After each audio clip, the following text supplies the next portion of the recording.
Recently, I've been having these long talks with my mom, in which she tells me details about our family and friends' past I couldn't have understood as a kid. Some stories were wholesome and made us smile, others were dark and filled us both with sadness, and some of them had the bittersweet taste of nostalgia. The last thing was the case when we mentioned the old house, an ancient, large, two-storied building that had been home as a kid. But despite roaming its tall corridors for nearly 6 years, I've never experienced its most prominent feature, according to the locals. It was a haunted place. There are chilling tales taking place inside its walls, dating back from well before my family moved in to rent the first floor. Even now, when the place has changed owners and become a well-known restaurant, its paranormal nature seems to prevail. The staff evacuates all customers and closes shop at exactly 10 p.m., even on weekends, and many still regard the house with fear. Of course, I was appalled at this. I asked Mom if she or my brothers had ever seen anything out of the ordinary while we lived there, and she said no. Although she did tell me of a few times our relatives and friends had paranormal experiences at the old house. She even admitted to have done a ritual of sorts so as to appease the ghosts, right before our family spent their first night at the building. But now, driven by nostalgia and curiosity, my mom and I have just delved a bit more into the house's paranormal history. This is what we found out. Right before we moved to the old house, my mom was approached by some people who warned her of the building's fame. It was thanks to them that she performed the ritual I described, and it might be thanks to them that our family was spared of a cruel fate. Whatever the case, we're especially grateful to a woman who had been the house's caretaker for 8 years. A kind-hearted, short and sturdy mother of two that lived across the street. She was a common sight during my childhood, as she cleaned the top floor and roof of the house every Monday or so. Her son, a few years older than I am, had looked after me whenever my mom went to deliver homemade cakes, and her daughter had occasionally been my playmate. Looking back, those two had been closer to me than my own brother and sister, both of them way older than me, both away doing their thing most of the time. 6 years were spent in the old house, but its caretaker remained for another 6, adding up to a total of about 20 years of constantly being in close contact with the building. Given her experience, and that Mom and her have never lost touch, this hardy woman was an obvious choice for getting to know more about the house. We agreed on a time and place. 4 p.m. Tuesday at her unchanged address, right in front of the old house. The old house is located on a corner, and it occupies a decent chunk of the two streets. We came in through the side that still had that metal two-pieced garage door. Not much activity was to be seen at the now restaurant bar, so while we walked to the caretaker's, exactly the opposite corner of the house, I got a good, long look at the facade. Its lacquered brick walls and its subtle grey stone cornices and window frames are still there, looking rather familiar. The only change was in the windows themselves. They're now openable and have these modern-looking wooden transoms. We arrived at our destination, rang the bell, and shortly after, the caretaker greeted us effusively. In front of her place, there was a dusty stone bench beneath a withered tree. We sat there, the old house looming over us, perhaps knowing of our intentions. The caretaker's tone and visage grew a bit dark as we asked if she would please tell us the stories she knew. Not without hesitation, she agreed and soon began talking with generosity and confidence.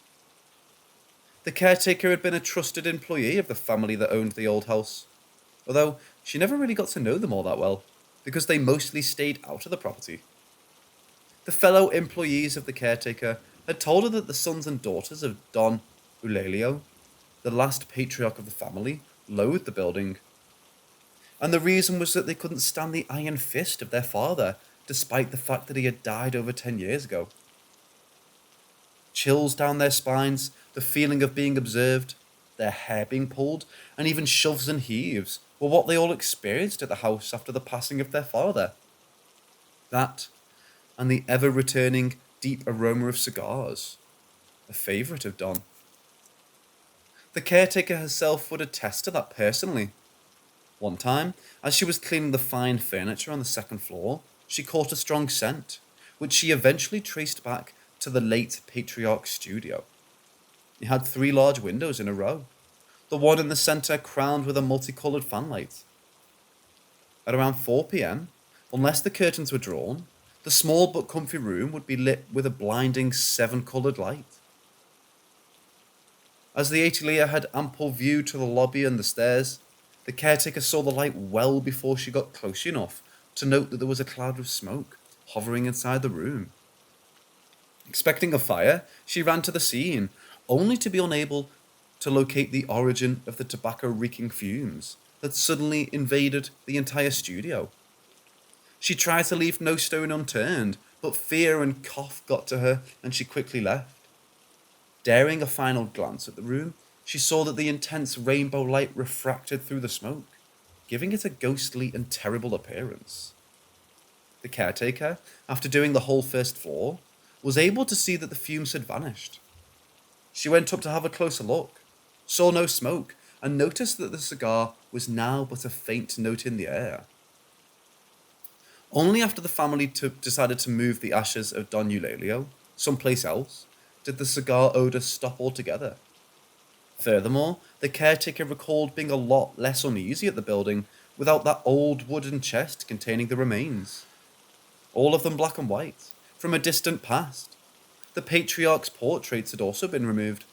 His stern eyes and wrinkled mouth would no longer harass the denizens of the house. Was he really so terrible, I asked, thinking that perhaps we might be doing an injustice to the dead. Both Mom and the caretaker gave me a look, as if I was supposed to know what the deal was.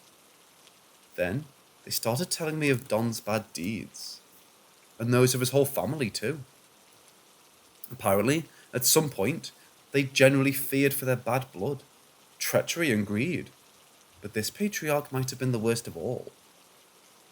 The caretaker was sceptical about this tale, but she told us that one of the oldest employees the family had to this day had this to say about Don's death. His final night at this world took place at the house during a tumultuous storm. Oddly enough, he was expecting a visitor exactly at midnight, so he warned his staff to be ready at the door.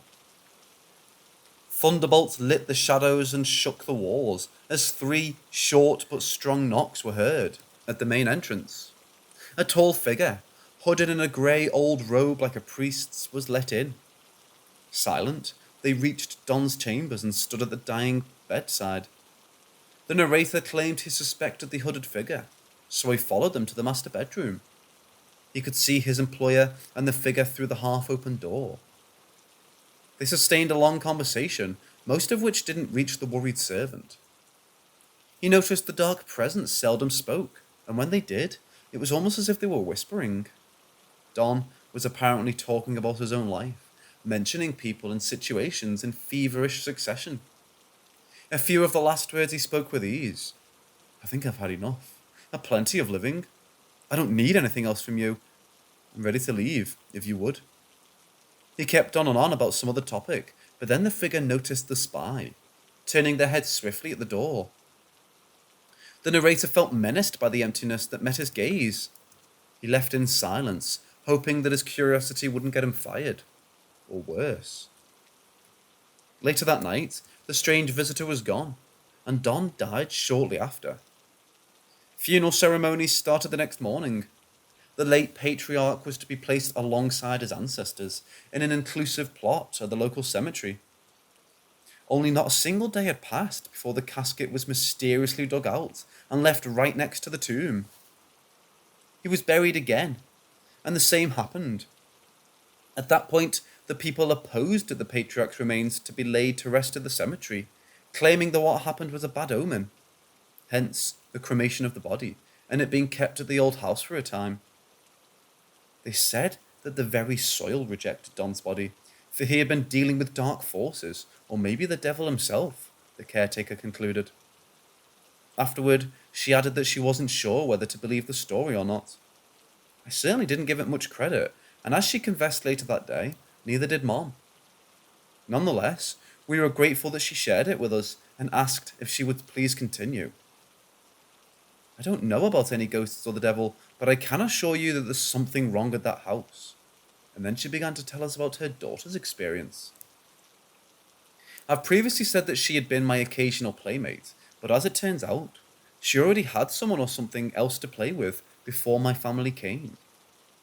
For a time, when the caretaker did the weekly cleaning, she brought her daughter with her to keep her company, and when the going got tough, to help out a little. At first, out of concern, she forced her to stay beside her. Despite that, the curiosity of children being what it is, her daughter often escaped to the empty lot behind the house. The girl claimed that there she'd found a playmate, a little girl just like her. The caretaker was scared at first and ordered her daughter not to go to the lot. But she complained, cried out loud and disobeyed, running from her chores to go with a dear friend. Her mother gave up and one day tried allowing her daughter to play. She surreptitiously followed her and watched over from afar. Her daughter was talking all by herself, running after the wind and throwing dirt at the walls. After this, the daughter was quite happy and eager to see her friend again. So it was that the caretaker accepted this weird friendship, not being sure if it was really so. When my family arrived at the old house, the caretaker was a bit relieved to know that her daughter could now play with actual people. I, though, couldn't say whether they truly stopped playing altogether, since I never met this supposed playmate, and the caretaker's daughter never mentioned anything. Whatever the case, things were going smooth, until something occurred. Her daughter got really, really sick all of a sudden. My mom recalled that incident quite clearly, although she never got to know the details. The little girl had a strong fever, wouldn't eat anything, and had nightmares, some of them reaching the levels of night terrors. She was seen by a couple of doctors, but to no avail. At that point, the caretaker knew better. Her daughter's illness was related to the paranormal. She had pondered this weird idea for a while, but it was only in her desperation that she acted upon it. One time, while cleaning the second floor, the girl got out of sight for a moment, and then returned at her mother's behest, with some white and black dust on her clothes. She reprehended her daughter, but the caretaker thought nothing else of it. Then it hit her. Those stains could be ashes. Don's ashes was still around at the time, inside the big wooden chest. Only, had she ever really checked to see if it was locked? She let her daughter know that the container had the remains of a dead person, and as such, it was to be respected. Could it be that she opened the chest and touched its contents anyway? Whatever the case had been, the caretaker contacted a witch doctor. Her daughter was treated with rituals that had the intention of cleansing her body from evil spirits, or something along those lines. Eventually, she recovered her health, and the nightmares stopped being so frequent and terrible. When asked about if she had ever disturbed the remains of the patriarch, she said she didn't remember doing so. Nowadays, the daughter's doing great. She's actually married now, to my surprise. The caretaker herself, though, claims to be haunted by nightmares and sleep paralysis. I then wondered why she hadn't moved somewhere else. I didn't ask her, but perhaps the woman believes that whatever haunts her is now with her, so to speak. Or maybe she's waiting for a good chance to sell her place, as the area that surrounds the house is booming, with new businesses and buildings appearing right and left. We said goodbye to the caretaker, who never really stopped taking care of the old house. Maybe one day she can find the peace and quiet she deserves. After that, we headed to the house itself, which was roughly reformed and restored. It truly was a different vibe to it, at least different enough to make people forget about its supposed haunting, and flock to it to try its various dishes. We ordered, and used the occasion to question the waiter. He spoke openly. As I had heard, the building's power is still present. The official caretaker, so to speak, has had scary stuff happen to him during the night shift. He claimed to have seen tall and murky figures in the stairs, and he also constantly hears whispers and moans of pain that chill the spine. Nonetheless, he wasn't around, so we couldn't get the information straight from the horse's mouth. Mom and I paid the check and went home. This is some of what we gathered about the paranormal stories of the old house. It's not much, and a good chunk of it is dubious, so take it as you will. But the persistence with which these stories come up, and the trust I have in the narrators that I've referenced here, are enough to convince me There's something special about the old house.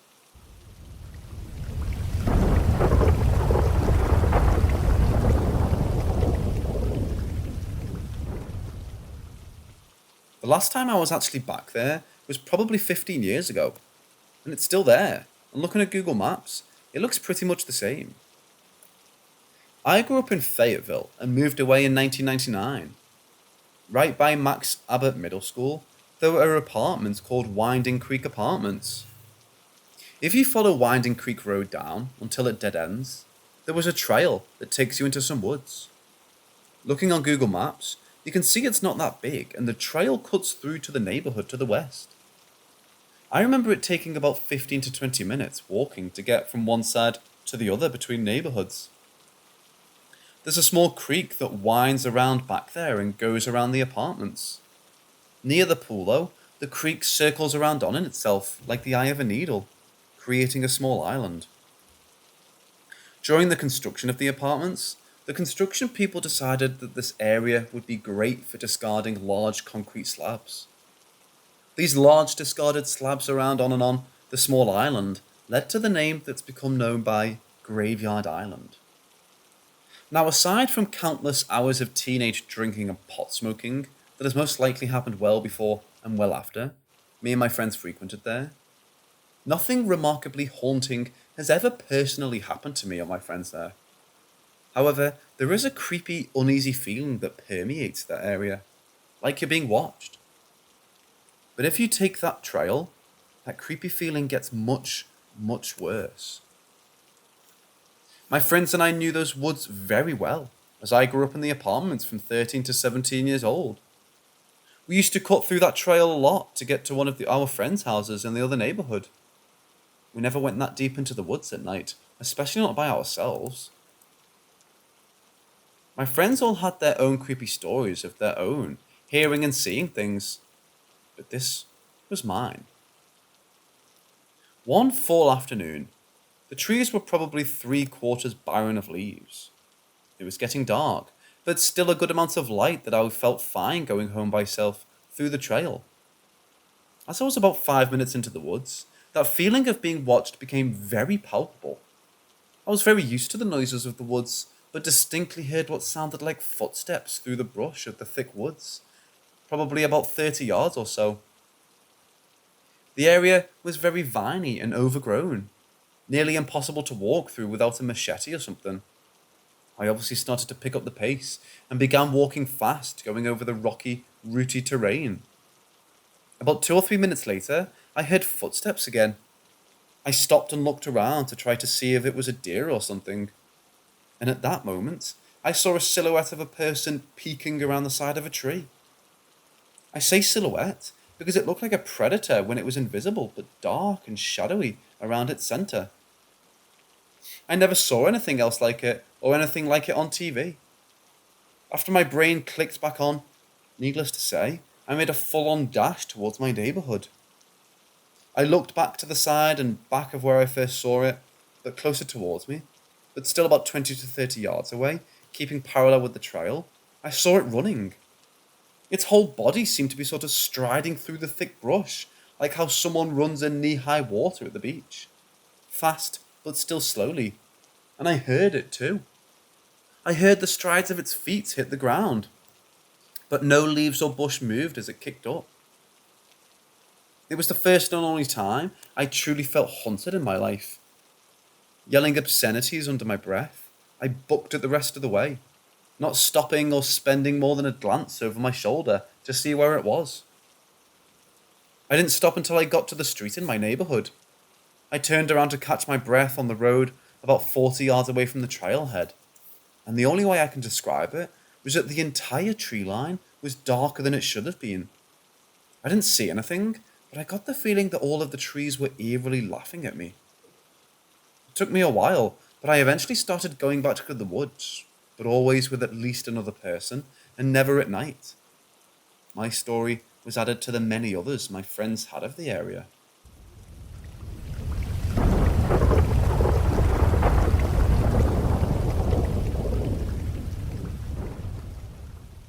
This happened to me a couple of years ago.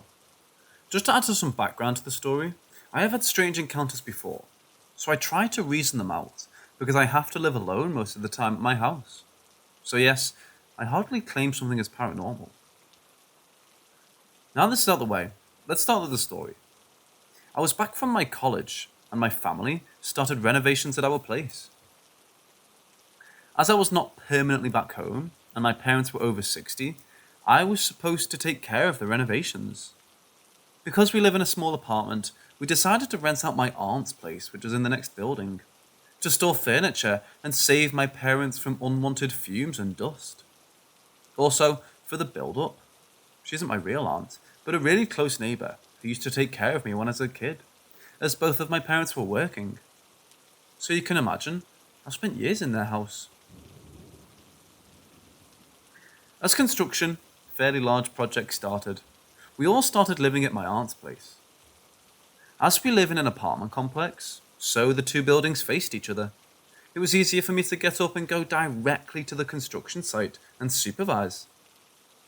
During the second week, I got a back injury due to carrying heavy objects and constantly sitting down and getting up from the floor.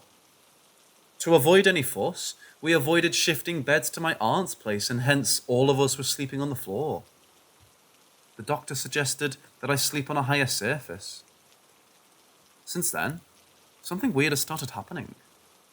I was scared of the dark in my aunt's place. Now you need to remember, this is my childhood home, and I've lived alone most of my life. And also, I can't sleep unless it's completely dark. The sleeping setup was such that I had my bed vertically set, facing a small window, and to my right there was a wall and left facing the room door, and out into the gallery, and in the same room my mum and dad slept perpendicular to me. I was so scared of the dark in this house that every time my parents got up to use the washroom, in the middle of the night, I stood up screaming, "Who's there?" and they had to calm me down before using the washroom. This went on for over 2 months, and I hardly got to sleep for those 2 months. This was unnatural behaviour for me, which scared my parents, but they couldn't do anything. I tried calming my fear by staying in the gallery before bedtime, trying to rationalise my mind. But at night, my body reflexes refused to calm down. I would involuntarily start screaming, "Who's there?" or just out loud scream. One day, my parents went out in the evening to a social gathering, just a kilometre away from the house. And as soon as the labour left for the day, I came back to my aunt's place and started chatting with my friends and watching YouTube videos while sitting on my makeshift bed. I suddenly started feeling as if I have heaviness on my chest, and it accelerated quickly. I started gasping for air, and all I could do was send a crackling voice note to my friend, "Send help." This was the time when I felt compression on my chest and words couldn't come out of my mouth. It felt like an hour or two had passed while I was still restricted from breathing properly. I luckily still had the phone in my hand and managed to dial my father's emergency contact. But I couldn't say anything except "come help." Luckily, my father responded to my SOS and came running home. He had the keys as he locked the house before leaving. And when he saw me, he almost fainted. From his account of the story, I had no colour in my face and was trying to breathe, but all my efforts seemed to be worthless. He clearly said he believed that I was on my deathbed. He dialed for an ambulance. When my mother and her friend rushed in, they immediately came to me and my aid. As they stated, my hands and feet were extremely cold, even if it was almost 40 degrees Celsius outside. They started rubbing my hands and feet, waiting for the ambulance. But suddenly, after 7 to 8 minutes of them rubbing my hands and feet, I got up with no sign of inconvenience. It felt like a miracle to everyone. I was completely fine. Afterwards, I sent back the ambulance and confirmed I was fine. My parents decided to get all my tests done. That night, I slept with my mother on the floor, and hence my feet faced towards the door. As usual, I couldn't fall asleep and just faced away from my mother, and was staring out the window, which was diagonally right to me. My aunt's house was on the ground floor, and it was common to hear sounds from outside if people walked by, and the stained glass made it possible to look outside with clarity when the streetlights were on, and the lights inside the room were off. Although in this same situation, no one would be able to look inside unless they pressed their face on the glass window. I was looking out when I thought I heard a boy. It was strange to listen to a boy so late at night, but as we live in a gated community, I figured, either the parents have taken the kid for a walk or they're returning from an event. All in all, it wasn't uncommon in the complex for kids to run without parental supervision, as the guards only allowed residents or confirmed guests to enter the complex. While I was thinking about this, the boy edged close to the window and started looking inside with his hands covering the side of his face. I got scared, given that there was no sound of a parent and I couldn't figure out the features, in spite of the excess light coming from the street lamp. I got scared and turned away. I had goosebumps and I was trying to calm myself down, thinking, it's just a kid, and my imagination is running wild. I squinted my eyes as my anxiety and fear only grew and tried to sleep, when I felt footsteps on the floor. I could feel the tremble of the ground and hear loud and clear footsteps near my ear. My senses were hyperactive as my eyes were tightly shut and I refused to move. I knew it wasn't my mother or father, as I could feel my mother's arm right next to me, and my father was in the other room. And for him to walk so close to my ear, we had to enter through the gate and cross over our bed. And no, we don't hear footsteps like this when someone is outside the house. I had slept 2 weeks on the floor before my injury. Well, as all this was happening, I felt the foot to sleep right next to me. But then, suddenly calmness filled the room. I was no longer afraid. I opened my eyes and looked around and found no one. No boy, no fear of the hallway. It was as everything was back to normal. Although I didn't sleep the rest of the night, I was joyful. We were shifting back to our apartment as the construction had finished, and just a few minor details were left. I went for my tests as scheduled, and it turned out I was completely fine, although the doctor said I showed signs of a stroke during my episode. And no, I never had anxiety issues. The next day was a weekend, and my sister came to visit. We hadn't told her about my fear or about any incident that had happened. She was sleeping with me that night in my room at our original house. We were shopping online when I turned and went to sleep. Yes, finally I did manage to sleep. But my sister was still scrolling on her phone, looking through discounts and shopping. As per her account, she felt as if she couldn't move her hands and legs, but only her eyes. And she started feeling scared as she felt as if I was going to turn and face her and choke her to death. It was almost sleep paralysis for her, but she wasn't asleep and fully aware of her surroundings. She started chanting prayers, and what felt like hours had passed. She suddenly could move again, and she flunked out of the room straight to my parents' room and slept with them. Next morning, when she confessed the events of the night before, we told her the episodes with me. We carried on our day as usual, dismissing a connection. That day, we had Labour help pick our stuff back to our place from my aunt's house. I got a call from my professor back home from the university. He greeted me as usual, and suddenly while talking to him, he asked me, "Do you have blue flowers around you?" This was completely random and out of character for him. I was shocked, but still answered, "No. Do blue flowers even exist?" He paused, and I gasped. Right in front of me, 2 men were carrying out a makeshift bed, and underneath was an old rug with, you guessed it, blue flowers drawn on it.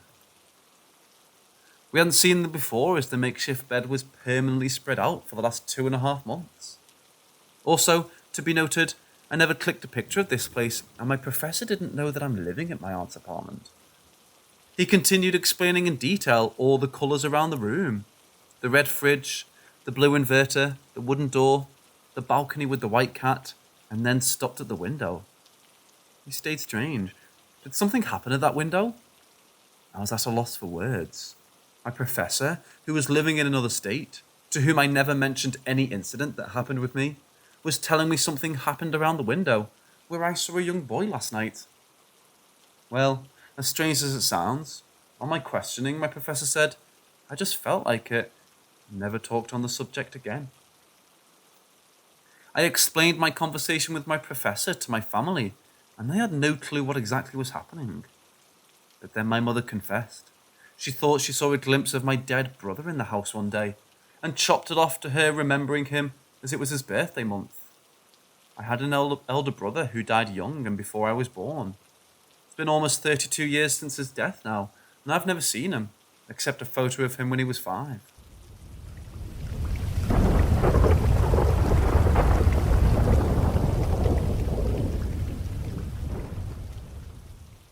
While driving my rig through the desert late at night, trying to get back to the yard, that's what we call the place where all the tractor trailers are kept, the yard, I saw something that terrified me deep into the belly of my soul.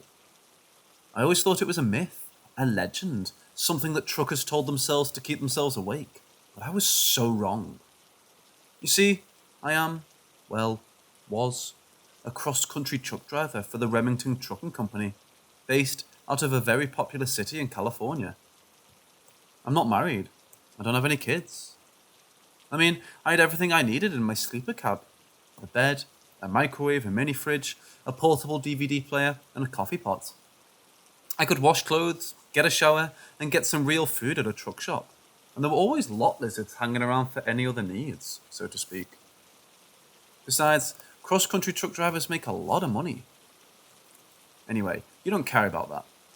You see, I grew up in Camp Springs, Maryland, and every time my parents and I would go visit my aunt and uncle and their family in New Jersey, my father would always take exit 7A on the Jersey Turnpike. You know, the truck route. He would ride that thing all the way down to exit 15 where it ends and merges back into the turnpike itself. He claimed it was faster. That's how I became infatuated with 18-wheelers. It scared the crap out of my mom sometimes, but she'd just close her eyes and try to sleep through it. I, on the other hand, loved it. When I graduated high school, I knew I wanted to be a truck driver. So I saved some money from a cashier job at Billy's Burger Barn and enrolled at a local truck driving school. I completed the 6-week course and got my CDL. The school helped me to find a job at the Remington Trucking Company. It was all the way across the country, but it was a job, and I've been here ever since. I packed my stuff, said bye to my parents, got in my car, and headed for sunny California. I worked here for a couple of years, drove their trucks, slept in the cab when I was on the road, slept in the shop when I wasn't, saved some money, and eventually bought my own rig, a used neon green Kenworth W900. I loved that rig. Now what I'm about to tell you is something that I never told anyone before. Well, except my therapist. I was heading home after delivering a load of tables, chairs, and sitting booths to a bar in Florida. Some guy named John was remodeling the place. I got on Route 66 in Albuquerque and began my final stretch home. It was about 2:30 in the morning. It was a beautiful night that night. The full moon shining down on the road, not another vehicle in sight, just me and the white lines. I rolled the windows down, letting in the cool night desert air. I turned on the radio and turned it to Coyote 102.5 classic rock. They were actually playing some decent songs that night. I drove down the road, rocking out, enjoying the trip, for about an hour and a half. The radio station then began to fade, so I just turned it off. I kept the windows down and just rolled on. With the only sound was the engine humming and the wheels winding down the road, and nothing to look at but the white lines. Now, I'm not sure if you know about what's called white line fever. If you do, then great. If you don't, then let me explain. It's basically highway hypnosis. It can happen to anyone, especially when you're driving at night. That's when the lines on the road going by so quickly in a flashing pattern hypnotize you, so you have no recollection of driving or anything that happened while you were in that altered state. Anyway, I caught a fever. The last thing I remember was turning off the radio, and suddenly I was sitting at a truck shop about 100 miles away from where I last remembered being. I blinked my eyes and shook my head. I need coffee, I told myself. I rolled the windows up, shut off the truck, and went inside. I got the largest cup of coffee they had, added cream and sugar, just how I like it, paid for it, and then went back out to my truck. I got in the truck, took a drink of the coffee, and put the cup in the holder. Put my seatbelt on, company rules and all, started the truck, wiped my eyes, and put the truck in gear and rolled out. I got back on the road and continued driving, drinking as much coffee as I possibly could to try and stay awake. Now, as we all know, coffee is full of caffeine, which helps keep us awake. But did you know that too much caffeine will cause it to counteract itself and have the total opposite effect? Well, after about 10 minutes of pounding back that coffee, my eyes began to feel heavy. "Wake up, Mike. Fight through it. You can make it," I told myself. But I was wrong again. As each mile marker passed, my eyes became heavier and heavier. I felt myself start to doze off. I shook my head to snap myself out of it and reached for my coffee cup. In my sleepy state, I reached, but couldn't feel the cup. I took my eyes off the road for just a second, seeing the cup and reaching for it. I turned my hazy eyes back to the road, and that's when I saw it. The black dog. As I rolled down Route 66, heading west to California, eyes heavy, barely able to stay awake, my headlights beaming out of the darkness that stood before me. It appeared out of nowhere. Its eyes were blood red, its teeth were sharp and shiny, its coat was as black as the devil's soul, and its face was so hideous that I can't even describe it. That image will forever be burned into my subconscious mind. My headlights shined upon it as it ran full speed down the center of the lane, directly toward the front of my truck. "Holy shit," I screamed as I hit the brakes and whipped the cab hard to the right. My front passenger steer tire then went off the side of the road, falling a few inches onto the grass and heading straight for a ditch. My rear drive wheels were next to follow. In my panicked state, I tried correcting the turn by whipping the carb hard to the left. I thought I was successful until momentum and inertia took over, causing the trailer to slam hard into the driver's side rear drive tires, causing the cab to slide diagonally down the road. I then felt the entire truck start to flip over on its side. I said a little prayer, put my hands over my eyes, and let whatever was going to happen, happen. I screamed as the truck went over and slammed hard on the ground, flinging me around like a rag doll. Thank God, I was wearing my seatbelt. I don't even want to think about what would have happened if I hadn't been wearing it. The truck then slid for about 30 yards, but never went into the ditch. It almost did, but thankfully it didn't. The sound of glass breaking and grinding metal filled the air, as well as thick grey smoke and the smell of oil and other fluids from the truck's engine. Luckily, the gas tank wasn't damaged in the crash. When it was over, I just laid there, suspended almost upside down in the air, still in my seatbelt. Thankful to still be alive, I reached up, grabbed the "oh shit" bar, and unlicked my seatbelt. My legs hit the gear shift as my body fell. I maneuvered my legs off of it, still holding onto the bar, and stood on top of the broken glass from the passenger side window, letting go of the bar. Now what happened next completely terrified me. I was about to call dispatch when I heard it. Now I've heard other truckers talking about seeing the black dog and the wreck that followed, but I never heard anything like what happened to me. Maybe they left this part out, I don't know. Because this was totally fucked up.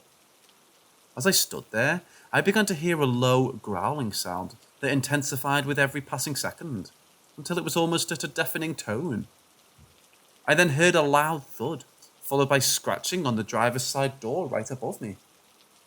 I'm glad I rolled the windows up when I left the truck shop, I thought, as that was the only window not cracked or broken. I saw bright red lights shoot across the window. At first I thought they were lights, but they weren't. "What the fuck is that?" I said, followed by another loud thud on the ground. Now for some reason, I turned and looked out the windshield, which was severely cracked, and saw two bright red eyes staring directly at me through the cracked windshield. This thing was mere inches away from me. Its face then came into focus. Its snout was pulsating as it opened its mouth, revealing row after row of immensely white teeth. No, not teeth, fangs. It was drooling and foaming at the mouth. I screamed and jumped between the driver's seat and the passenger seat into the sleeper, which was totally destroyed, by the way.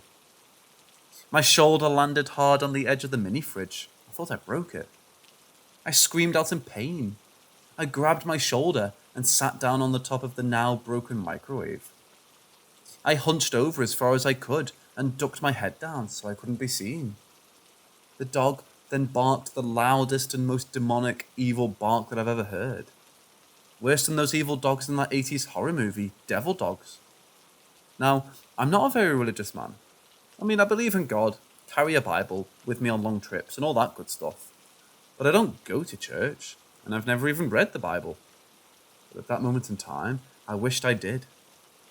I saw the Bible amidst all the rubble. I picked it up, held it close to my chest, and prayed and prayed and prayed for this thing to go away. It did not go away. Periodically, I would stick my head up above the side of the passenger seat and see it standing there, growling and barking, throughout the next 3.5 hours. Now, as I said before, I never told anyone this story besides my therapist. Well, and a guy named Rooster. You see, I'd been having night terrors because of it. I would wake up screaming in the middle of the night about 3 to 4 times a week. It traumatized me so much that I stopped driving at night in fear of seeing that dog. I knew I needed help, so I called a therapist. I told her this story and told her about my night terrors. She diagnosed me with PTSD and prescribed me Zoloft once a day. I take it at night since it makes me drowsy. It helps a little bit. I don't wake up screaming half as much. She also suggested that instead of keeping the whole traumatic experience bottled up inside of me, that I should tell as many people as I possibly could what happened. So that's what I'm doing here. Like I was saying, the dog stood there for 3.5 hours. Suddenly, I heard the sound of something heavy hitting the glass. I stuck my head above the seat one last time to see the dog rush toward the glass, hitting its head hard against it, cracking it a little more.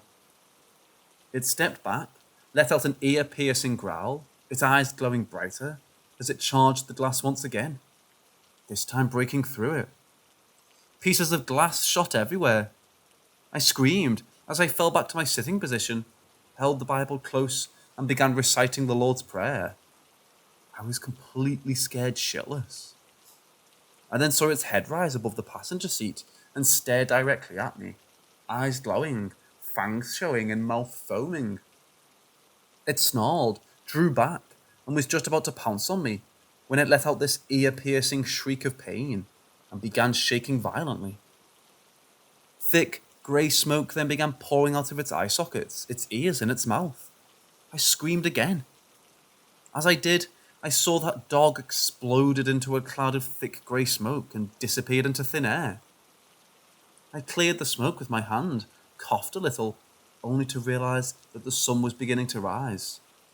Sunlight must be killing this thing, I thought. I'd never been so glad to see the sunrise in my life. The dog was gone. What the fuck? I said, completely exhausted. I took a deep breath as my fear began to subside. I sat the Bible in the microwave next to me and pulled out my cell phone. I then called dispatch. I gave them my location, told them I flipped my truck and how long I'd been out here. I didn't tell them what really happened. Dispatch said they would send out a recovery rotator truck and a heavy-duty tow truck. I thanked them and ended the conversation, putting my phone back in my pocket. I then took a deep breath, slowly crept over the passenger seat, reached up and grabbed the CB. I pressed the button and said, "Breaker 19, this is Vanilla Mike. I'm 1034 in need of assistance. Anyone got their ears on out there? Come back." Hoping it still worked. Shortly after I put that out on the radio, I got a response. "Yeah, Vanilla Mike, this is Red Rooster. I hear you're 1034. What's your 20? I then gave him my location. That's what 20 means in trucker lingo. Anyway, about 30 minutes went by when I heard the sound of air brakes. I stood up on the side of the seat and looked out the driver's side window to see a red 18-wheeler stopped on the shoulder of the road right behind my truck. I then climbed out of the window, maneuvered over the hood, slid down to it on the ground below, and walked around the front of my truck and began walking over to the red truck. A long, red-haired older gentleman climbed out of the cab, met me halfway, and shook my hand. We introduced ourselves to each other. He reminded me of Willie Nelson, wearing a cowboy hat and a pair of cowboy boots. Anyway, he looked at my truck and then asked what happened. I told him. He said, "Yep, I saw that black bitch back in 73. Dead of night. Came out of nowhere. Jackknifed my rig. Almost lost my load and my life. Ugly little sucker. He woke me the hell up though." "You alright?" he asked. "Yeah, I'm fine. Just a little shaken up," I answered. My shoulder was killing me. Anyway, he then invited me to sit in his truck and said he would wait with me until the recovery truck arrived. We talked for about 2 hours about everything under the sun, drinking coffee, telling jokes, and laughing.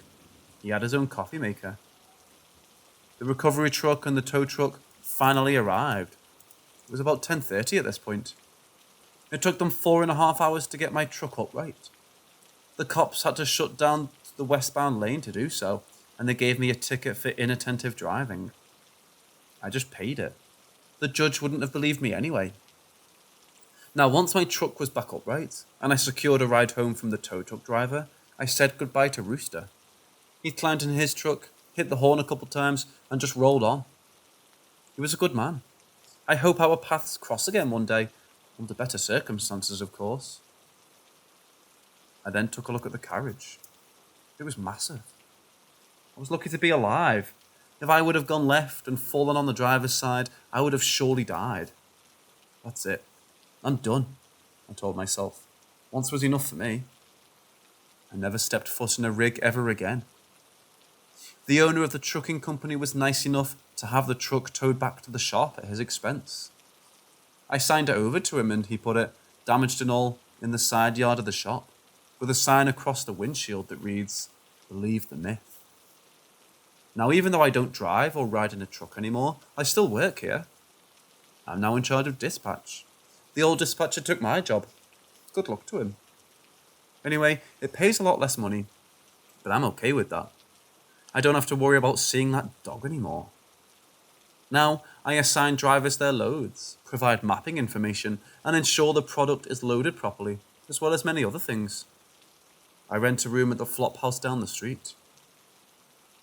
The room is about as big as my sleeper cab was, maybe a little bigger. There's a bed, a dresser, a lamp, and a rolling clothes rack like you see in laundromats in the corner. I had to buy a new mini fridge, a new microwave, and a new coffee pot, as they were all damaged in the crash.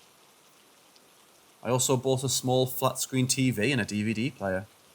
The flop house doesn't have cable. Anyway, there's a shared bathroom with 3 showers side by side at the end of the hall, and a couple coin-operated washers and dryers downstairs. It's really not that bad. I don't mess with lot lizards anymore. No, I got a real girlfriend named Natasha. I met her at Chelsea's restaurant. My shoulder was doing fine. It was just badly bruised.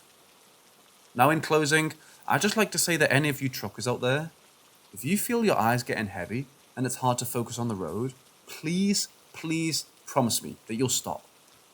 Pull over on the side of the road, stop at a gas station, stop somewhere, because the black dog is no myth. It's no legend. No, that dog is real. I've seen it, and it's got one hell of a bite.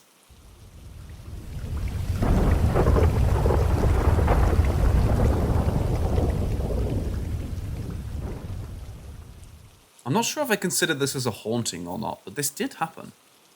I'm from a small town in India, and by small, I mean we don't have a lot of educational institutions here. So to do coaching for exams, I had to go to the nearest city, which was around an hour's drive on a lonely highway. The timings were 4 to 8 p.m, and it would take me 9:30 to reach home.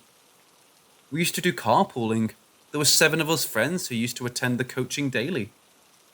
One day, while returning at night, we were crossing the bridge on the highway, when suddenly a man rushed in front of our car. The shocking part is that there was no way he could have rushed in from the sides, as we were on a bridge. The driver somehow managed to apply the brakes, and mostly all of us heard a thud except one of my friends, who believed he saw the man escape and jump down the other side of the bridge. There was no dent on the car, nor was there anyone near the car. We were stopped right in the middle of the highway with no cars approaching from far away. Our car refused to start when we wanted to leave, and the driver, with our help, pushed the car to the side. He said that there was nothing wrong with the car, and yet it didn't start for the next hour. There was no car approaching with whom we could ask for help, and there were eerie noises coming from the land beneath. None of us was brave enough to check below the bridge, but finally, after an hour, the car did start and we could finally leave that place. It was one of the most uneasy feelings I've ever had.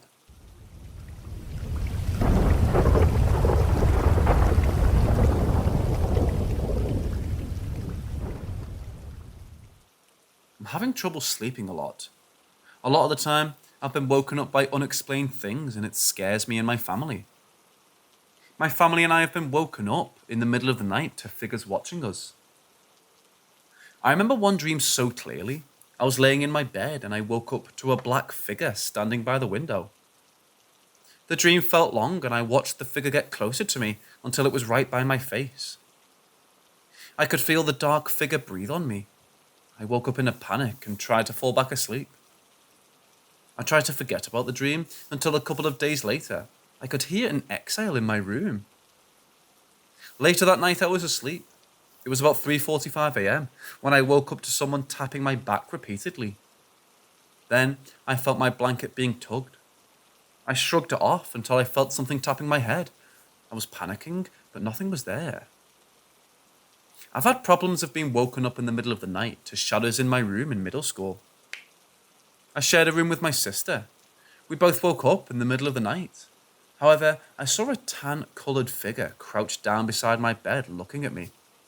I was scared and hid under my blankets, and when I woke up, it was gone. Hoping my sister was awake, I said out loud to her, "Did you see that?" And she started crying and said yes. Whatever spirit was with me, it scares me, but I don't think it's intending to harm me or my sister. The problems happening in my house don't make sense, because we don't have an old home.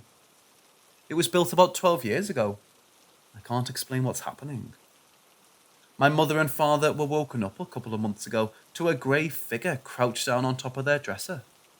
It was watching them for 30 minutes before it disappeared. A couple of nights later, my parents were woken up around 2 a.m. when they saw another figure by their dresser. This time, it was a lot darker and bigger, and they watched it walk across their room slowly and disappear. I don't know why these things are happening, but I don't think they intend to harm us. They're just watching. Which is still very weird, but I don't know how to describe it. We normally hear something or see something happening in our house about once a week or two. I have tried smudging our house with sage, but that hasn't helped.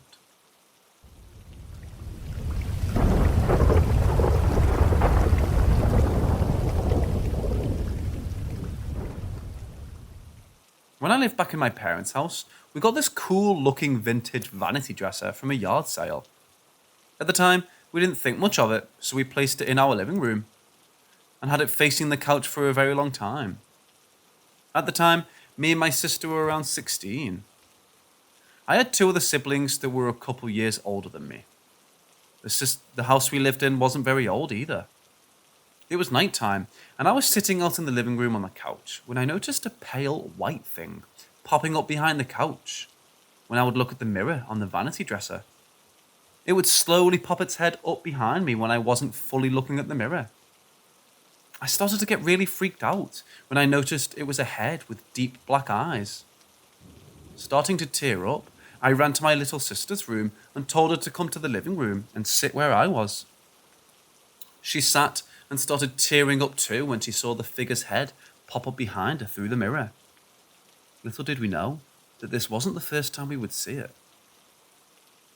Both myself and my older sister started to have dreams of this creature. But I don't think it was a dream.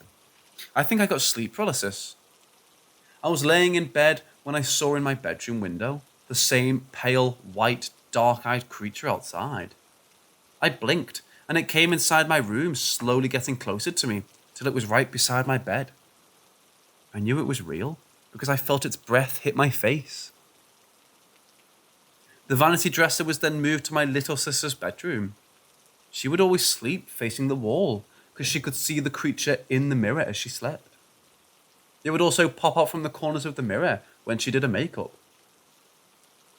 Our parents didn't believe us that much until our mother saw it for herself, while my youngest sister was with her. They were in the kitchen cooking dinner when my youngest sister saw the creature behind my mother and the shadow of it starting to dart away. When my sister gasped and screamed because she saw the reflection of the creature from the glass on the oven. There have been multiple times in my house when the doors would shut, cabinets would open, pictures would get knocked down. Hear voices, knocks, hear footsteps on the carpet walking up to you. Things would scare the animals. Has anyone seen a creature like this before?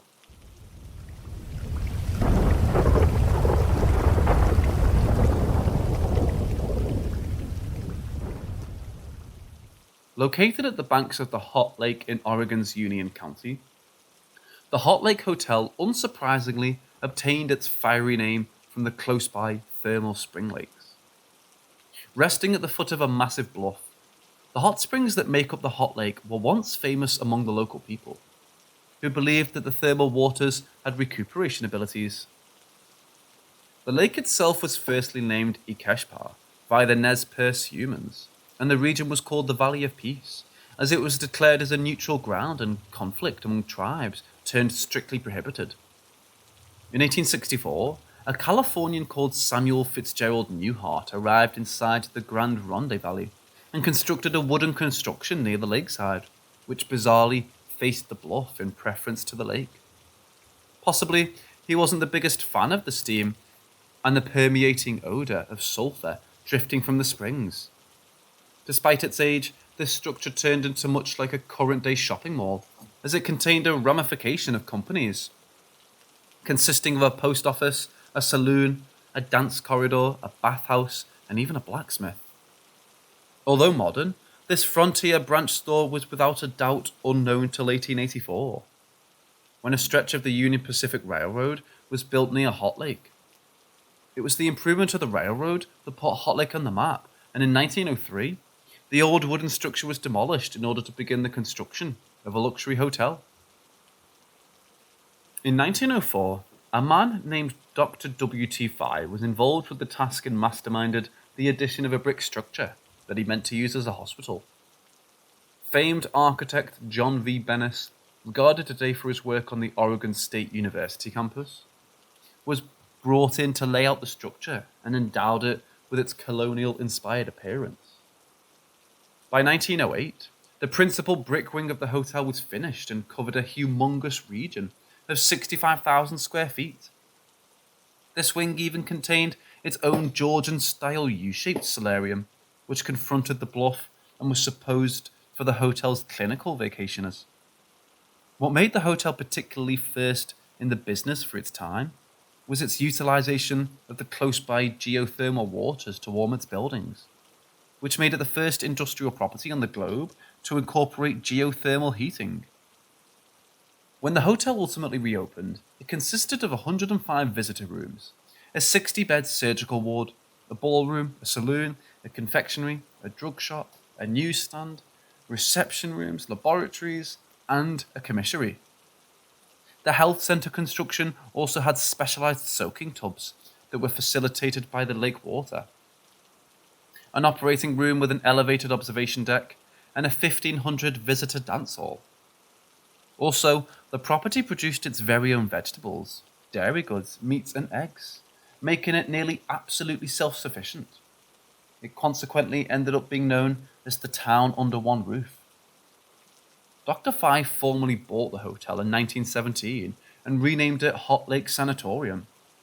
From then on, it was not just a hotel for the rich, but additionally, a hospital in which groundbreaking experimental scientific practices have been carried out, using geothermal waters from the springs. Dr. Fye even added a modern-day X-ray facility to the sanatorium, so that sufferers could also accept radiation treatments. Dr. Fye and his team have been celebrated for their fulfillment in treating health issues, inclusive of arthritis, tuberculosis, alcoholism, and venereal disorder, which attracted the attention of the Mayo brothers and subsequently earned the medical institution the nickname the Mayo Clinic of the West. Behind the scenes, however, it was believed that Dr. Fye was an ungodly and arrogant man who regularly attempted to seduce his women patients and refused to socialize with his personnel. It appears the healing powers of the thermal waters weren't enough to keep him alive, as he suffered a premature demise in 1931 because of pneumonia. From then on, the hotel became marked by tragedy, as its western wing was engulfed with flames on the 7th of May 1934.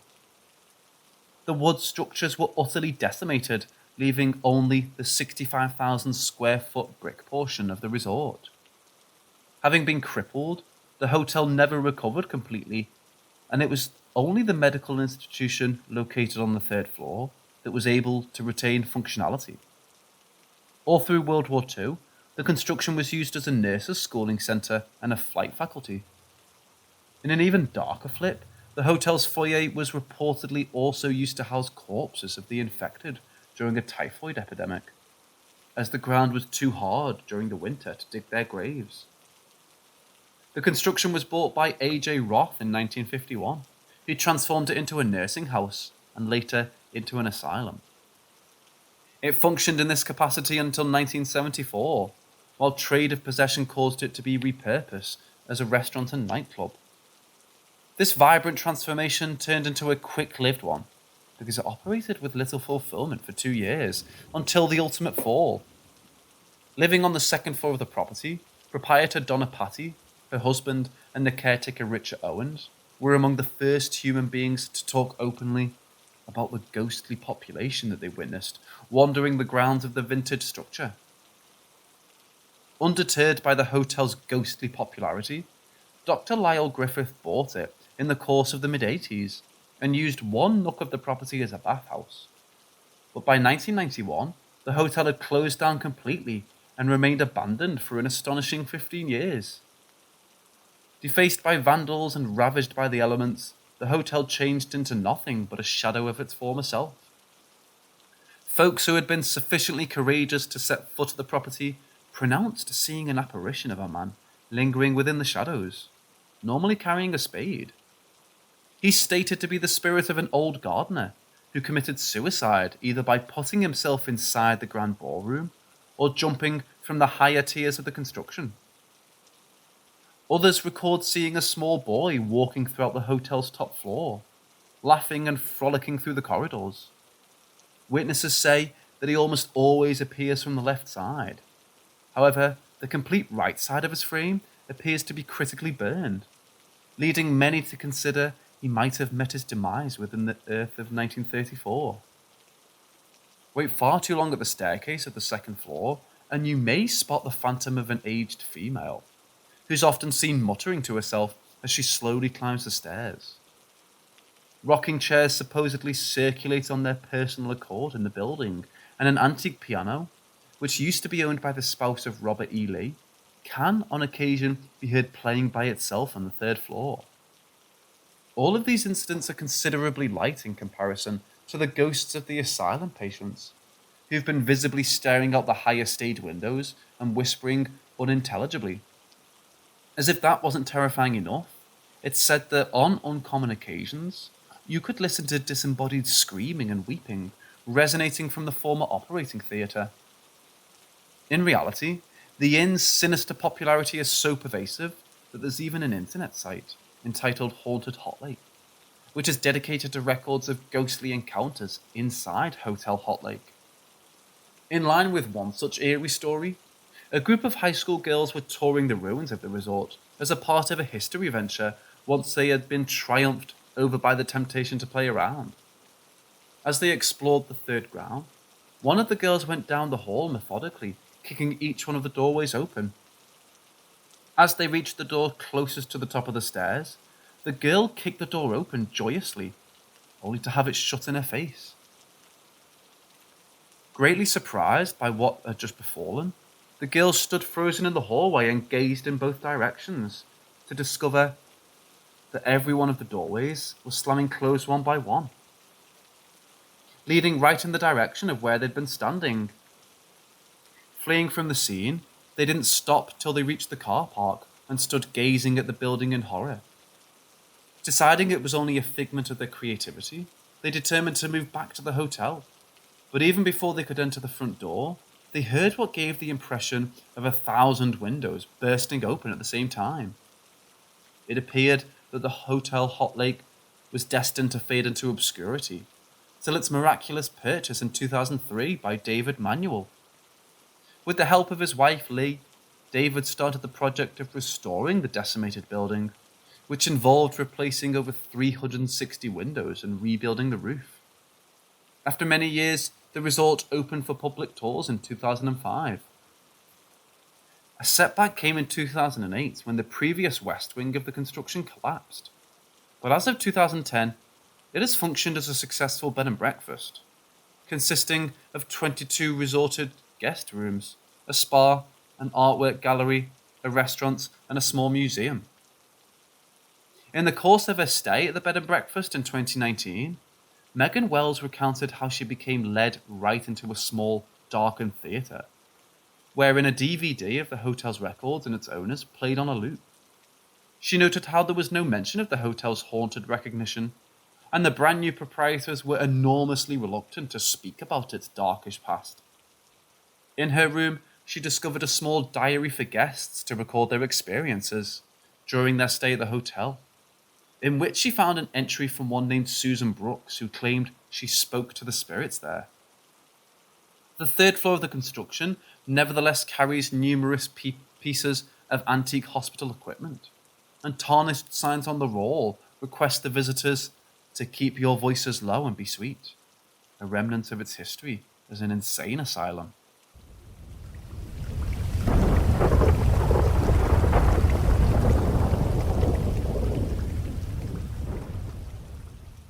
We were in search of a new house, as my father's retirement balances were settled by the company he was working for. After checking out quite a few houses, we stumbled upon a property that was being sold for a quarter of its worth. The house had enough room for all 9 of us, but it was surrounded by nothing but forest for a 5-kilometer radius. The owner of that house said that he was being disturbed by something unworldly in that house, and was selling it only because of that. My family, being firm non-believers of the paranormal, decided to purchase that house as we were getting a property whose worth was 3 times the amount we were paying for it. The purchase went smoothly, and we moved into our new house in the winter of 2020. Our family is made up of me, my mom and dad, my elder sister, my paternal grandparents, a German Shepherd whom we named Lisa, and 2 Labradors whom we named Tina and Maria. Our initial days in that house went peacefully, and we thought the man who sold us the house was a madman, who imagined things that were actually not present. But little did we know, he was right. My family had to leave for the neighbouring city for my uncle's wedding, and I was not able to join them as my board exams were nearing and I had no time to waste. I was left alone in the house along with our dogs. I shut the house door after waving them goodbye and went back to my room to continue studying.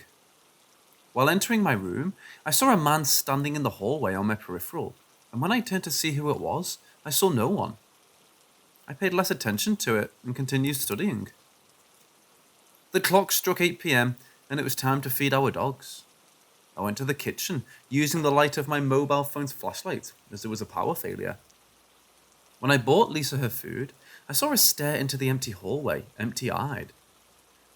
I flashed the torchlight on the hallway to see what was frightening her, and I saw no one again.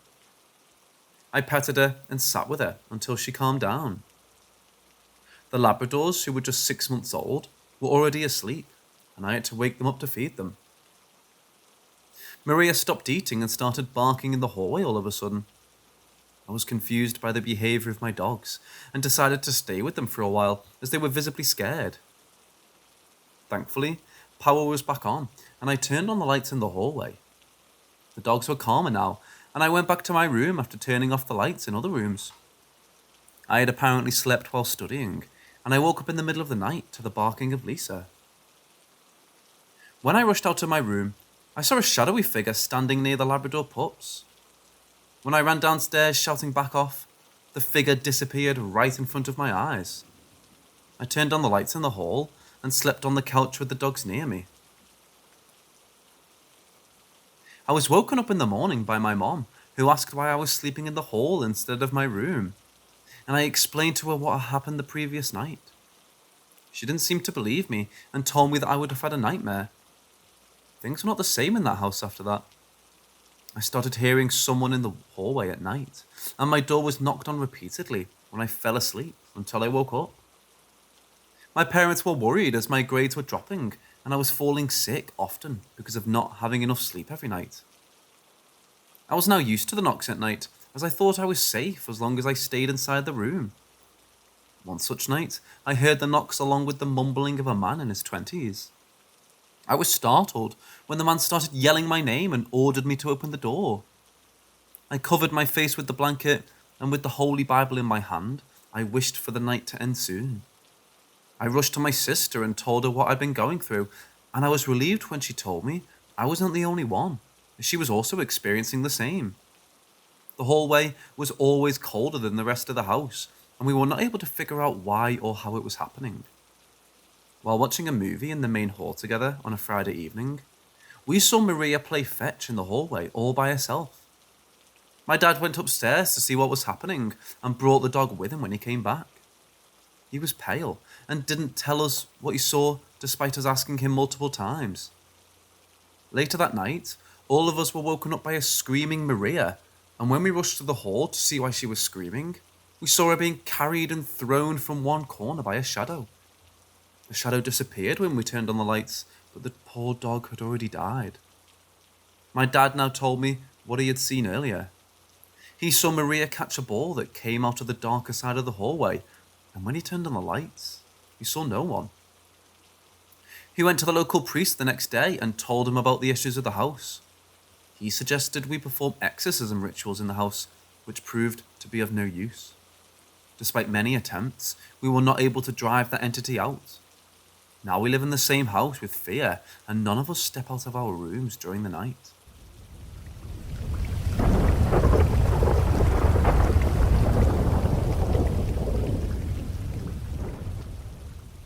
Since I was very young, there was this thing that I would just kind of sense. Every once in a while, I would catch glimpses of it, but never directly saw anything. Usually, just a passing figure or a hand clutching a corner. Sometimes it would just point at me, but more often than not, I would just feel it. It seemed to like sealing corners, hiding behind me, and hovering slightly behind or over me. It never felt threatening or dangerous, at first, but I could tell it was something dark. It also had a pretty stereotypical appearance. It basically looks like a ring wraith from the Lord of the Ring movies without the armor. I know, kinda dumb. I always figured if it were really a demon or spirit, it probably just took a form that scared me. Honestly, I assumed it was imagination as a kid. I was a Christian, and I believed that things like that couldn't hurt me, even if they were real. Anyways, the older I got, the more I felt it, and the more I started to wonder if it were real. I was a pretty depressed teenager, so I thought maybe my mental state had something to do with it, but I just felt so visceral and strong. I started to accept it was real when I moved away for college. It had followed me to a couple different houses, but for some reason, feeling it at a Christian university in a different state really freaked me out. But it was just the same old feeling something weird or catching glimpses of hooded figure type stuff. I only finished 1 year of college and then I moved back home. As expected, it kept happening. Fast forward several years later, new state, living on my own, dating a girl who's now my wife.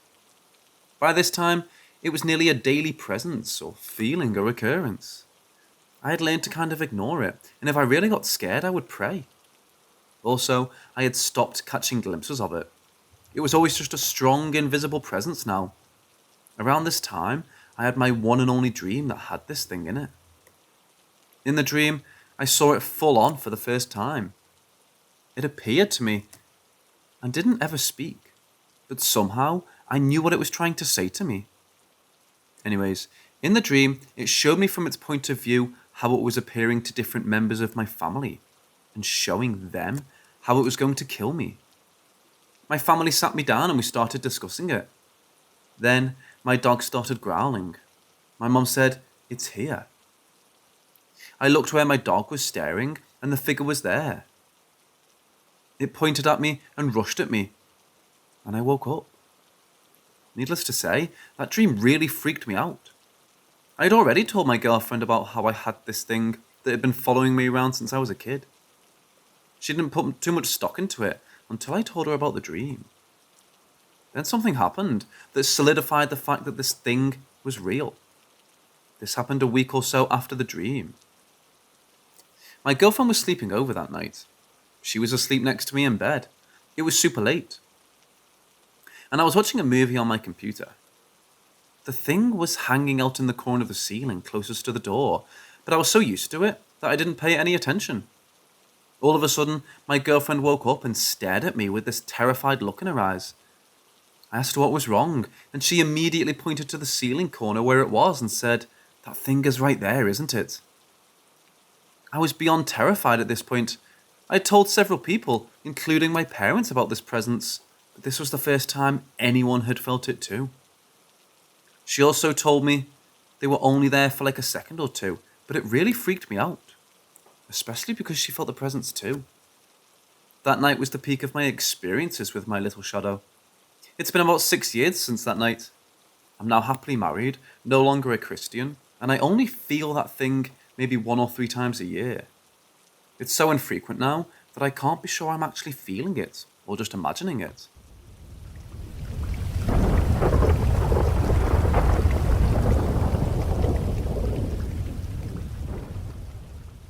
Recently, my friends and I have been experiencing some strange things, but I'm at my breaking point. I need to know what these things are. For sake of clarification, the people in this post are me, Shai, and Kaiten. Basically, it started when I was 10. I saw this strange creature watching me from the woods. I was going for a walk and saw an all-white creature standing next to a tree. It was about 10 feet tall, had the physique of a bodybuilder, and its only identifiable facial features were 2 black, beady eyes. While looking into its eyes, I felt compelled to walk towards it, and I did. I walked about 6 feet before I snapped out of it. I heard my mum call for me, and I turned to look for her. When I looked back towards the creature, it was gone. During the entire interaction, I heard the sound of wind chimes, which stopped after the creature disappeared.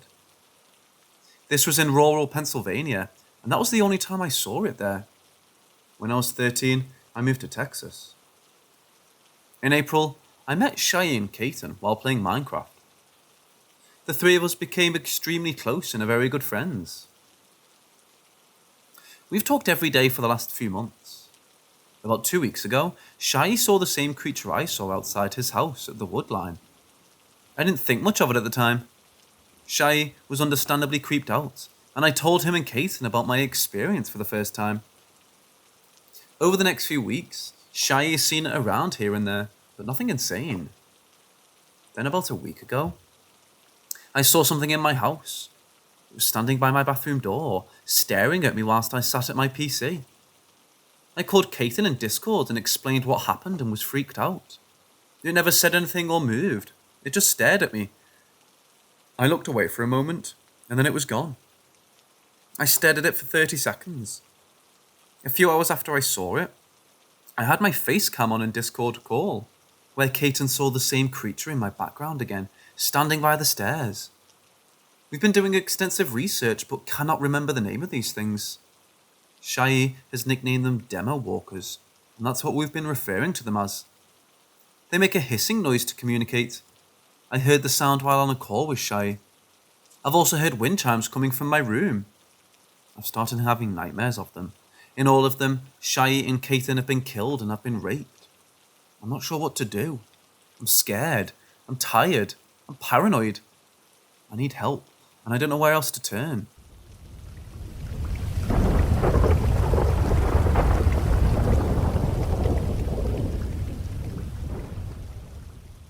When I was about 6 or 7 years old, my cousin, who was around 4 or 5, and I were playing upstairs in my house.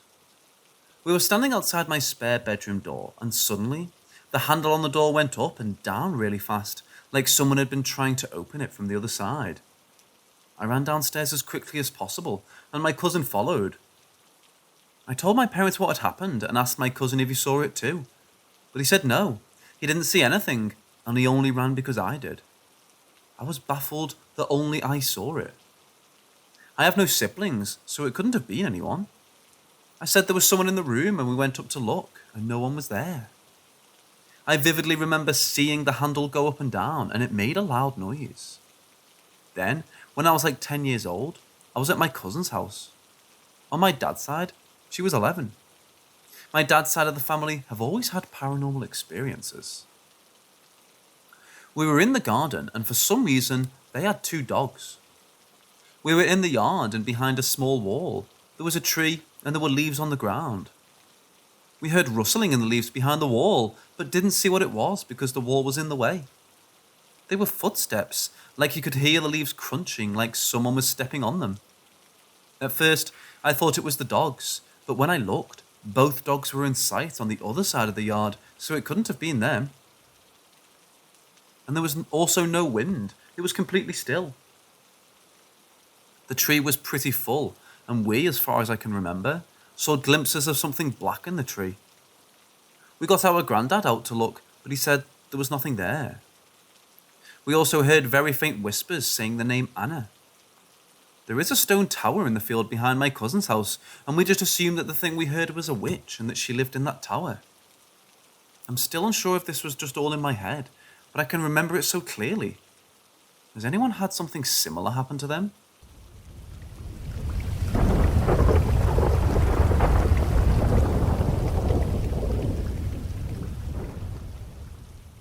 I met this girl at my work.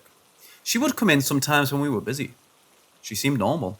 She was nice, and we both liked art, and she was someone to make conversation with. Until that conversation took a turn, and I've been on the internet looking for anything similar to her story since.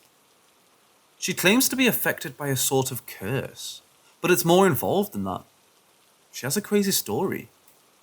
Apparently, it all started with her ex-boyfriend, who she says was into some dark shit. But she named some things I'd never heard of. One thing she said was that he was using body hacking software on her. When I asked her more questions, she named the version. I think it was 6.0. The idea that he has control over body was something I've never heard before. Another thing I'd never heard of, she sleeps with a big pot on her head. She says that it keeps the noise out. She can't sleep if she doesn't have this. She sees her priest multiple times a week and believes herself to be possessed. When I look at her face, there's wrinkles, but not in the normal places. She's 37, a year younger than me, and she has these deep wrinkles, but not laugh lines, more like fear lines. I can tell that she believes this story wholeheartedly, and I was the only person she told. She believed it had to have something to do with the ex-boyfriend. She told me in the end, she found out he'd been cheating on her for like 2 years, and apparently laughing about it with the girl he was with. She claimed they were into black magic and cursed her. This happened more than 2 years ago though, and she still sees her priest between 2 and 5 times a week, depending on how she's doing. When you look at her, you can tell she has trouble sleeping. Over the holidays, she had to spend the night at my boss's house. That's how I found out she has to sleep with that pot on her head, literally wherever she goes. Because, who would want that? Obviously you wouldn't sleep with a pot on your head, unless you really had to. This has been a strange mystery for me. One theory was maybe she's one of those people that needs to go live inside a mountain or something, away from the electronic grid. I've heard of that before. That might explain the noise at night. Next guess is that this is a delusion. She's not mentally ill. She was a perfectly healthy girl before this experience with this guy. Mostly, I wanted to see if anyone else has heard of actual body hacking software, or anything that would let someone control another person's mind or body.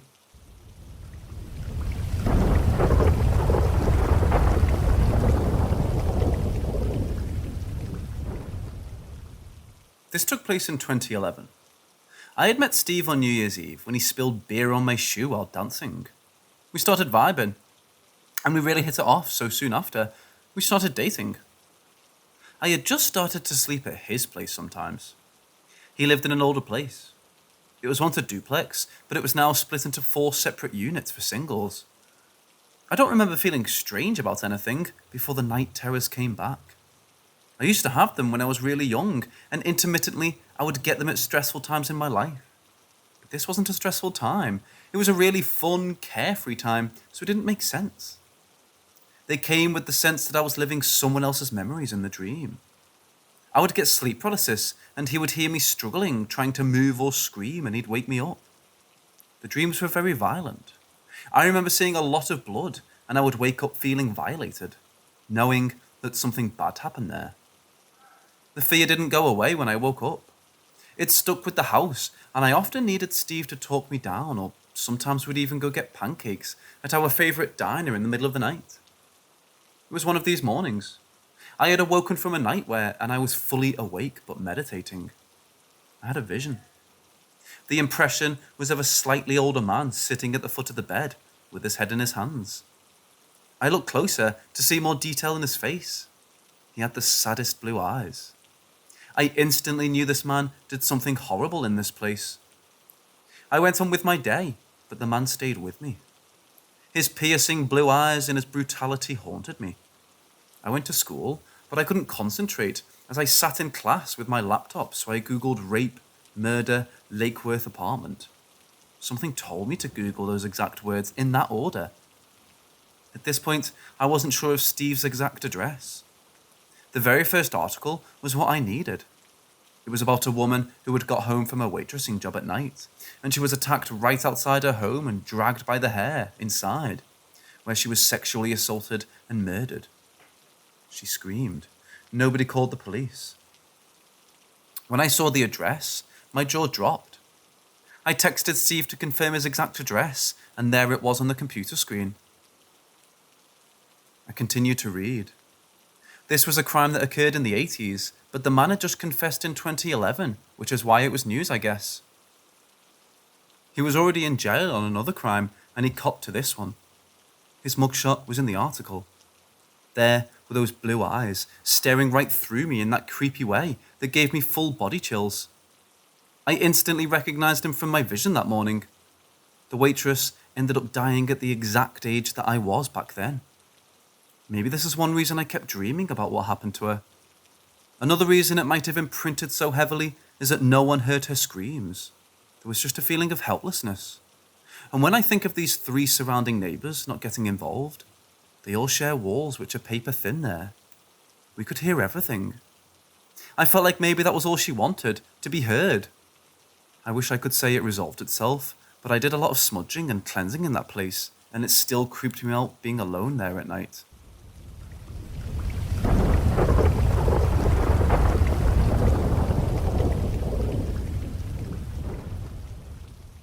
When I was in my teens, I was in a car accident. I was on my way home from a friend's house when a car hit me at 40 miles an hour. It wasn't a direct hit, but they slammed me over the side of the road, breaking both my right arm, right leg, and 2 ribs. Hadn't it been for my helmet, I would have cracked my skull open. Still got a nasty concussion though. The rehabilitation was gruesome. I ended up in a deep depression, effectively losing an entire year while my friends went off to high school. I was hopped up on pain meds and had 3 sessions of physiotherapy per week. I ended up with a chemical imbalance, throwing my mental stability out the window. Everyone thought it was just me being a bit down about the whole recovery, but it was far deeper than that. I was falling behind all my friends, and I was feeling left out. It left some permanent scars.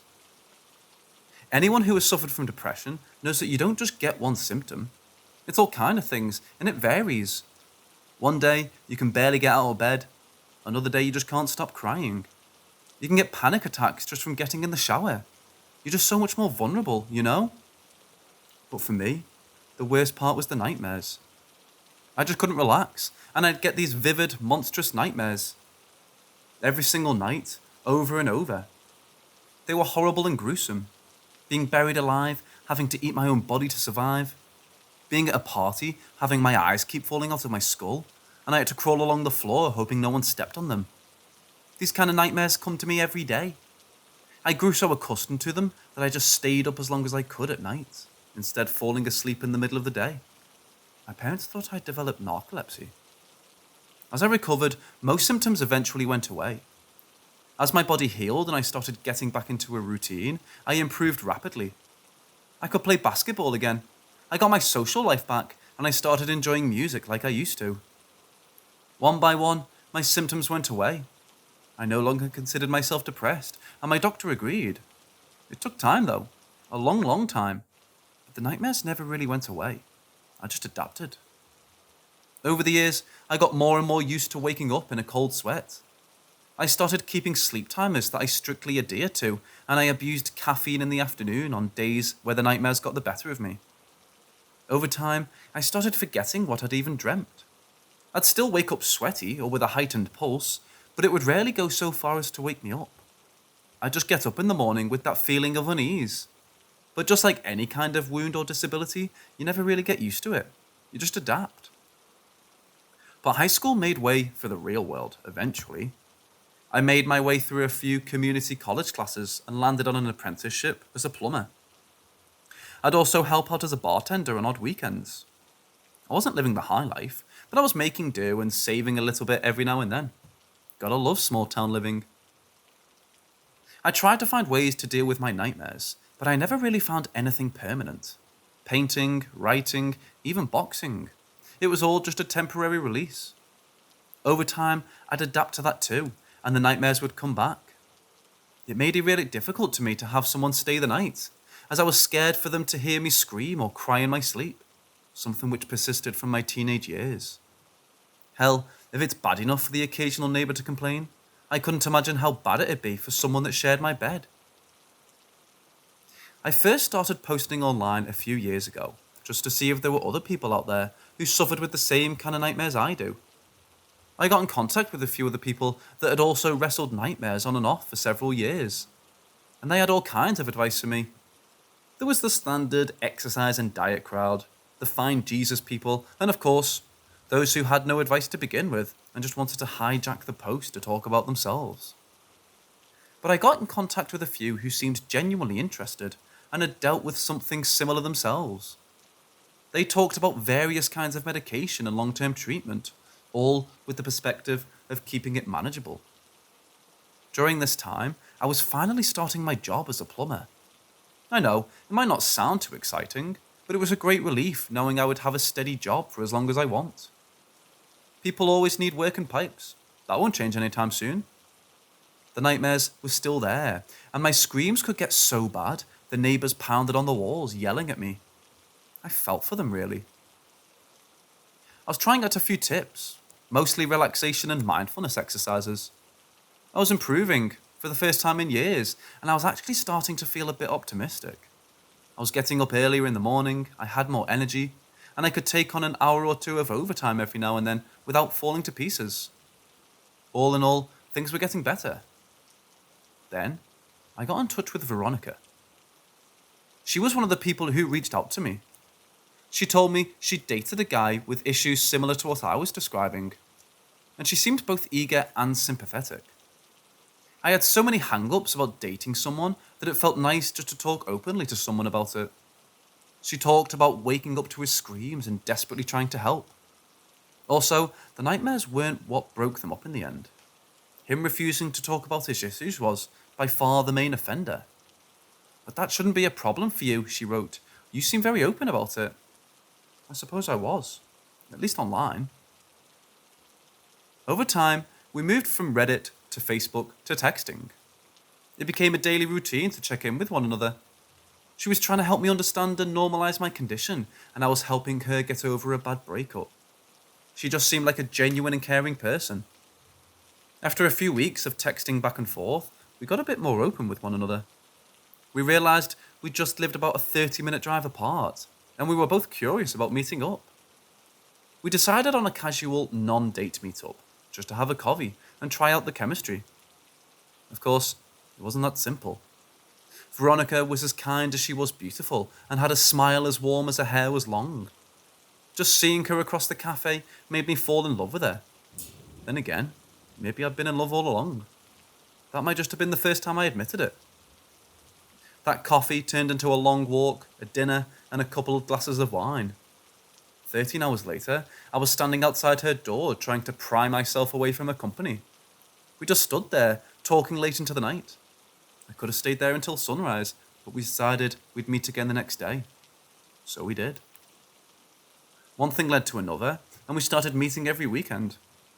It wasn't long until the talking took a backseat to kissing and more. She was so warm and gentle, every movement deliberate and sensual.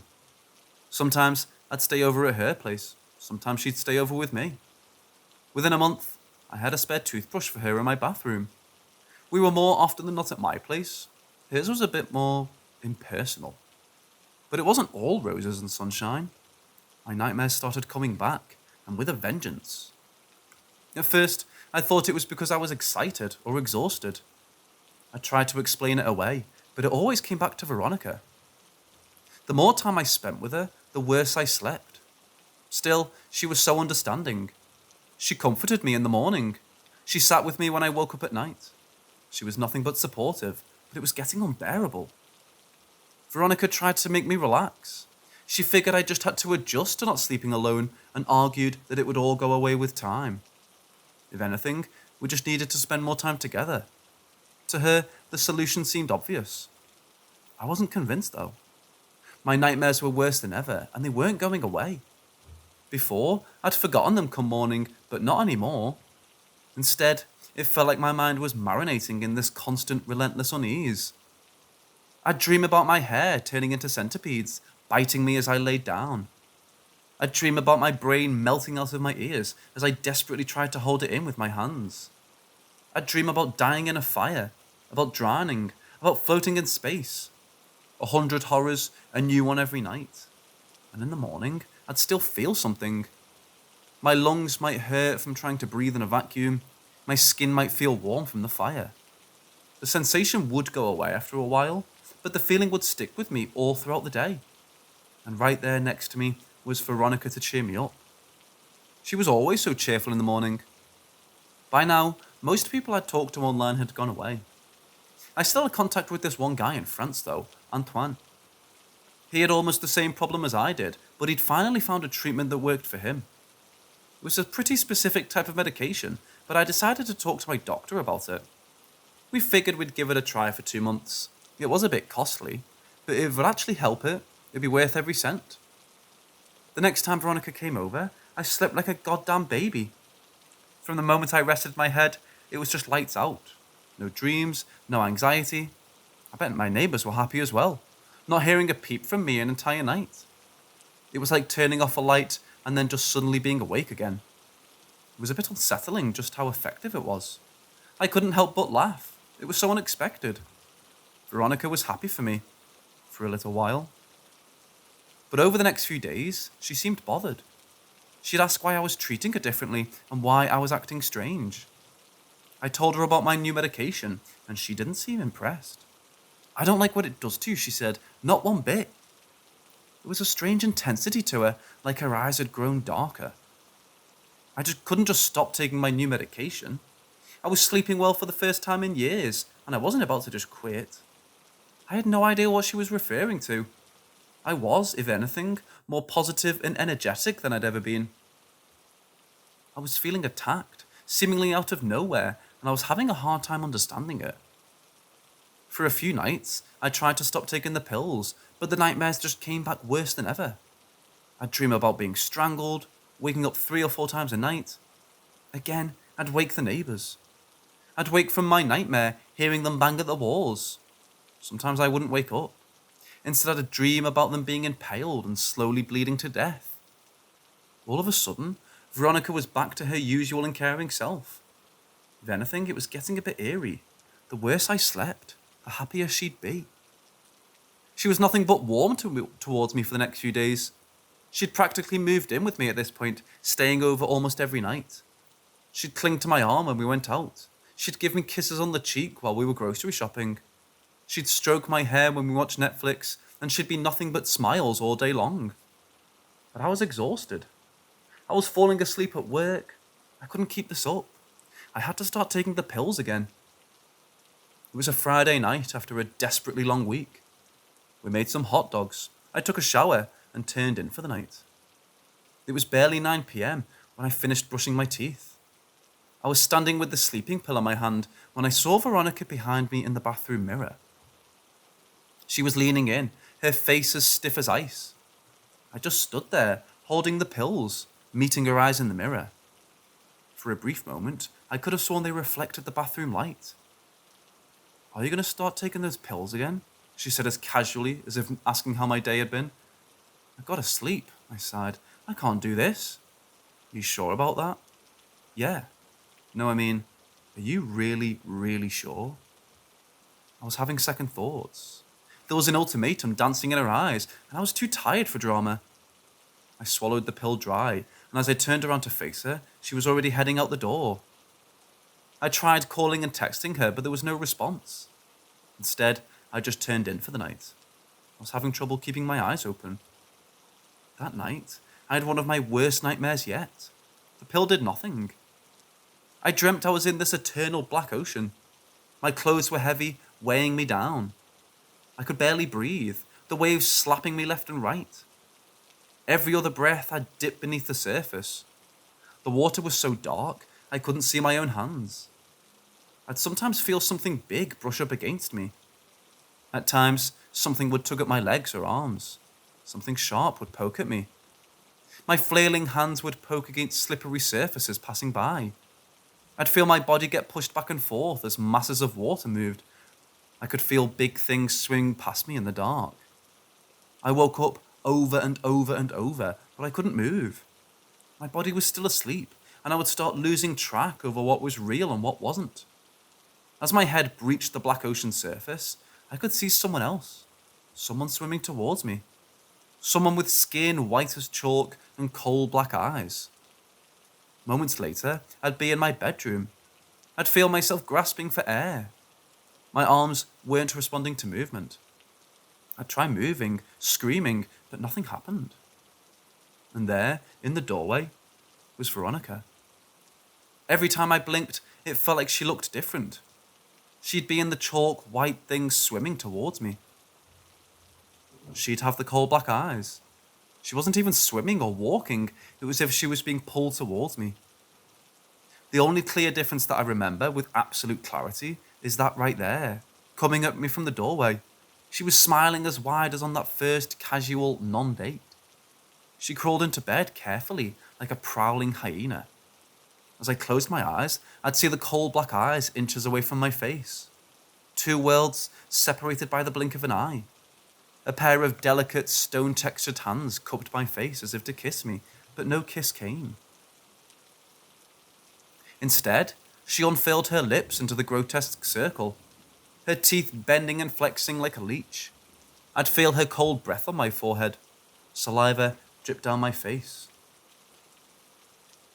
She thrived on this. She fed on this. On me. All of a sudden, I was fully awake. My neighbour was once again banging on my wall. Had I been screaming? Veronica pulled back. She'd been leaning over me. She stared at me, her pupils so large that her eyes looked black.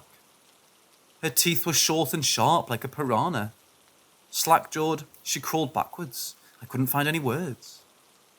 As I sat up, she scurried backwards like a cockroach. For a few seconds, we just stared at one another. My breaths were short and shallow. I felt lightheaded. It felt like balancing on a knife's edge. She could attack or run at the drop of a hat. She was a cornered animal. Something salty dropped into my eye, and as I wiped it off, she ran. She was scrambling to get out as fast as possible, not letting anything get in her way. She knocked over a chair on her way out of the kitchen, along with 2 plates and a glass. I could hear her slam the front door open, using the entire weight of her body to gain a couple of milliseconds. For a few minutes, I just sat there, trying to remember how to breathe. When I finally looked down on my hands, I saw blood. There was a round bite mark in the middle of my forehead. I called the police and reported an assault, leaving out the parts that I couldn't explain. But apparently, Veronica was really difficult to get a hold of. She'd lived at a temporary address, and the name she'd used wasn't real. We didn't have any common friends or family, and the only trace of her left was a witness telling the police she'd rented a fully furnished apartment the same day we went on our first non-date. It was very possible she'd moved there just to get close to me. The only reason I had that final terrible dream, I later found out, was that she replaced my sleeping pills with sugar pills. So much for placebo, I guess. I think she's some sort of predator. She stalks sites where people have terrible dreams. She feeds on them, gaining nourishment. And when she thinks she can't get anything else from you, she does something. Something for her last feast. I don't want to know what she would have done to me given just a few more seconds. I don't think she's alone. Others have messaged me. Every now and then, I still get random people who follow me asking me for updates. They're strangely enthusiastic about it. I urge you, be careful. You don't always know your worth.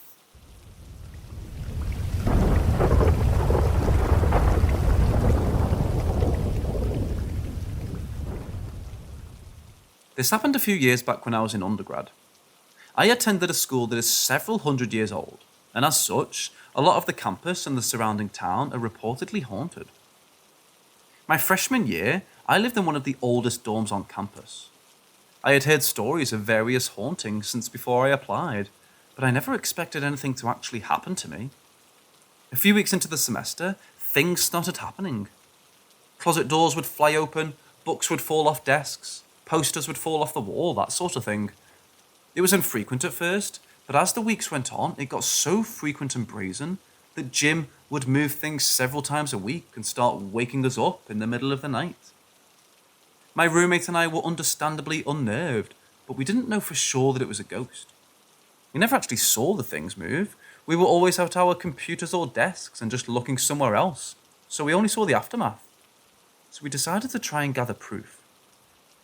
We bought a camera and set it up where it would have a view of the whole room. We had it up for over a week, and in that span, nothing happened. My roommate got frustrated and turned the camera off one night. That same night, we woke up to a crash and saw the camera had fallen off the dresser and broken.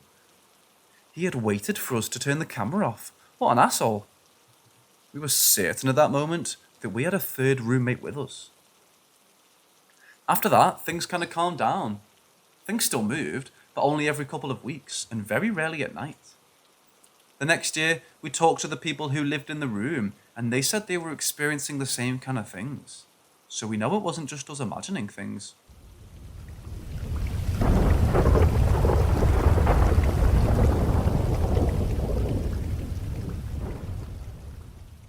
A couple of years ago, me and my pops decided to go on a road trip. It was very out of the blue. I wasn't even expecting it, but I decided to go anyway. It would be some solid father-son bonding time. After driving for what seemed like a couple of hours, we pulled into this gas station and we went back inside our car. Keep in mind, this gas station was basically in the middle of nowhere. We got back into our car and decided to look for a hotel, but there was none. And I mean, not a single one anywhere near us. And my dad was really tired, so we decided to sleep in the car. We pulled up into this sort of resting area or parking lot and decided to go to sleep. My dad fell asleep, but I was on my phone for a couple of hours, and around 11 p.m, I just felt suffocated by the tense air and decided to step out for a bit. I felt safe because the gas station was still in sight, and there'd be a couple of trucks that would occasionally drive by. So I felt at ease. At the time, I was also texting my friend who lives in Seattle. We were on the phone for a bit. Then I saw what looked like a large cornfield, and I'd never actually seen a cornfield in real life. So I decided to cross the road just to get a closer look. And that's what I did. I walked extremely close and I started feeling like I was being watched. But again, I just thought, well, you're literally outside in the dark, standing next to a tall cornfield. Of course you're going to feel this way. So I brushed it off. I even considered going in, but then I thought, why would I even do that? So anyways, I decided to just take a step back when I noticed a barn. A large white barn with red, maybe black strips, but sure as hell was a barn. And I was stupid and young when this happened, maybe 14 or 15. Out of curiosity, I decided to just check it out. I literally thought, I wish I could see something that would freak me out as a joke, because I never really thought anything would happen, and I love being scared. Anyways, I started making my way towards the barn. Getting closer and closer, And I remember very vividly I was wearing no socks and just slipped on slides. I remember the dirt rubbing against my toes while I walked. I remember sending pictures to my friend in Washington, jokingly saying I saw something and that I was going to check it out. As I got closer, I saw something. Behind the barn, but sort of to the side. Like how when someone peers from a corner. And I just thought it was a bell, so I just walked closer. I walked closer, and I saw the head of something or someone just peering over the corner at me. That moment, I just straight froze. My fight or flight was out to function because there I was literally seeing someone or something peering at me from a corner. After about 5 or 10 seconds, the noise Snapchat makes when you get a notification snapped me out of it, and I just ran as fast as I could across the road to my dad's car and got in. I felt a sense of relief wash over my body, and somehow my dad wasn't awake. Me gasping for air wasn't enough to wake him from his deep sleep. I really considered waking him up and telling him we have to leave and telling him what I saw. He would assume I was joking or having an episode, since he's never believed in anything paranormal. I took deep breaths and just texted my friend telling her what I saw, and she didn't believe me. I don't blame her, and I won't blame any of you either. Sometimes I have a hard time actually believing what I saw, but I know it was real.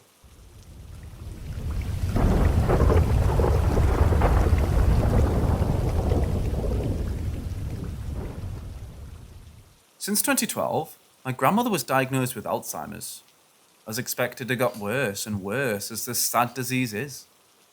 By 2017, she couldn't speak properly, was eating only soup, and my mom bathed her in bed. Most of the time, she had no idea what was going on around her. I always tried to make my mother happy and do everything I could because she was literally living for my grandmother. In November of 2018, I was in the room with my grandma. My mom left the room. My grandma looked at my face like she was fine. It was like she was all conscious again. She gave that look and said, "Thank you." I didn't get it at first. I asked, "For what?" But she wasn't responding anymore. She unfortunately died a few days after that. I worked at an airport in Brazil. In the same month that she died, an old lady that looked very much like her was there, sitting in the cafeteria. She looked at me and looked away. I couldn't stop looking at her because she looked exactly like my grandmother if she hadn't been sick. Then she came up to me and asked if I could take her to the toilet. She hugged my arm and told me that she was sick and finally got better, and that now she's travelling to see her family. When she told me that, my eyes were full of tears, and I got a feeling that I knew what was going on. I took her to the toilet, and when she came back, she said thank you to me and kissed my cheek. I told her that I lost my grandmother a few days ago, and she hugged me and said that my family would move on. She had such a happy expression. She was so calm and at peace with everything. A few minutes later, I left her at the cafeteria again, and she was gone. I know it was someone else. I can't tell if it was something spiritual, but I definitely felt like it was a way for my grandma to say goodbye. I told my mum about this. She got emotional, and she said the same.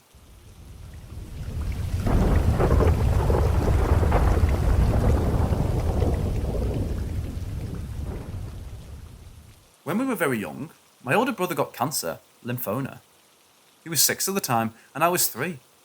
Even so, I do have a few scattered memories of him, and we were inseparable. The doctors and my parents tried everything they could, but this young body couldn't handle the aggressive treatment required to cure him. He passed away at 6. My father dove deep into alcoholism to cope, and my mother became super busy trying to support the family, pay the medical bills, and plan her own son's funeral. Without my brother to play with, I would seclude myself in our room upstairs. Sitting alone, playing with my toys, I do distinctly remember a very comforting old man coming to play with me sometimes. He was dressed like an old farmer, leather boots and all, but he didn't have a thumb on his right hand. I didn't think anything of it because the old man seemed really nice. My mother heard me talking while I was playing upstairs and just assumed I was goofing around. When I came downstairs, she asked who I was talking to. I said, "The man with no thumb." She let it go at the time, but thought it was strange that I made up an imaginary friend that didn't have a thumb. Fast forward a few weeks, and I'm upstairs playing with the man. Grandma had come by to check on us after everything the family had been through. She asked my mum who I was talking to upstairs.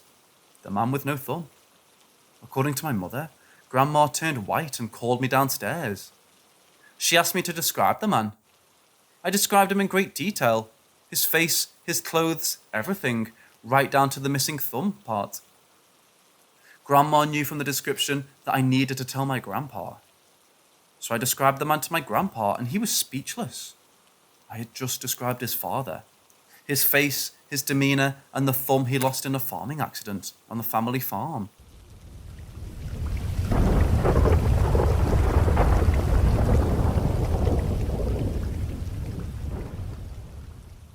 My wife and I have been together almost 6 years now. We got our first place together 5 years ago. At that place, things got spooky shortly after moving in. We had a 5x4 picture that lifted off the wall and ended up set perfectly beside our couch. Had a full laundry basket get tossed off our bed, and one night, when we had friends over for drinks and cards, had an empty beer bottle begin to shake and rattle back and forth in front of us all. We had even had doors open and closed, lights turned on and off.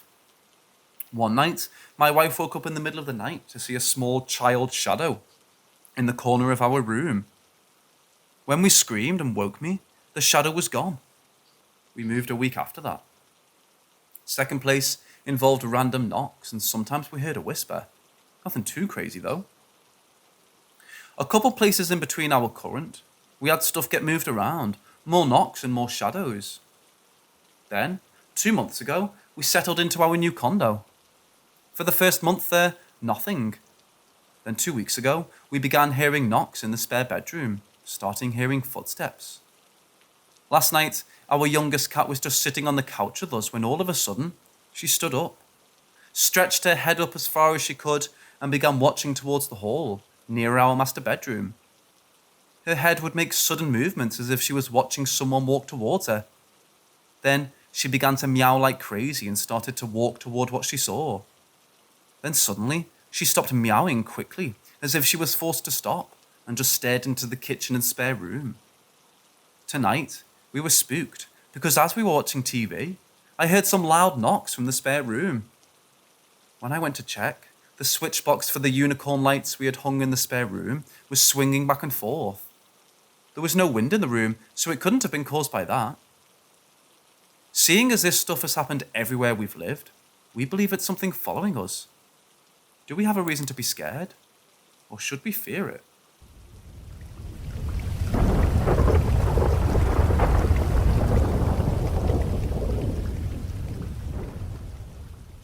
So this happened when I was 19 in the summertime. I'm 30 now. I had just gotten into my first serious relationship with a girl, and because of that, I was constantly hanging at her place, as her mom worked at a retail store late at night.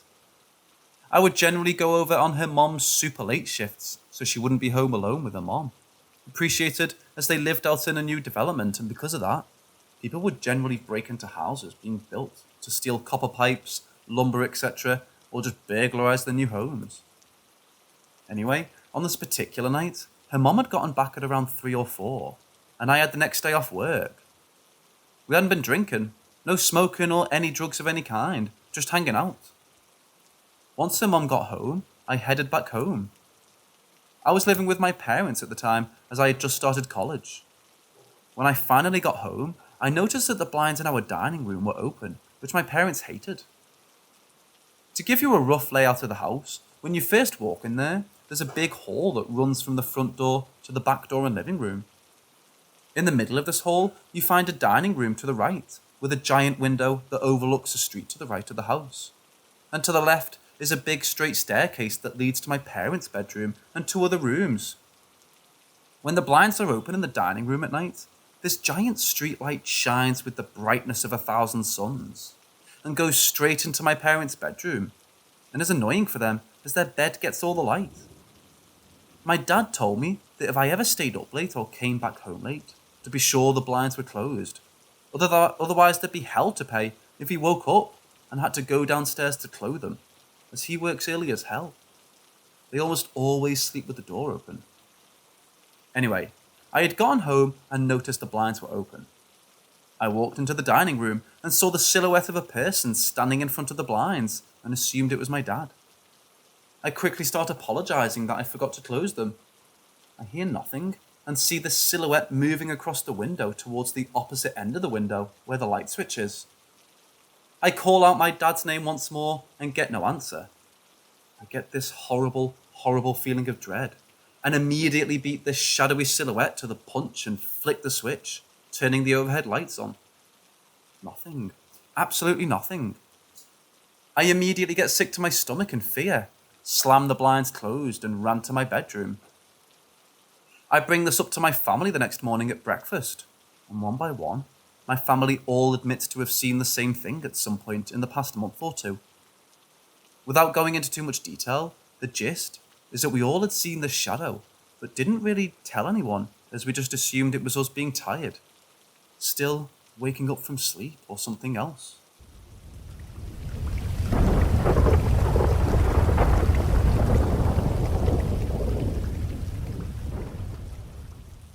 So this was about 7 years ago. I was living with my father in a mobile home park in Palmdale, California. I've always been a kind of paranoid person. It was worse when I was a kid.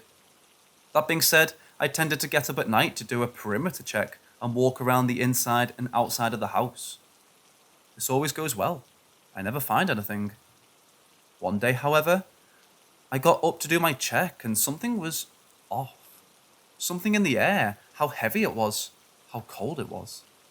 The lack of music from across the street. The pressure. I couldn't tell what, but I knew for a fact that something was wrong. Being myself, I got up to do the check anyway. As I went from my bedroom to the kitchen, the air got colder. The feeling I got was not pleasant. Instead of going out the front door as normal, I continued on to the dining room. I did a check of everyone's bedroom and made my way to the living room. Before the living room, there's a tiny hallway. At the entrance to it, I stopped dead. The air started to get hot. The rest of the house was cold. As I continued down the hallway, the air got hotter and hotter, and the pressure in the air got greater. This happened every inch I travelled until I reached the door onto the porch. Once I was there, the pressure and the temperature were at their max. I could tell that whatever was there was not normal, and not something that I should be involved with, but something was drawing me to open the door. I reached out my hand and touched the knob, and immediately was filled with the deepest rage and hatred that I've ever felt. I held onto the door handle for a few moments before realizing that I was even doing it. I let go and felt some kind of shift in the pressure, like it was agitated. It was getting hard to breathe. I spoke aloud and said, "I do not know you and you are not welcome in this home," with as much confidence as I could find. It seemed to be enough. The presence faded away and it got much colder. I could hear the crickets and the neighbours' music. Everything was normal.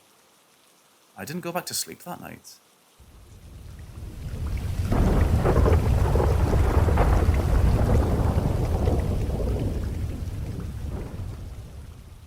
We love to ride bikes at night.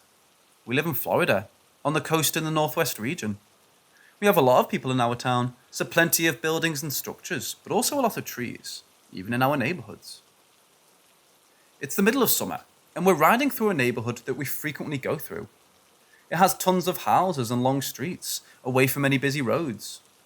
We normally play some music, quietly if on a speaker, or we both wear headphones. I've been riding my bike the whole life on the regular, and I'm always cautious, especially at night. Lights on, and always looking around our surroundings. I have great vision too. So we're riding down one of the longer streets, and something in the shadows catches my eye about 50 feet straight ahead, so I call my friend to stop. It was just a flicker of movement. Most of the street is lit up by light poles, but in a certain area where I saw the movement, there are two huge trees growing over the street, and together it casts a huge shadow on the road. My friends and I stop. I tell him to watch ahead and we stare at the shadows, not knowing if I really did see anything or not. An overwhelming fear passed through me and chills ran up my spine. A huge, solid white wolf-looking creature slowly emerged from the shadows and sat right on the edge of the shadows, staring right at us. We were really startled then, looking back at the creature and each other to make sure we both saw it. All of a sudden, another one walks out behind the first and joins it in sitting on the edge of the lit up part of the street, and the shadows, just staring us down. We do see wolves here, coyotes, foxes, but hardly ever does anyone see a wolf in any of the neighborhoods. They could be roaming our streets at night if they can't find food in the woods, but these things were taller than a car, sitting down. I've never seen such a huge creature. My friend said he started to feel dreadful. We felt as if they were spirits and not real animals. We quickly made the choice not to finish riding down that street, as we felt they were warning us. It didn't feel good. So we left in the opposite direction and headed home. I'm glad we weren't followed.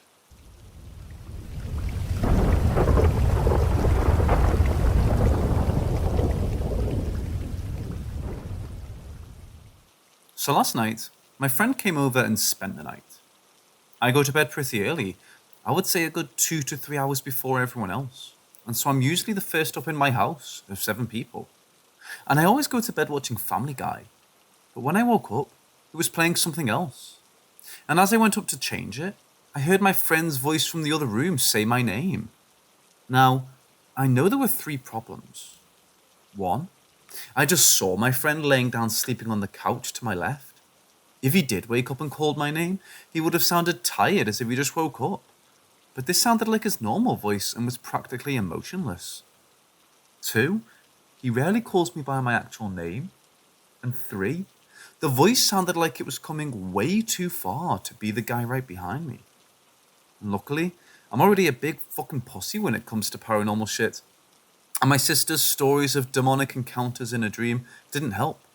So I just looked down at the floor and walked back to the couch I was sleeping on and covered myself with my blanket for a good 10 to 15 minutes. During which, I think I heard something moving me behind me, and my exposed legs didn't feel like they were being touched, but kind of surrounded by something, if that makes any sense.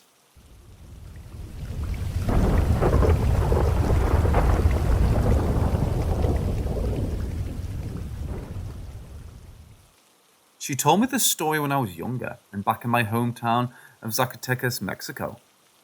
Anyways, let's get started with the story. This story takes place around 25 years ago. During the night, my mom likes to take simple walks around to clear her head after a day's hard work. Because it's always hot and humid during the day, she uses this time to savor the cool breeze of the silent yet peaceful night. Without a doubt, my mom thinks it's going to be a regular stroll like always, but then she hears it. Near a small lake that is a little farther away from the town, there's this girl in a white dress, walking, but crying. As she's crying, she hears the phrase, mis hijos. My mom knew that this was Llorona, because every single person in Latin America knows of this woman. For those who don't know about La Llorona, there used to be a beautiful but poor girl who had fallen in love with a rich man. Both individuals felt the same amount of love and compassion for each other. They surely got married and had kids. They truly loved each other, or so she thought. The woman found out that her husband was having an affair from the constant disappearances in the middle of the night, catching them in the act. One dark night, she took the children out for an evening stroll before stopping near a lake. Because her children looked so much like their father, she threw them in the water and let them drown. Realizing what she had done, the woman felt an immense regret and sadness swell up upon her soul, thus throwing herself into drown in the water with her kids. Because of her sins, she is to forever walk the earth in search of her kids, even though they have already passed to the other side. Her appearance is quite noticeable. She's always wearing a torn white dress while her eyes are crying blood. There are many variations of how she looks, but this is how my mom described it to me. My mom sees this woman crying near the lake. Whenever you see something that you didn't know existed, you can't help but stare at it. La Llorona felt as if someone was staring at us, so she turned around to make eye contact with my mom. Before I continue, when my mom told me this next part, she began to pray because this event scared the living hell out of her. asking for Jesus and the Guadalupe to give her strength. After praying, she continued with the story. My mom stared clearly into the eyes of this woman to see the torn dress, the pale face, the black bags under her eyes, and the blood leaking down her eyes. My mom made eye contact with this woman for about a minute before it began to move towards her. My mom turns around and runs, full on sprint. When she arrived home, she got on her knees and prayed to the Guadalupe statue all night. When we came to America, she refused to let me go outside. Not even 5 minutes, because she fears that Llorona will get me. I believe her, because I constantly feel like something is watching me whenever I'm walking back home during the dark.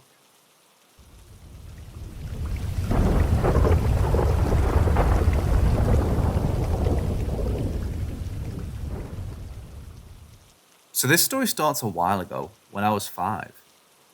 So just to give you an idea, you would open my door, and on the right is my dresser. And then in the far right is my bunk bed and a window. And then on the left is my TV and closet. So I slept in my bunk every night. However, I would wake up every night to see a body part or dead body in my bed. Also, my dad has a very strong haunting on this side of the family. My parents and I kind of wrote it off as just little kids' nightmares, since my mom doesn't really believe in spirits. Fast forward till I was 7, and I was still having these nightmares. And I started having nightmares about a girl in the corner of my room. She was beautiful, just like absolutely beautiful, and she had long black hair, and she wore a pretty white flowery dress. I started seeing her in real life, but only like little glimpses in the corner of my eye. It was really creepy, and as you might guess, I was old enough to understand that that wasn't a real person in my bedroom. So I started to see her get worse and worse looking every night, and she would start walking over to my bed, but I could only see her head since I was on the top bunk. She would lay beneath me in the bottom bunk until I fell asleep. I got brave one night and decided to ask her what her name was and why she was here.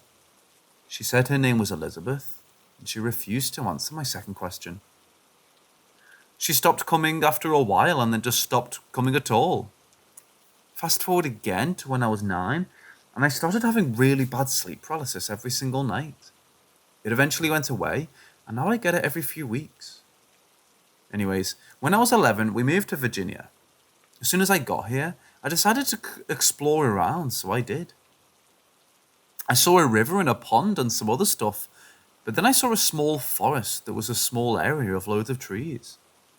I walked into the trees, and I found some graves which creeped me out, since they were obviously abandoned. I was reading along all of the names and found one called Elizabeth. That's when I turned and bolted back home. After that, I would wake up to her in my room again, and she looked so awful this time. She was burned and her hair was frizzy and burned. She basically looked like she was just in a fire. I started waking up a few minutes earlier than when Elizabeth came, and another girl with blonde hair and a flowy light yellow dress would sit on my bed and tell Elizabeth to leave once she came, and Elizabeth would scream and leave. I was only 11, so this scared me so badly. I could cry, and the girl told me her name was Lillian. Anyways, Elizabeth eventually left, and I started having more dreams about a little girl pulling me out of bed. After that, I got super into spiritual things and saged my room and stuff. These dreams ended, and I found out a few weeks later the people who were buried there died from a fire. I still see her in public or crowded places sometimes, but for now, she's gone. I'm not sure what happened with Lillian, but I haven't seen her since. However, I feel her presence.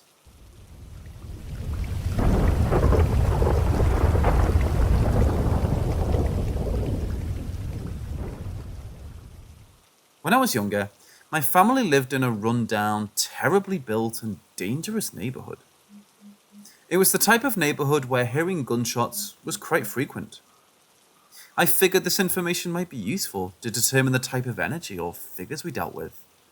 We had multiple paranormal experiences at the old house, and that's one of the reasons I'm so glad we moved out. One of the experiences I remember most happened before school one morning. At that point in time, I lived with 4 of my current 5 siblings and both of my parents. But that morning, it had only been my eldest brother, a middle schooler, and I, an elementary student. He and I sit at our kitchen table, which was near the wall and had a clear shot of our small kitchen and the back door, while everyone else got ready for the day upstairs.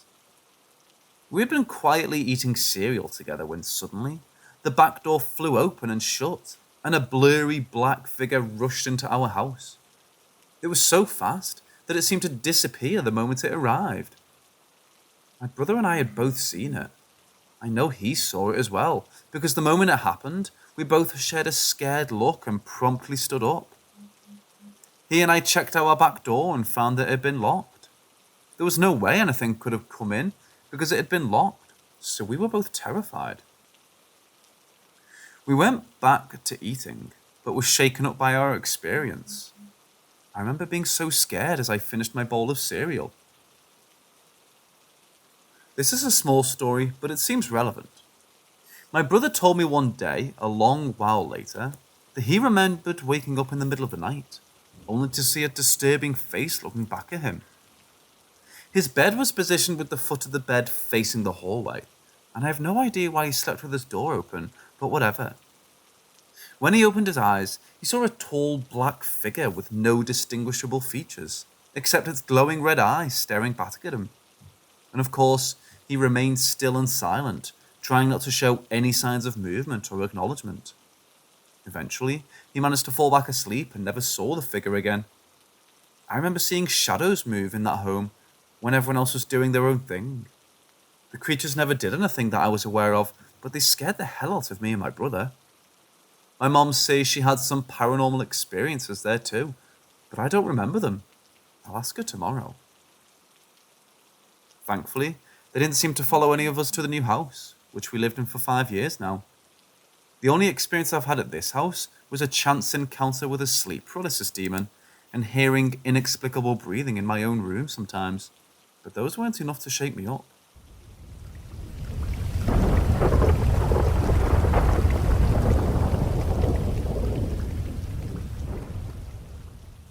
Has anyone heard the voice of their pets?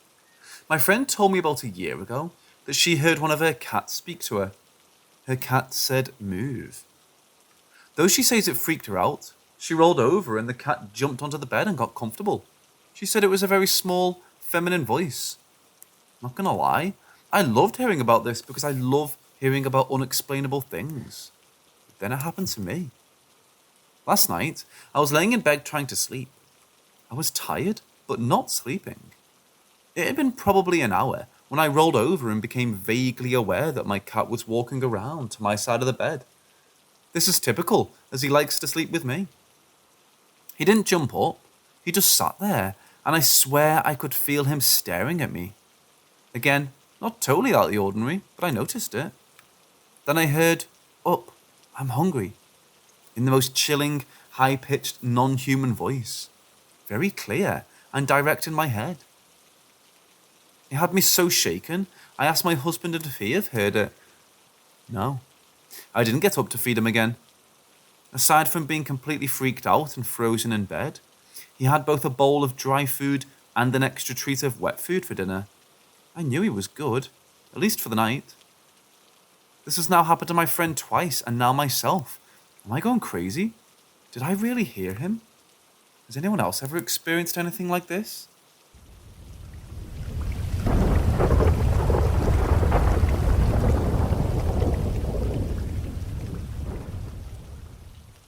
From age 8 to 14, I lived in a 1-story house with a basement and garage with my parents and grandparents. Funnily enough, the basement was the least scary and weird part of the house. From the basement at night, you could hear footsteps constantly and the floorboard above creaking. There were weird incidents in the basement, but they happened far less often. Whenever we moved to the back room to sleep, instead of the basement, things only got weirder. It started with me seeing a woman covered in bandages sleeping next to my mother. I asked who she was, and my mother just dismissed me entirely, so I ignored it and fell asleep. Later, I saw a white orb bouncing sporadically in the bathroom closet. Once again, I told my mother, but she chalked it up to a firefly. Fireflies don't glow like that or move that fast. I heard a song playing, but no matter how hard I listened, I couldn't make out the lyrics. When I asked my mother if she heard that music, she said no.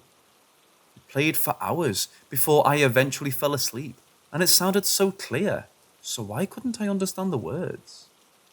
The scariest was when I was laying in bed one day and I saw my sister walking down the hall while I was upside down on the bed. I called to her, but she didn't respond, so I turned around to put myself upright, just as she stepped through the doorway. When I looked back, she wasn't there, and I realized the thing I thought was my sister didn't have a face. My grandfather also had weird experiences, like shadowy figures walking around his bedroom. I once saw one in ours digging through things. Footsteps would echo through the halls at all hours of the night, despite everyone being asleep. The house creeped us all out, and all of us had weird feelings inside the house. We moved out a while after a tornado almost hit us. I haven't been back since, but sometimes think about what I experienced there.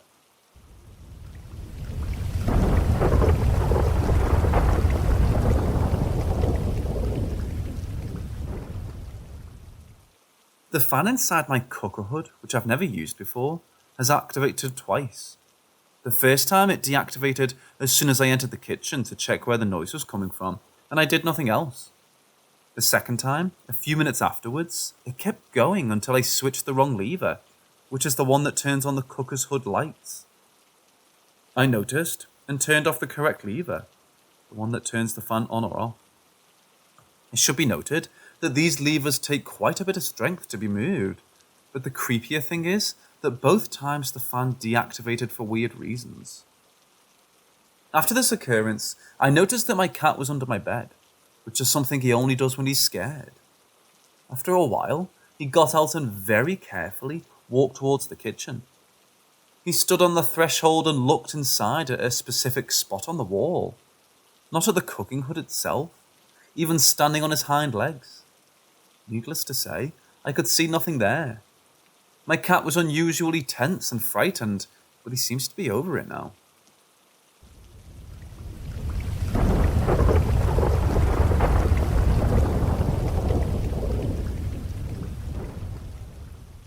It had been a long spring cleaning my room. I wasn't done, so all the things I had under my bed were piled up in the corner of my room. I washed my face and brushed my teeth, as that's my usual night routine, and then I went to bed. I was really tired and was looking forward to getting some sleep. While laying in bed, I could feel the presence of someone in the room. I ignored it because it happens all the time. I closed my eyes and tried to sleep, and suddenly, I could feel someone slowly laying down beside me. I froze, and then I felt a hand brushing against my leg. Scared to my bones, I jumped up and turned on the light, and guess what? No one was there.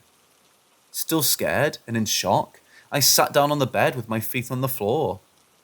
And just when I finally calmed down, someone grabbed my leg from under the bed and tried to pull me down under. I quickly pulled up my legs and crawled to the corner of my bed. Tears started to fall down my cheeks, and I took my phone and texted my brother and mother. I cried until my brother came into my room, and I just knew one thing. I did not want to sleep in my room that night. And from now on, I always have a bunch of boxes and other stuff under my bed.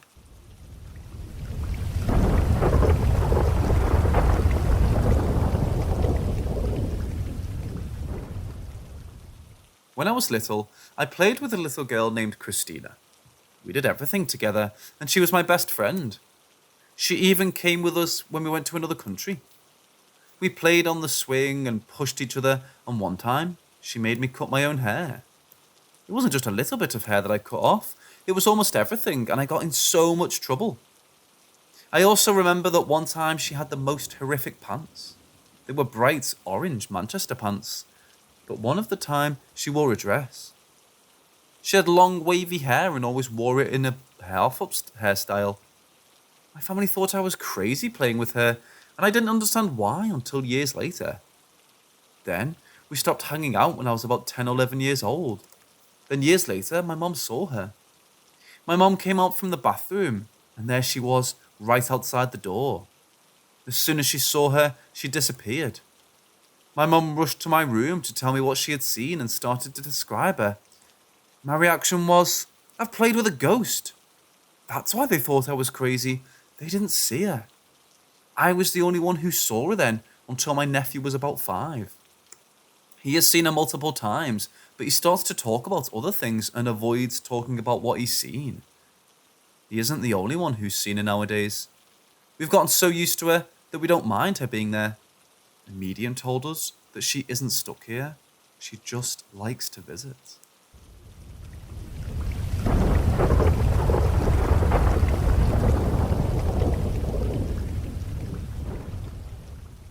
My 5-year-old son, who happens to be high-functioning autistic, has had several things happen over the years. Recently, they seem to be becoming more frequent. The first time we noticed something was when he was about 9 months old. We took a road trip and stopped off in Fall River, Massachusetts, to tour the Lizzie Borden house. While there with the tour group, my husband was holding our son, and we were the last ones to leave the parlour area. My son was looking over my husband's shoulder back into the empty room and started laughing, clapping, and waving at the empty room. He was clearly seeing something that we couldn't. Recently, he's been telling us he sees Jesus, and when asked what Jesus looks like, he says Jesus is a bright light. He says Jesus doesn't talk to him, but he's there. That has happened in a couple of different places. One day, out of the blue, he tells my husband and me he's hungry. We ask him who, and he says Jeremy. His brother's name is Jeremy.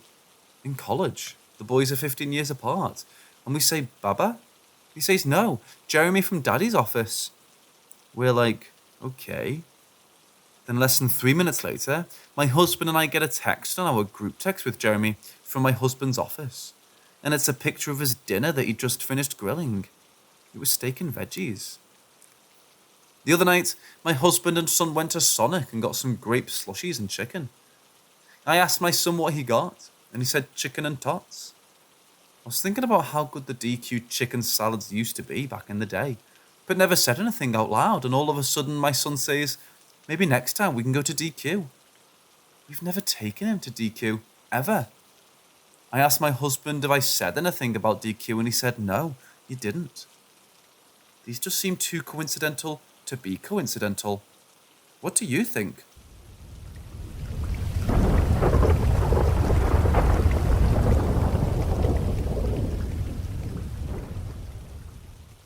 At the start of the pandemic, I decided to get back into retro gaming. I wanted to catch up on my backlog and try to get some gems from the past. I posted about it on Reddit, and I got a few suggestions on what to check out. Using an emulator, I could pretty much play anything. This one guy suggested I play Hatchet Man Code. I'd never heard of it, and I couldn't find it anywhere. There was an inactive Stain page for it, but there was no available download. Instead, I opted for another game by the same developer called Changelings. I don't think a lot of people have heard of this game. It's a game from the PS2, but I don't know if it was ever physically published. I found it for the emulator though. Changelings actually had a pretty clever concept. It was sort of a reverse game show. You're put in a position where your made-up friend, lover or parent has been cloned. Every round, you are faced with 4 identical copies of a person, and your task is to find the real one. You have to ask them questions to figure it out. You're asked several personal questions to calibrate what sort of answers you're supposed to look for. You can add as much data to your profile as you want. They have like 500 questions. Based on the number of questions you answer, you get a psychological profile. You can check it out on the main menu. The more data you provide, the deeper and more personal questions you can ask the clones. If you answer just a few, you can't really ask the clones that much, and it gets a lot harder. The first night I booted up Changelings was a lot of fun. Filling out your profile unlocked more and more cosmetics, so I made it a point to answer all of them. It took almost an entire night, but after that, the answers generated seemed eerily human. The game had a bit of an uncomfortable atmosphere. The colours were toned down, and the characteristics had this robotic, auto-generated text-to-speech thing going on. It all took place in this sort of funhouse laboratory setting with strange mirrors and sterile walls. The main menu was a lab that you had to walk around in to get to options, start games, credits and all that. Also, there were tank controls.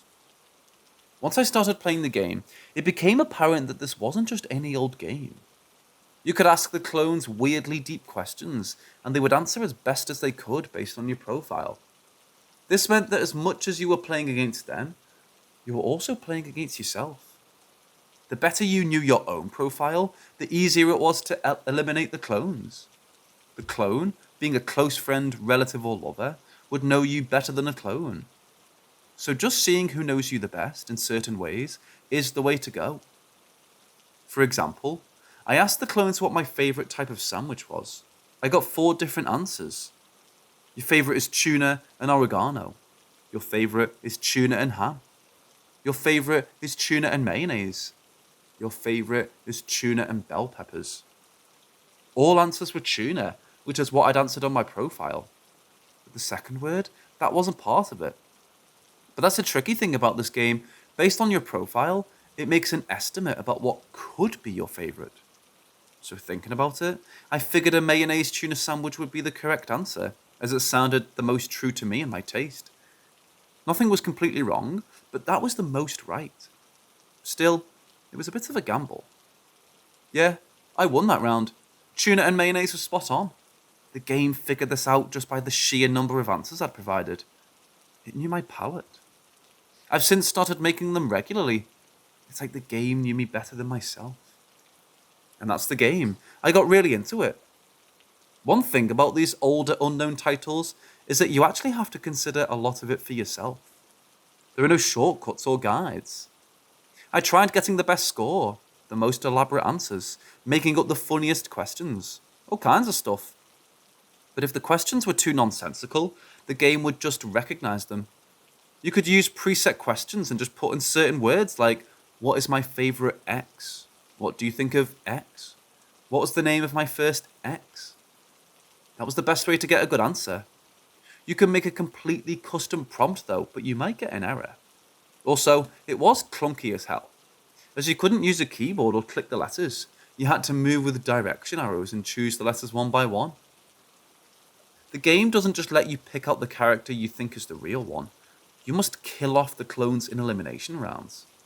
It wasn't graphic or anything. They'd just be taken to another room or you'd hear a scream. At the end of the round, with just one person remaining, your character steps into that room. If you get it right, they'll hug you, kiss you, or thank you. If you get it wrong, the character got this strange grinning expression on their face, and the screen would cut to black. Then, your character would be the one who screams. By day 5, I'd discovered a glitch. You could bug out the game by putting a question within a question. If you did, the clone sort of spazzed out, and you got a full score as you'd won the round. This score could be used to unlock cosmetics and new sets. It kind of messed with my score though. See, the game never really stops working on your profile. Whenever you ask a question, it analyzes it. If it recognizes what you're asking, it uses that information in establishing your profile. If you ask a lot of questions about your past, it might take that into account. Same with questions about work, relationships, the future, and other themes. The game really feels like it tries to get to know you. But with corrupted scores, the game started bugging out. For me, the strangest thing was starting a new round and the clones were just gone. Just an empty room with no one there to answer my questions. Other times, all clones would just stand there with a big grin on their face, all saying the same answer. At one point, a clone backed out of the kill room and just got back in their seat without a head. Despite all this, I reluctantly got into it. It was strange to reverse answer questions about myself.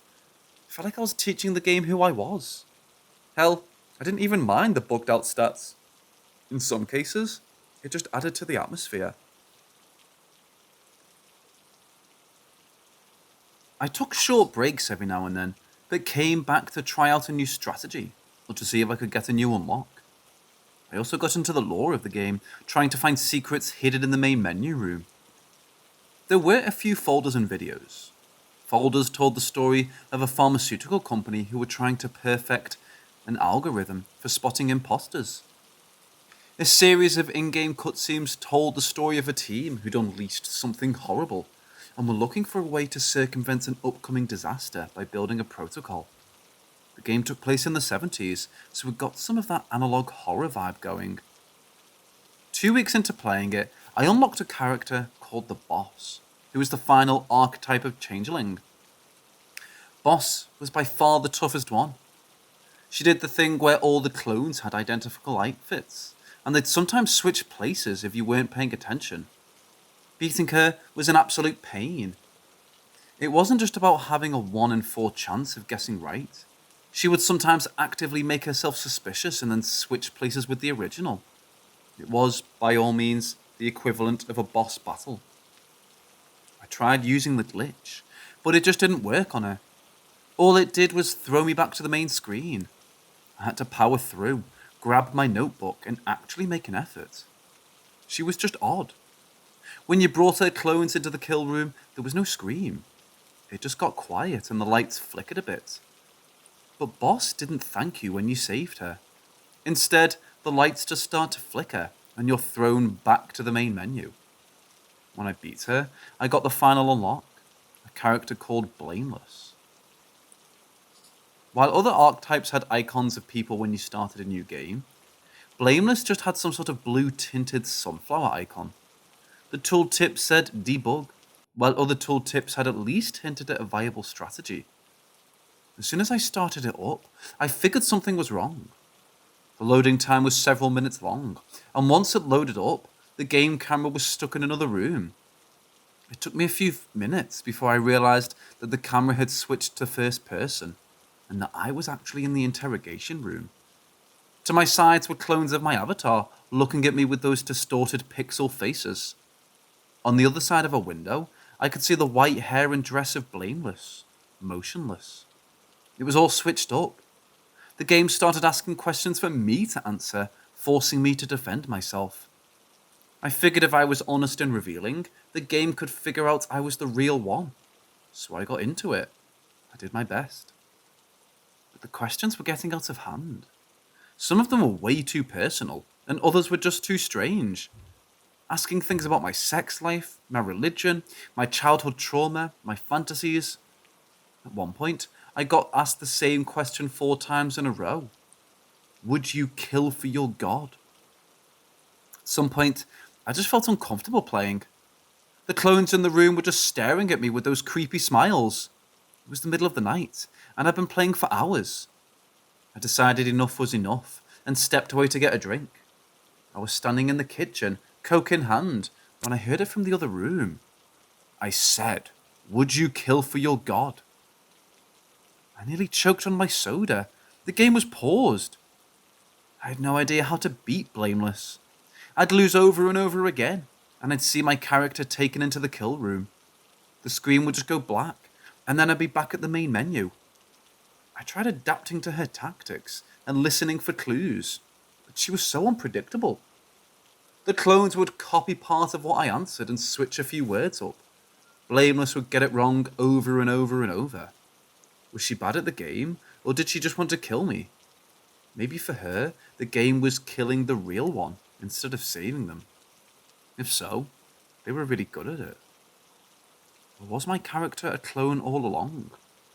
At one point, I just stopped playing. I wasn't invested enough to get this frustrated. I'd gotten all I could out of Changelings, so it was time to move on. However, as I started looking for the next game to play, my phone dinged. Text message.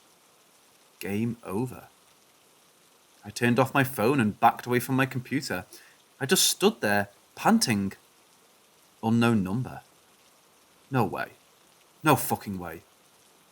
I uninstalled everything. It had to be a virus. I turned my phone off and fetched my backup flick-up phone. I ran a malware check on my computer, locked all my windows, and closed the curtains. Has someone used the game to spy on me? Like a password phishing thing? It wasn't unheard of, and some of my questions could be used to guess the answer to my secret questions. I got paranoid. I'd stop at random times while showering just to hear if someone was sneaking around my apartment or looking through the mail slot. I thought about calling the police, but seeing as how emulators can be a bit of a grey legal area, I wasn't too sure about it. It'd be too hard to explain. It was midnight when my flip phone rang. Unknown caller. I thought about not answering, throwing it away and just not looking back. But I had to know more. Who was this person and what did they want? What did they really want? So I picked it up. Game over. Same robotic text-to-speech function. Same tone of voice. Then the line went completely silent. No breathing, no moving, just nothing.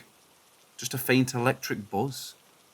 I just stood there, trying to control my breathing. I felt dizzy, as if I'd suddenly run a marathon. What do you want from me? I asked. To find you. Just play without me. We found you. What? You answered. Well. I thought about my words carefully, but my mind was racing. Who was I talking to? Who was behind the voice? And how could they reach me so easily? Game over. Wait, what? What do you... Click. The line went dead, and the phone shut down. Then, my computer shut down. Then the lights, the fridge, hell, the street outside went black.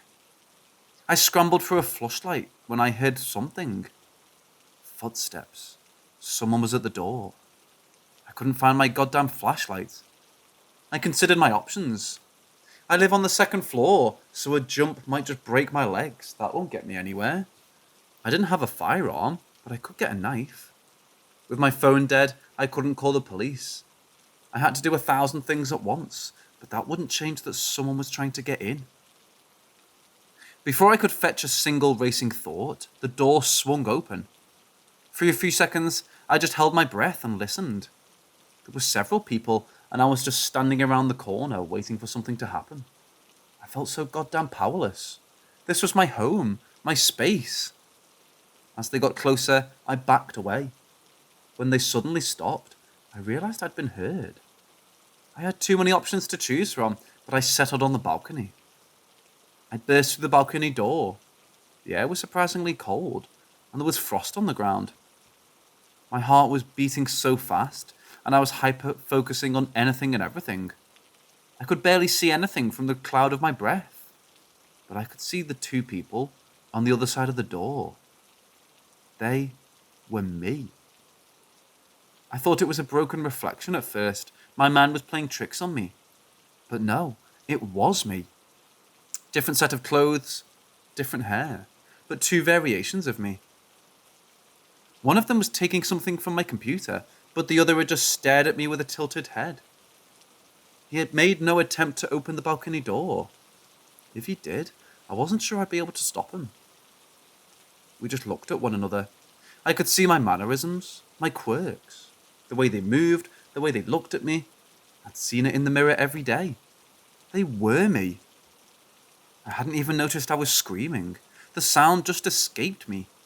I almost fell over the side of the balcony, trying to get away. It was one of my neighbours who saved me. An old woman on the next balcony over, calling out to me, asking if I was okay. Telling me she'd call the police. Telling me to calm down, to talk to her. They're in there, I shrieked. I could barely speak. I pointed right at one of them, and he just tilted his head with a grin. Same creepy grin as in the game. This unrealistic, twisted, ear-to-ear parody of a face. He grabbed the balcony door and slid it ajar, easily. I put one leg over the railing. They weren't getting me. A broken leg or two was a small price to pay. You're fine, he whispered, in my voice. We know. You're okay. I could barely hear him over my breathing. I just shook my head. I'm real, I said. I'm real, and you're not. You're not. He shook his head and closed the door. We exchanged a look. Seconds later, they were both gone. That was it. I told the police the intruders were masked. I told my neighbor I didn't know who they were. I told them I thought I'd been stalked online and that I didn't know what was going on. Which is true. I still don't. They haven't bothered me since. The game is just normal.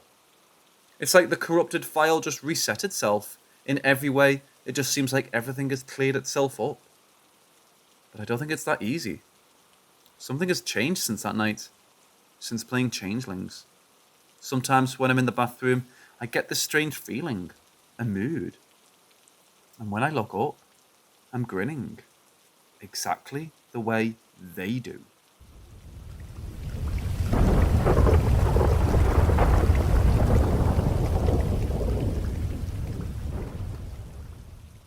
I grew up in a small community in the south of Minnesota called St. Gall. We were 8 families, all loosely related. Uncles and aunts from both sides of my family, along with grandparents and 2 outsider families not directly related by blood. It was a remnant of the hippie era, and my mother grew up out there. It was originally meant to be some sort of farming commune for people who wanted to live on their own terms without going completely off the grid. It isn't like a religious gathering or a cult, as many believe.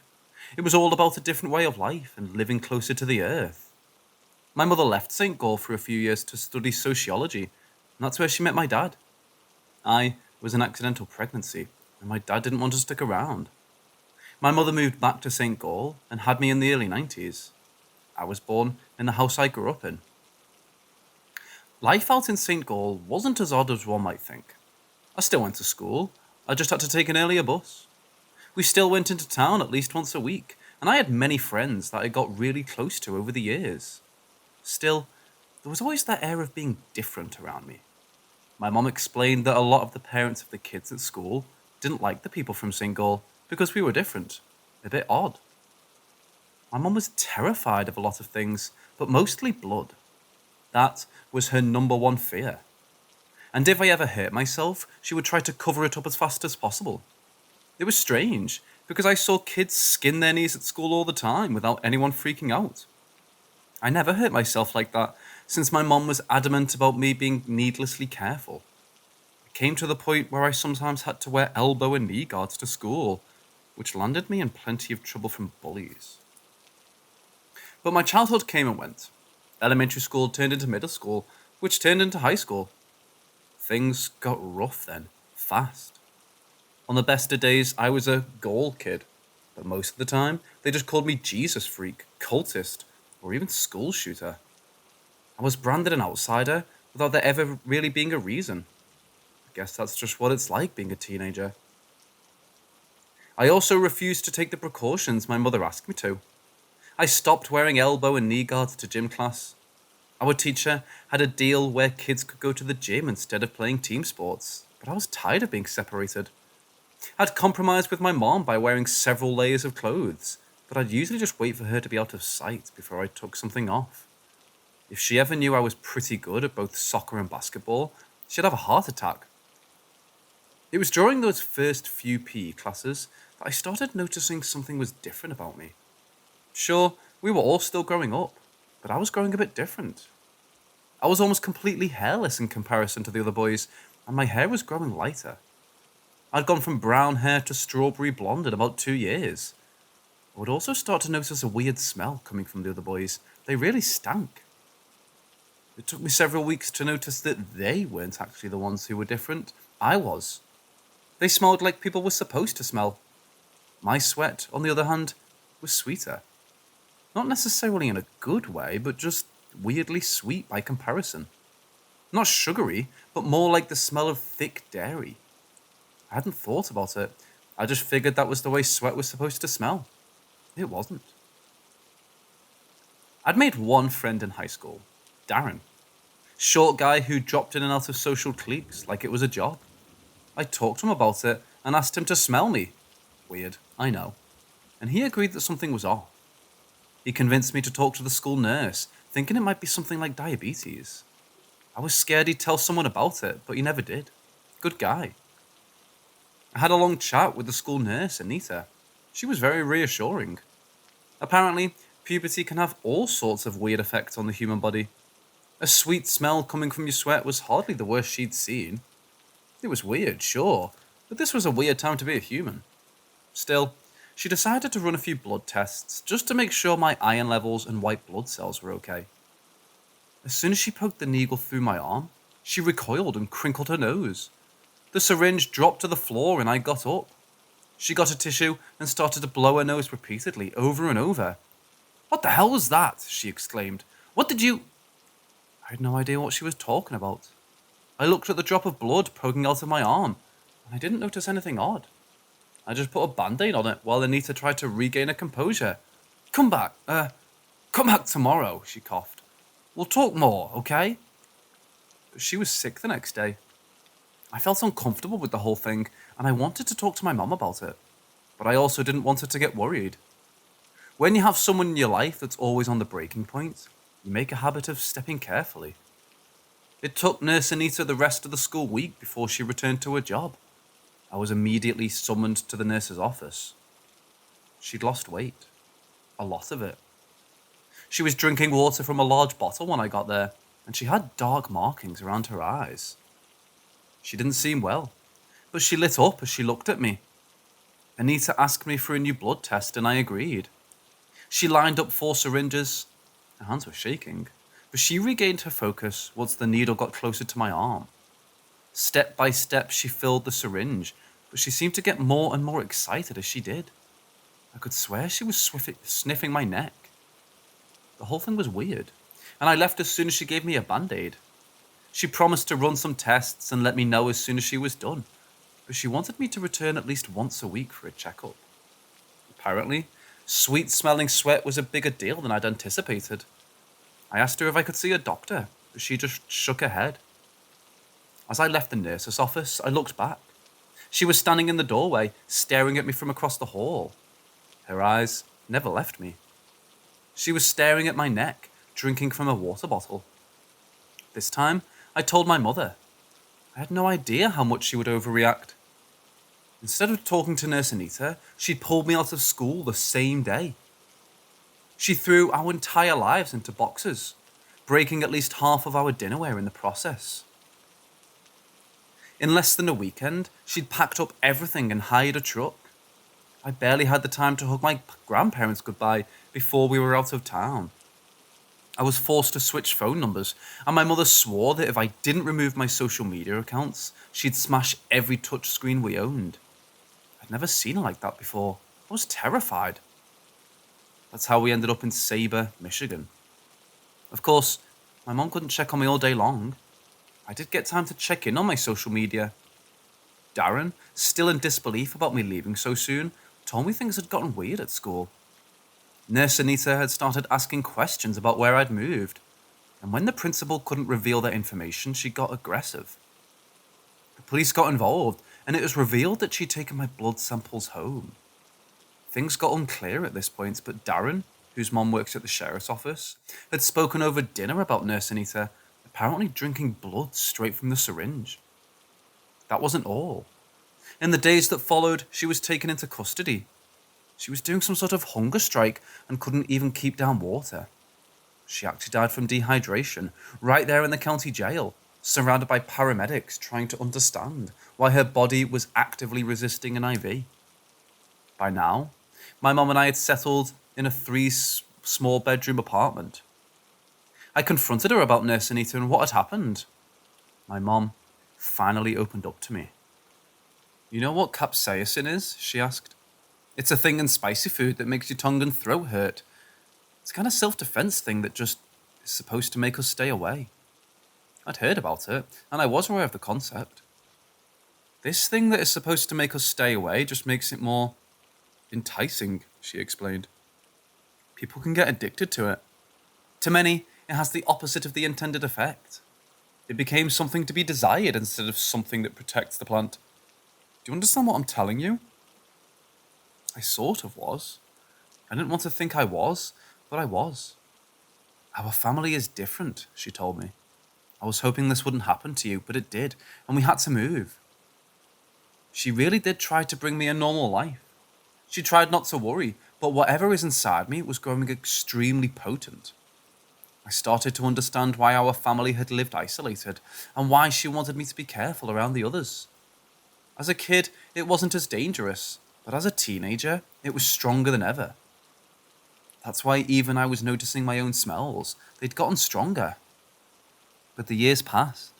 My mum got a job at a gas station, and I helped out as a farmhand and cherry picker. Things were going pretty well, all things considered, until last year. I was picking up my mum from the night shift early in the morning when a truck on the opposite lane ran a red light. We were hit. It wasn't a bad hit, but it was bad enough to send us into a spin and into a nearby ditch. Mum had been looking through her purse and smashed her head against the passenger window, and my head bashed the steering wheel. The passenger side of the rear half of the car was folded like origami. I barely even remember what happened next. I remember the truck driver coming to check on Mom, only to drag her out on the pavement. I remember paramedics in a police car. I remember eyes looking at me, delirious and dark. Open, bloody mouths. Tendons snapping. A sweet, flowery smell drowning out the gasoline pouring from the car. Red. I remember seeing a half-eaten face slowly being torn apart. Eyes that used to comfort me have lost their sight. A slack-jawed nightmare, having clothes and limbs torn apart and splayed on the concrete like a flattened toad. I don't remember much about getting away. I was chased through a field of wheat and threw up in a water bucket next to the well. I hid in a barn and covered myself in hay to dampen the smell of my blood. I remember a flashlight passing over me as 3 people left, desperately looking somewhere else. Bloody mouths still chewing. Pupils so large their eyes looked black.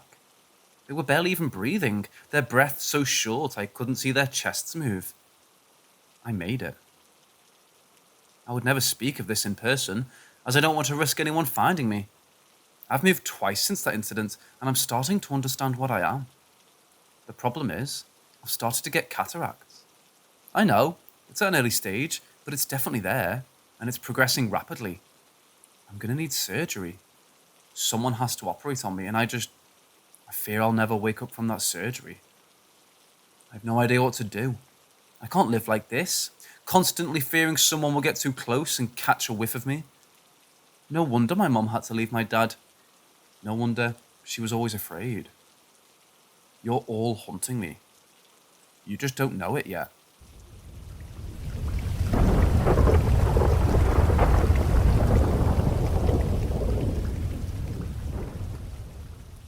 Since I was a child, I've been having the same nightmare.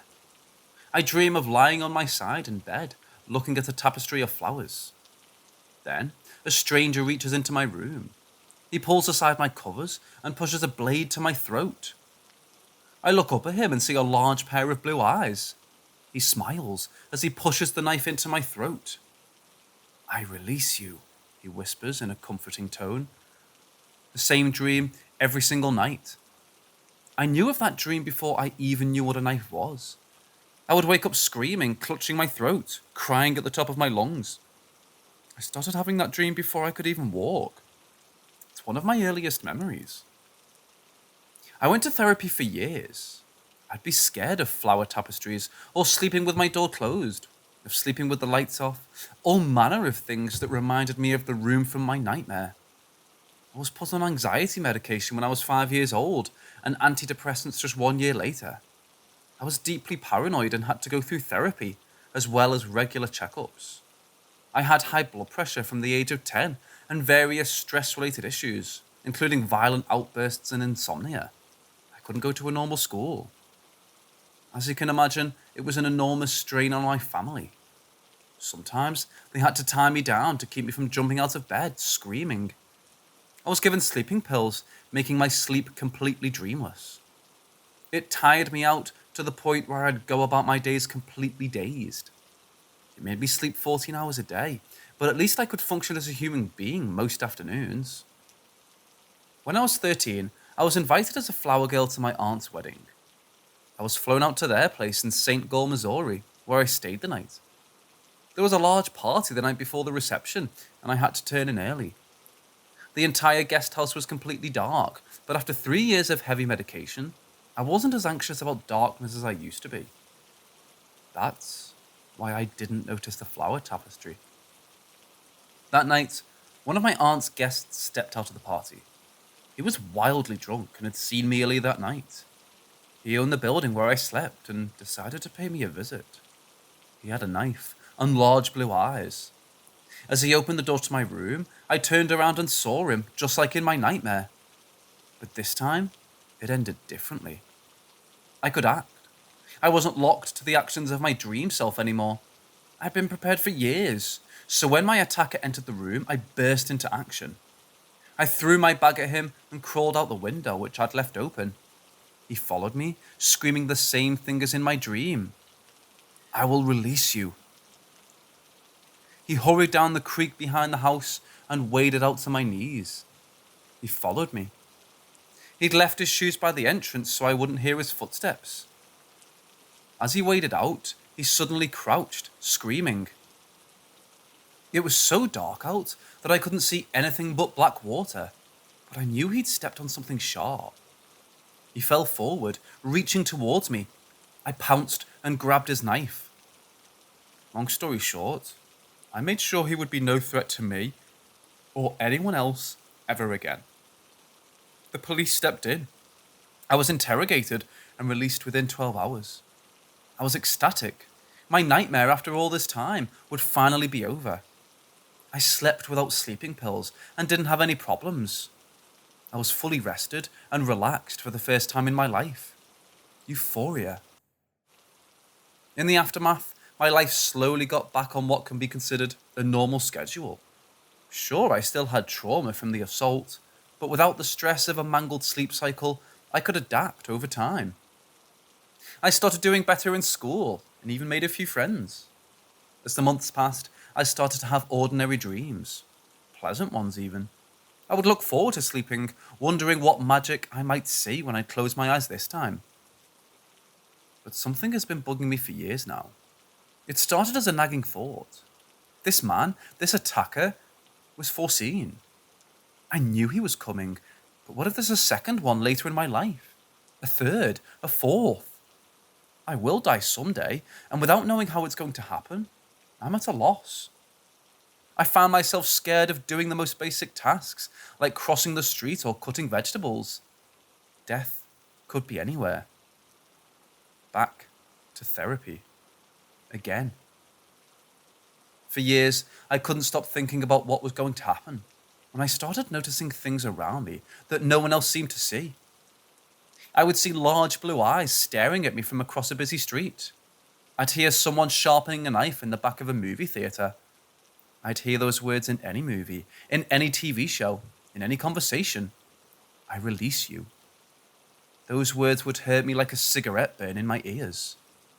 I would explain it to my therapist as a feeling of being knife-round, like I was supposed to be killed that night, but something got in the way. I was meant to be stabbed to death. I can't shake the feeling to this day that this is my fate. Is there another attacker in my future that I need to prepare for? When? Where? I started to isolate myself. It was easier not to worry about people when there's simply no people around to make me worry. My parents had a vacation house out by the lake that we fixed up for my 19th birthday. They got me a car and helped me with my weekly grocery shopping. I've lived on disability for almost my entire adult life, and if it hadn't been for my parents, I don't know what I'd do. I've lived like this for several years, but recently, things have started to change for the worse. It started when my dad died. He was a small-town dentist, so pretty much everyone knew about him. His passing was big and sudden news, and I'm still not clear as to how it happened.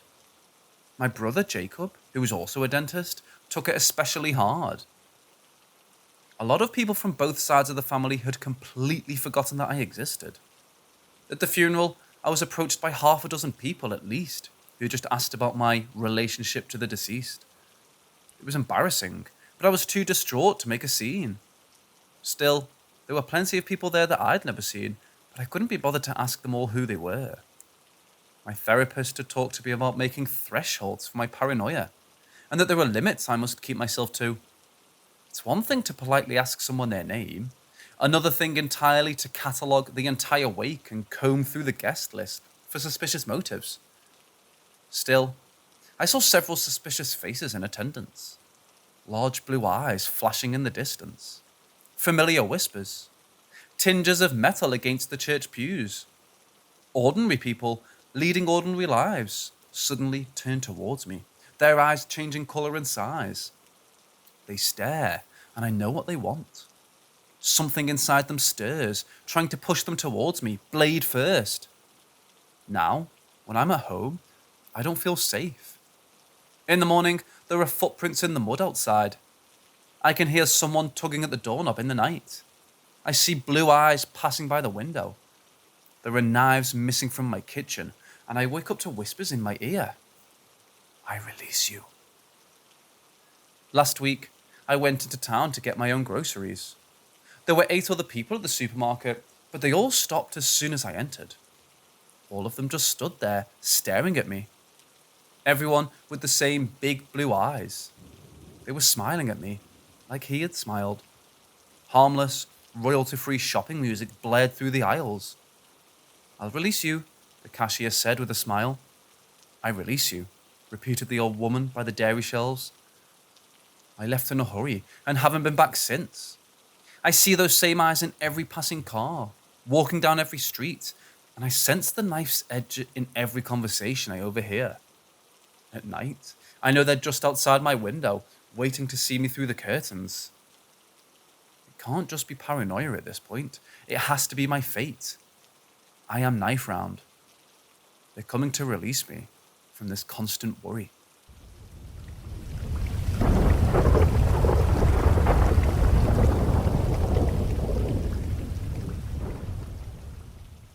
When I was about 12 to 14, I used to see this white orb in my room at my parents' house. I would always see it at the start of the floor and shoot up into the ceiling. My mum was on the second floor.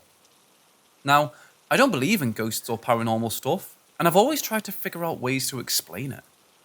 I used to think that because my eyes were playing tricks on me, since my room was always dark. That all changed when my cousin from out of town came and was spending the night. As soon as I opened the door to my room to show her, she asked me, what was that white orb? After a while, I stopped seeing it. Since then, a lot has happened.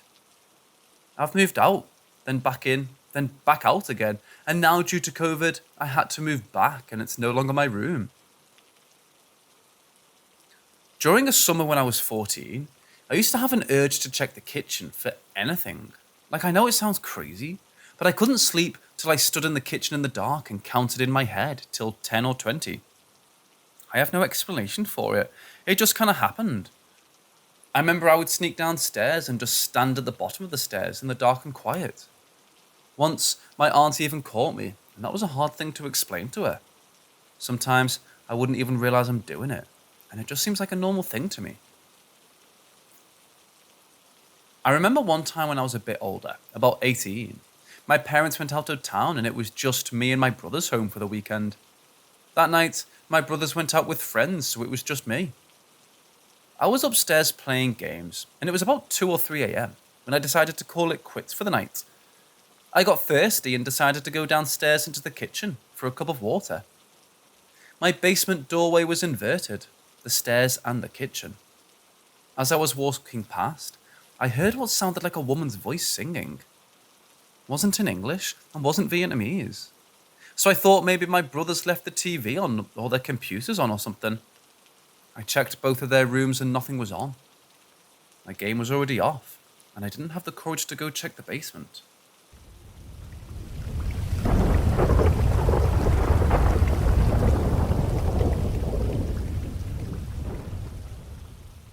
About 3 years ago, I was walking with my mum and sister at a small park nearby. It was big, paved walking trail that loops around everything else in the park. It's a pretty popular place to walk your dog or ride your bike too, since it's not complicated or a super long trail. At the halfway point, there's a small opening in the woods where there's a hidden trail that's unpaved. You just follow the beaten path and there are a few places where it forks and you can take a longer walk. I'd only ever taken the shorter version of it with my sister because she's not as adventurous as I can be. So I took the opportunity to walk on the wooded trail by myself, while my sister stayed with my mom. I didn't plan on taking the longer unknown path, so I started off as I always did. After about 5 minutes of not seeing anyone, I heard rustling. It was like someone was running and coming straight at me. I was trying to convince myself that some health nut decided that running on this twisted path was a great idea, instead of it being some crazy axe murderer that was brave enough to attack in the daylight. I sped up, but didn't run. I knew they'd catch up to me in a matter of seconds. Finally, I heard a voice behind me and I turned around. I knew this guy, kind of.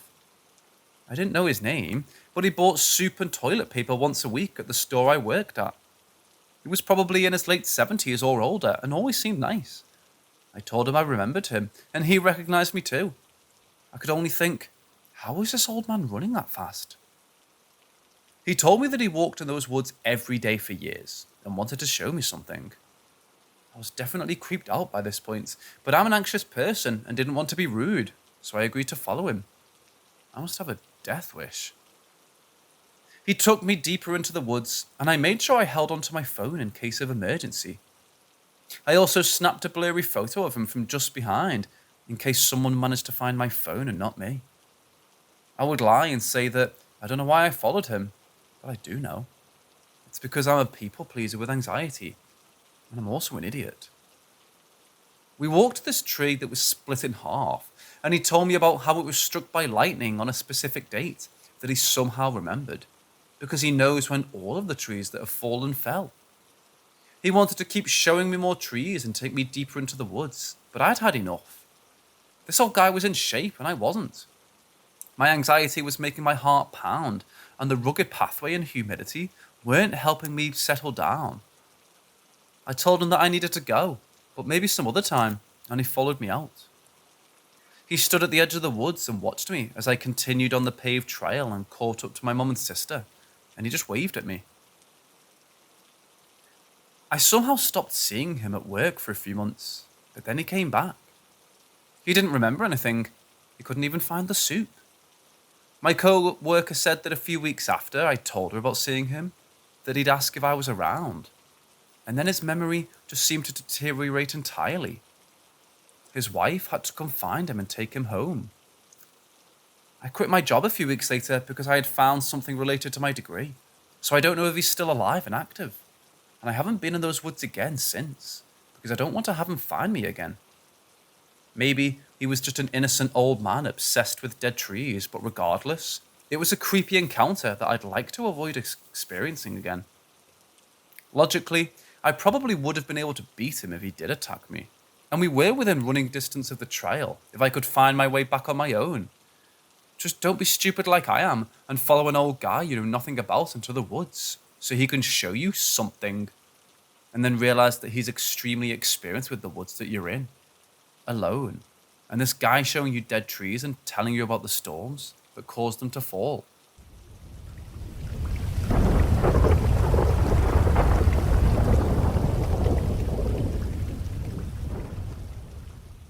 This happened to me when I was around 6 years old, in the mid-90s. My father was a finished carpenter at the time, and I went to work with him one day. He was working on restoring an old hotel called the Feather River Inn in Plumas County, California. The inn was built in 1915 and was also a preparatory school.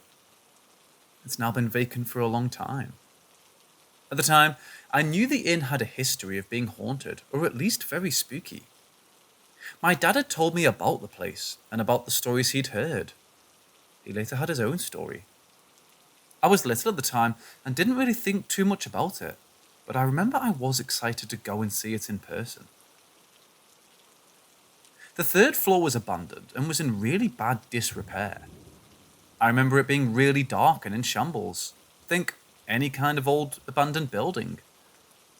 We went to the third floor to look around because there were really weird paintings in some of the rooms. They were painted in all black and white swirls like hypnosis circles. The crew imagined boys from the prep school probably drew them, but no one knew for sure. The strangest thing was they even found mummified cats in one of the walls up there. The second floor was where they were working that day. As we walked there, we passed colonies of bat balls on the ceilings. They were literal balls of bats all clinging together. The place was very eerie.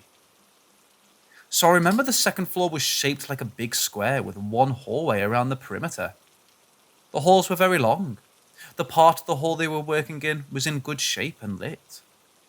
There were other guys working all down this part, busy doing things. I was standing at one end looking all the way down the hall. I realized someone was peeking around the corner at the other end of the hall. It was a woman. You can tell I was lit at the time because I just assumed it was the wife of one of my dad's crew members. She had long, black, curly hair, fair skin, dark eye makeup, and dark clothes. She really resembled this man's wife, so I excitedly started to wave at her. But she did wave back. This went on for a while, and I felt really confused. I started to feel strange because no one else in the hall was reacting. She was just deadpan staring at me, so I reflexively turned to look behind myself. Maybe she was looking past me. When I turned back, she was gone. I thought this was weird, so I walked down the hall and turned the corner. When I looked down this part of the hall, it was totally black and all a mess. They hadn't even started working on this part yet. That's when I got pretty scared because it all sank in at once. I realized the position that the woman was standing in was not normal. You couldn't see her lower half at all from around the corner. It was like just her upper half was sticking out from around the side. At that point, I realized that her hair wasn't curly. It was just out of control. She wasn't fair-skinned. She was basically pure white. Her dark makeup was actually just two big vacant holes of eyes.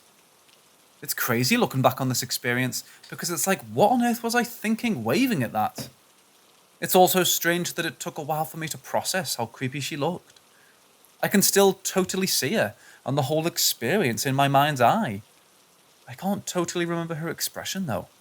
I think it was just blank or serious, not smiling.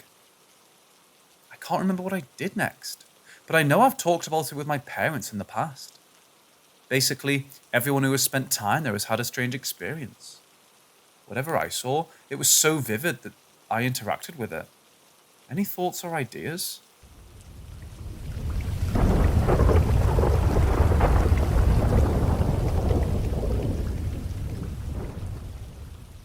So for setting, this story took place when I was around 3 or 4. My mom, a woman who strongly denies ghosts exist, is the one that told me of this encounter. Apparently, this had happened several times throughout my childhood. I'd repressed much of it, so I don't remember anything from it before the age of 10, but I always get a familiar feeling when I see photos of her. Anyways, on with the story. I was able to talk and play, but on this specific day, my mom had left me to play alone in my playroom while she went to the kitchen to make lunch. The kitchen was on the other side of the house, but she kept a baby monitor in my playroom so that she could keep an eye on me while she had to do other stuff around the house. At first, she didn't think much of it when she started to hear me talk and laugh. She figured I was just using my imagination. Wanting to witness this for herself, she came back to my playroom just to peek in for a minute. That's when my mom said she started to get an odd feeling. So she popped her head through the crack of the door, and she saw me looking up at something as I spoke again. I had called the thing that I was looking at Grandma. Confused, my mom asked me who I was talking to, so obviously I smiled and said Grandma. Only for Mom to tell me that both of my grandmas are at their houses. But she said I then gave her a confused look and said, no, the one in the pretty red dress. The only photo any of us have framed of her is a photo of her in her late 60s from before she died, wearing a long red dress with white lace at the neckline. My great-grandma died before I was even born. Like I said, my mom doesn't believe in ghosts, but to this day, she gets uneasy talking about it. And every time I see a photo of my great-grandma, I feel a sense of familiarity, like I knew her.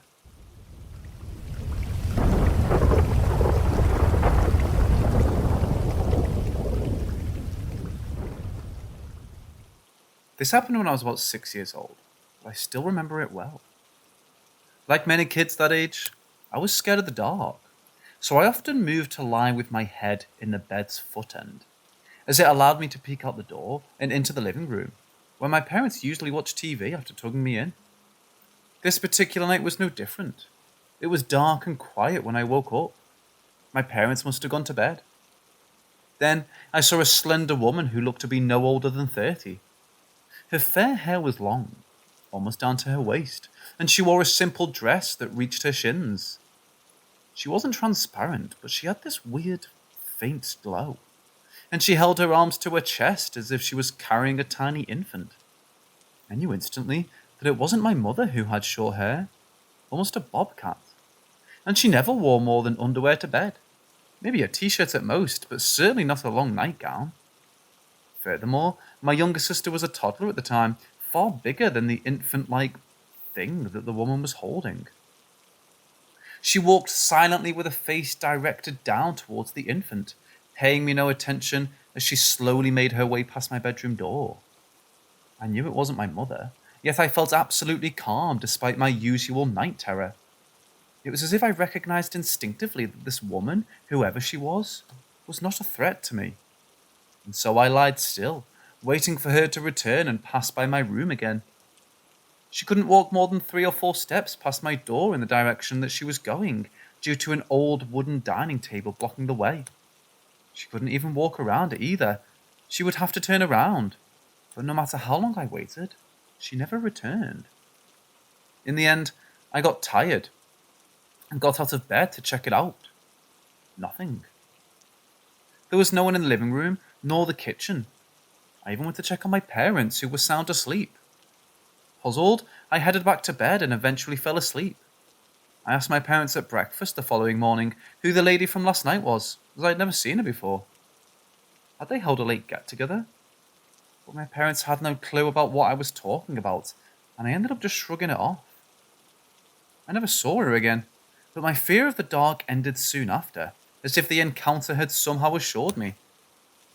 And more than 2 decades later, I still feel her presence in the house.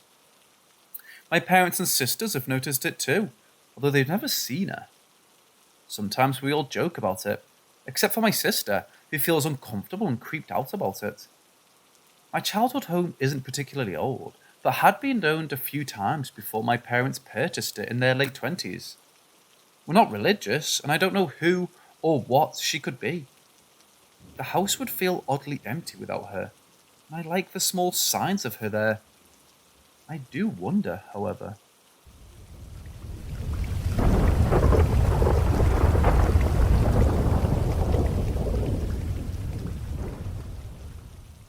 This happened when I was a teen. I'm 26 years old now. This is important to mention because after all those years, I still feel bad if I think about that day. My parents decided to move, and I went with them to look at some houses.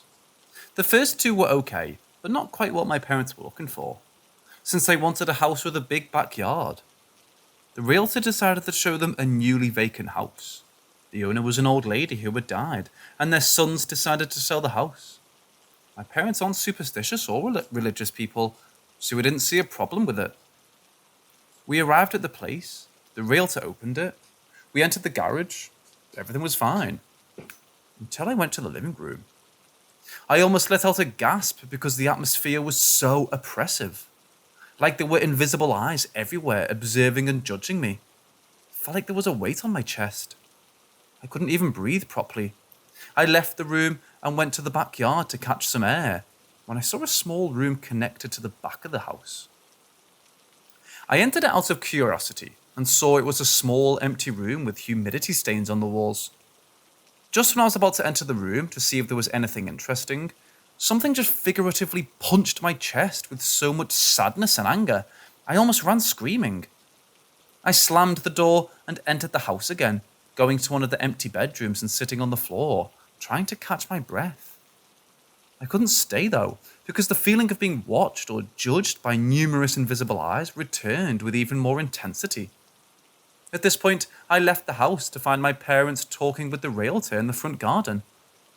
I grabbed my mom by her arm and begged her to go home.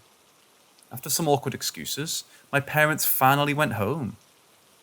I didn't say a word during the way back, but when I arrived home, I just cried and cried and cried for hours.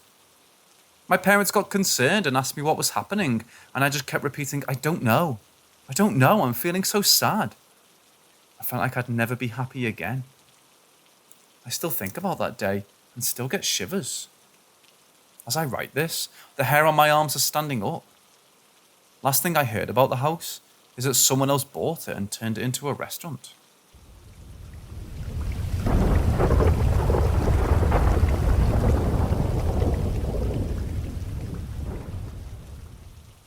So me and my family, mother, father and sister, all moved into our house 7 years ago. Now it was a council house and the last tenants got kicked out for general bad behaviour. And basically, since the start, the house has always had odd things going on, but nothing harmful or annoying. There were the more stereotypical things like extremely cold spots and odd smells that we could never find the source of. The funny thing is my sister joked about the ghosts the whole time. Then stuff would go missing for lengthy periods of time and then just kind of appear in a very obvious place, like days or even weeks later. For me, it was a PlayStation controller that disappeared for like a week and then was just on my bed one day. And for my sister, it was a necklace that was gone for a good few weeks. Then she saw it on a bedside lamp when she came home from work. Funny story about one of the more recent happenings too. So my sister came to me asking if I had been in her room. She had heard footsteps and just felt like someone had been in there. I was just playing a game the whole time and she went to bed. Now the next day, I spent most of my time in my room. But apparently in the living room, my mum saw a girl or a woman just walk out of the room. And it freaked her out. But at the time, she only told my sister. That night, I was in bed watching YouTube when I could smell hair. Like when you're lying behind someone and their hair is in your face. It was so weird. So I started looking around and could just feel like someone was watching me from the foot of my bed. No one was there at all from what I could see, but I just knew someone was there. Eventually I got tired and went to sleep facing the wall. The next day, I was told about the thing with my mum, and then my dad chimes in saying he'd been awake all night thinking someone was in the house. But those are probably the more spooky things. Most of the time now it's cold spots, shadow people, things in the corner of the eye and just feelings of presence. The really funny thing is that the house next door is really unlucky, as in the last 3 tenants have had horrible shit happen to them. First guy we know of killed himself. Not sure how, just a rumour from neighbours. Next guy was killed by a drug dealer and his dog. Mum came back from work and saw a massive crime scene and shit. Was questioned about it if she knew him and stuff. Found out about it later from his wife while she was leaving. Horrible stuff. And our current neighbour lost one of his legs while living there. Not sure how. He is quite an older man too, so it's quite horrible. I guess we got lucky getting the haunted one, and not the unlucky one. I used to be very skeptical when I was younger, so I chalked it down to a number of non-supernatural things. But at this stage, everyone in the house has kind of accepted that we have someone living with us. We even reference them in conversation and joke with them like they're coexisting. Hopefully they don't see it as mocking. We just don't really care because they seem benign and harmless, even if they sometimes borrow stuff.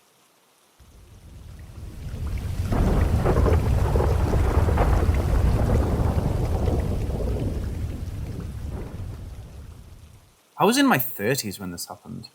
I'm a ticket collector on a train. I have to travel across my country for the sake of my job. It was the 3rd or 4th week after I joined the post as a ticket collector. On reaching a destination, I thought of smoking as it is one of my bad habits. After a straight 8-hour duty on the train, I needed it. As it was prohibited to smoke inside the train, I was feeling the terrible urge to smoke. On reaching the station, I undressed myself in my uniform and got myself in common attire in my room in the station itself that was given to me. It was only 10 p.m. and outside the shops were closed. I haven't bought any cigarettes till now, nor have I had a single one. I thought, how can I manage the whole night without it? So anyway, I have to find an open shop nearby. At 10:30 p.m., I left in search of a shop. I didn't find a single shop open nearby. Wandering here and there, I found a group of people going somewhere. I asked them why all the shops have been closed. They told me they're not native of this place and they have to catch the train. They hurried away. After walking for another 30 minutes in this small town, I got tired, but don't know why I don't give up. Maybe it's my addiction to smoking. After some time, I felt like where I will get my stuff. I know it, and the roads are signaling me the right path. But I didn't find a single shop in the town or village. I came much further walking from the station, nearly 5 to 6 kilometers. Now at least I've decided to return to my room in the station. I have to return home early in the morning by the same train I had come here. I felt extremely tired, and I had to walk another 5 to 6 kilometers going back. On returning, I found an elderly couple with their children and a bag of luggage with them. They surely will be going to the station, I thought, and I should also join them, helping them with their bags, and the walk will be less boring. Their company, I'll also be less frightened of robbers or thieves. Introducing myself was easy, and they didn't show any discomfort while introducing themselves. They told me where they're from and where they're going. The man told me that this was his in-laws' house, and they're returning home. Their train was at 3:45 a.m, and now it was 2 a.m. I noticed my watch and my black and white keypad mobile, and noted that I had walked almost 3 to 4 hours continuously for a single puff of a cigarette. It was 3 a.m. when I reached the station. The station asked me where I was. As I was new in this job, I feel hesitant to inform you that I smoke, and it will be a red mark on my reputation. I slept for only 2 hours in my room. At 5:30 a.m, hoping to find the shop, I came out and I found 2 or 3 shops open and went there. I asked the shopkeeper why the hell all the shops were closed yesterday so early. The words that came out of his mouth totally surprised me. He said their shops were open until 2 p.m. I asked another shopkeeper their answer, and it was also the same. They told me that shops near the station are open until 2. The place might be a village or a small town, but the station is a junction with thousands of passengers passing by every hour. Suddenly, my phone rang. It was from home. It was my father. He said there was bad news. My friend since my childhood was no more. I was frightened more than being downcast. I felt myself freaking cold and ran towards my room and locked myself in. I caught my train at the scheduled time and calculated my puzzled experience, i.e., the relation between the death of my best friend and last night's experience, because he was the one who always hindered me on my smoking. He always told me to stop smoking. He's always been my barrier to my smoking.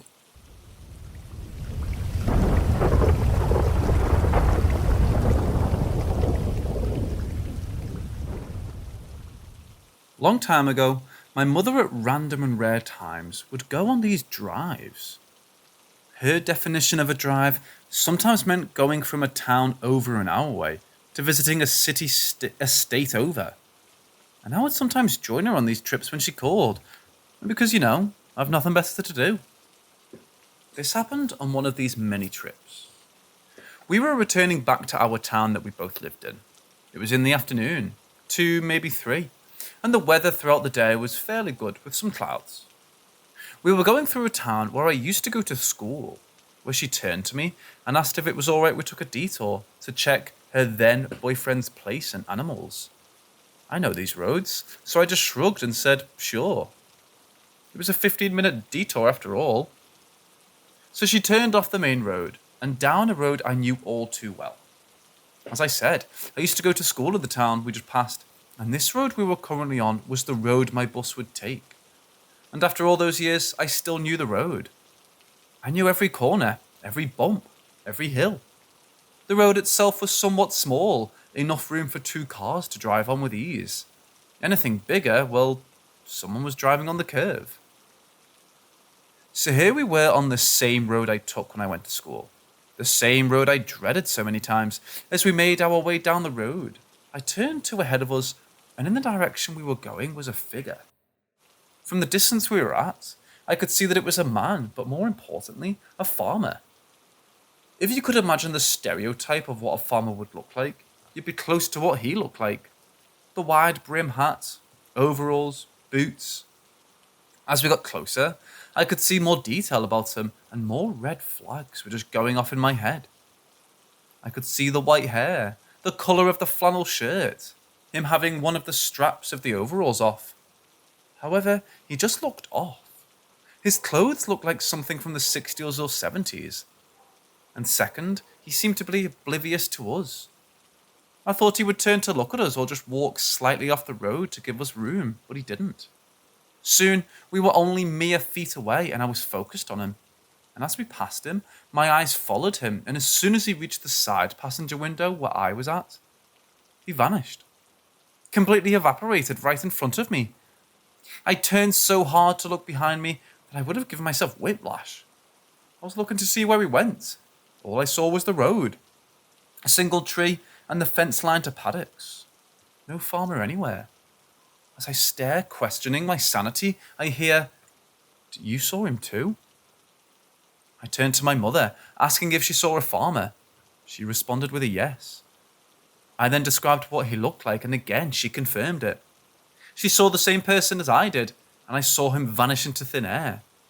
Like I said, I've been on that road many times, before and after this event, and I've never seen him again. This was not my first time seeing a ghostly person, and if anyone's interested, I can retell some of those here of the many times my mother lived in a house with an extra person also living there.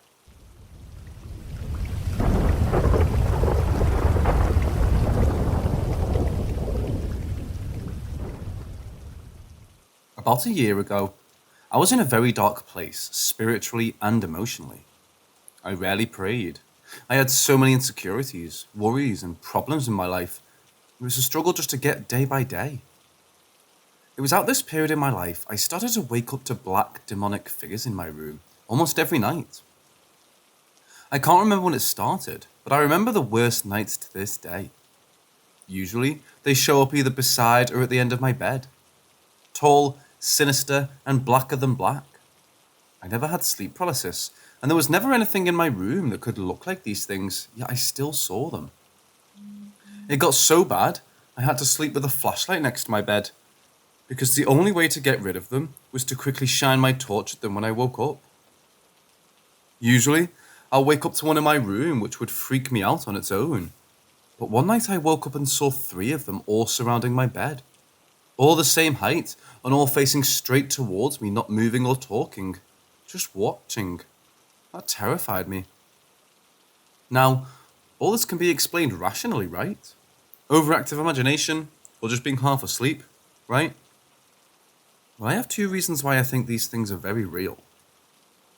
I woke up one night seeing a smaller one, like a child, at the end of my bed. For some reason I wasn't scared. I think it was because I was still waking up. I've never spoken to these things ever, but on that night, I did.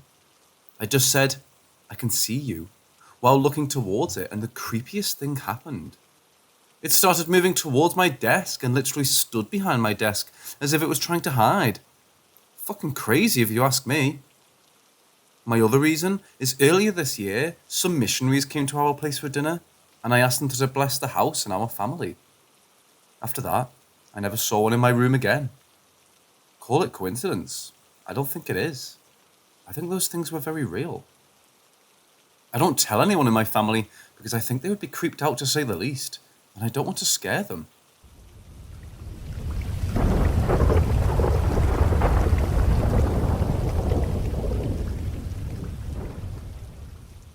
Some backstory. My mother has breast cancer. Not saying this to get sympathy points, just pointing it out for the story.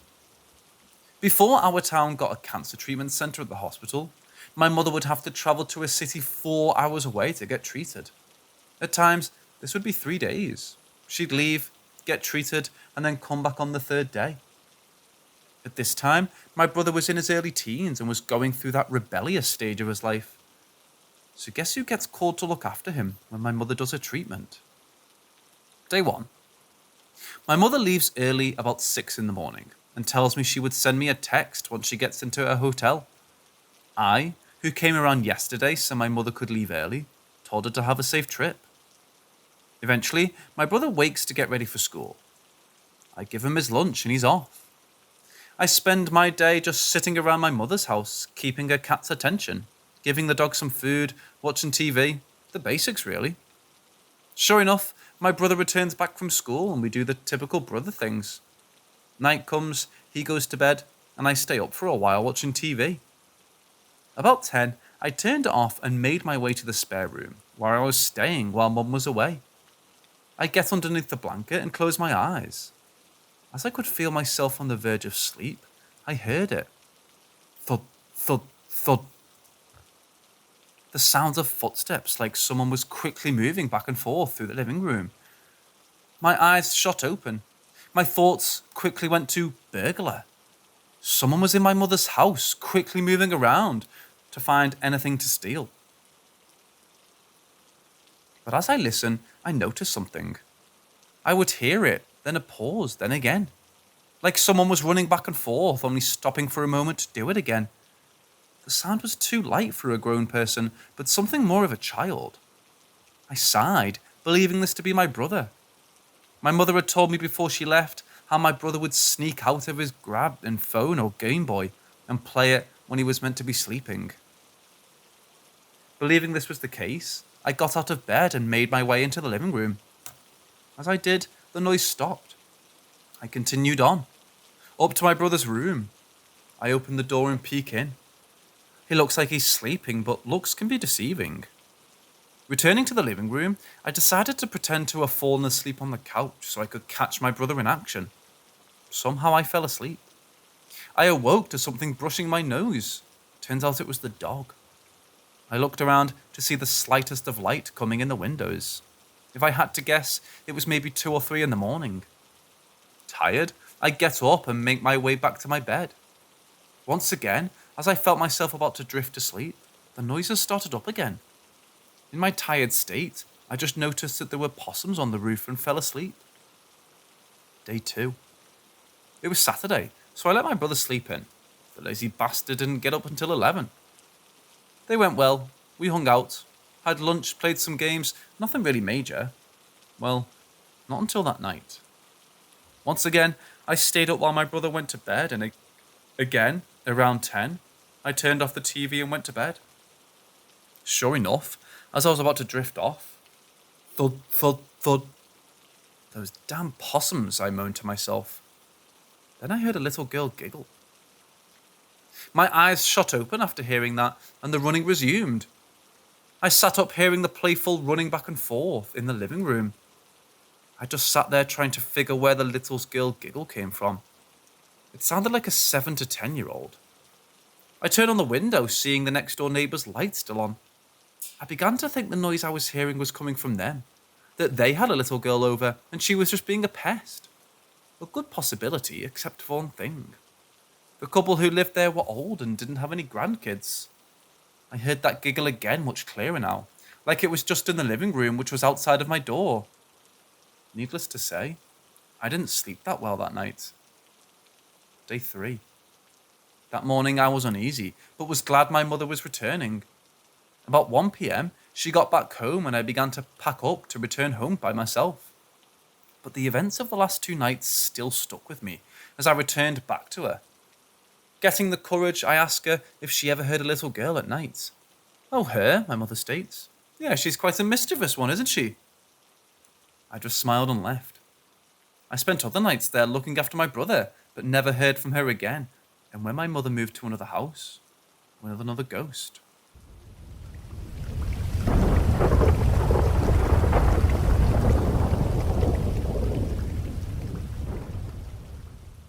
When I first got with my girlfriend, she told me about a weird experience she and a friend had in Swansea, South Wales. She explained that she had seen a weird flock of shapes flying around the bay, just above the surface of the water. She firmly denied all of my suggestions as to what they could be. What about birds? No. What about flying fish? No. The shadows of birds? No. There are a lot of kite flyers down on the bay. Was it the shadow of a complex kite? No. We discussed it for a bit and then moved on to other things. I thought nothing of it for another few years. Then one day, I'm down on the bay with a friend of mine. It's a bright, sunny afternoon. Swansea Bay has a large set of double-height concrete stairs that follow along the coastline for half a mile or so, like amphitheatre seating. We were sitting on them chatting and looking out to sea, when my friend pointed out to the shallows. The sea was probably a couple of 100 feet away, and said, "What the fuck is that?" I followed the direction she was pointing and saw a formation of a diamond shape. Objects. There were probably 8 to 12 of them, each around a foot or a foot and a half, perhaps a bit bigger. They were translucent black, like smoked glass. They flew in a grid-like formation, moving as one object, with the occasional sliding shift from one position to another, always maintaining tessellation. They flew fast and sporadically, mechanically, and I'd guess intelligently, zipping directly from one spot to another and stopping, hovering for a second and then zipping to another spot. While visible, they would stay a couple of feet to 6 inches above the ocean surface. Every now and then, they would seem to merge with the surface of the water and re-emerge somewhere nearby. They would zip over the surf where it was only an inch or two deep. On one occasion, they were right next to a guy walking his dog by the water's edge. The dude and his dog didn't react in any way. I have to assume they weren't visible to them. They never went past the edge of the sand. This lasted a good 5 minutes or so before they merged with the surface again and never came back. Every time I go down to the bay, I keep a lookout for them, as obviously it's a recurring phenomenon. I've never even heard of anything similar to this, so I've no frame or reference or any way of categorizing the experience. I really hope someone here has seen or heard of something similar. I probably still think about it a few times a week.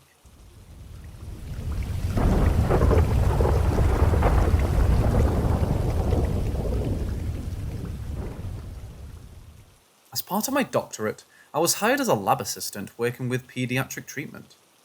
We were working on a paper measuring the exposure effect of a potential contaminant. While my colleagues were working on the measured effects on adults and the elderly, my team would work with children. The potential disruption to developing adolescents was deemed important enough to have a separate set of experiments and measurements. The study garnered unilateral attention and funding of not only one, but 4 different pharmaceutical companies. I was hired pretty late in the process. I wasn't even sure what the contaminant was, as it was just designated as the contaminant. Apparently, it was something that resided just under the topsoil in a large residential area. To not taint our measurements, me and my colleagues were given minimum information about the symptoms to look for and what to expect. Instead, we were provided a set of experiments and willing participants. It was all fast and haphazard. Most of us started on a Monday, and Tuesday the following week was the day of our first experiment. Little time to prepare, get settled, or even understand. Still, this could be big enough to launch a career. The experiment, described as the Cognition and Ocular Development Assessment, CODA, was to be performed with full consent and supervision of the parental guardians. All children were between 6 to 10 years old, and none of them had any observed deformities or illnesses.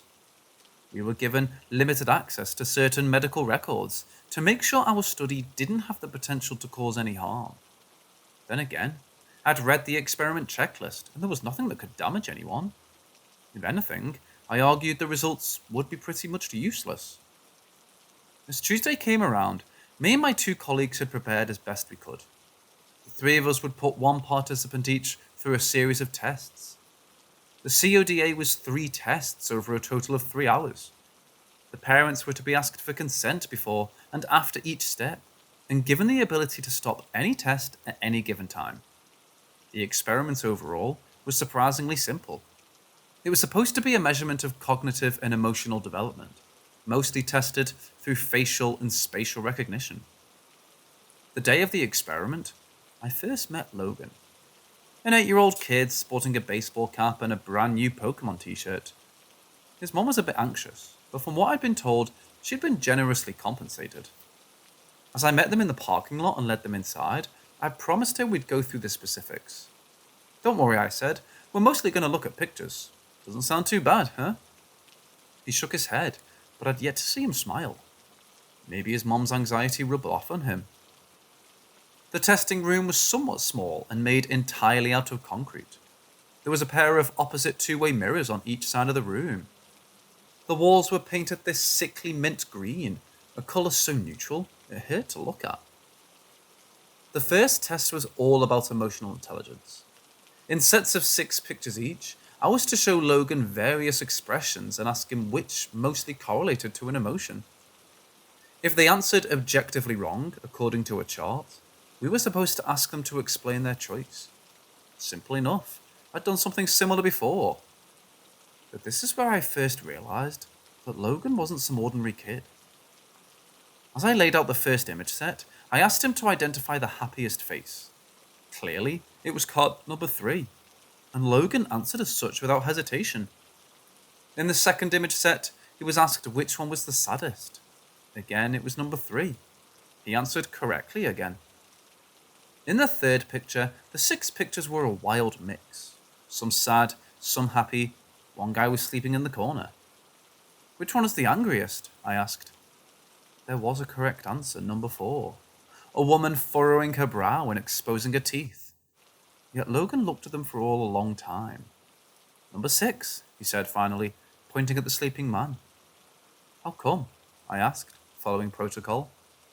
It's complicated. They almost killed his mom.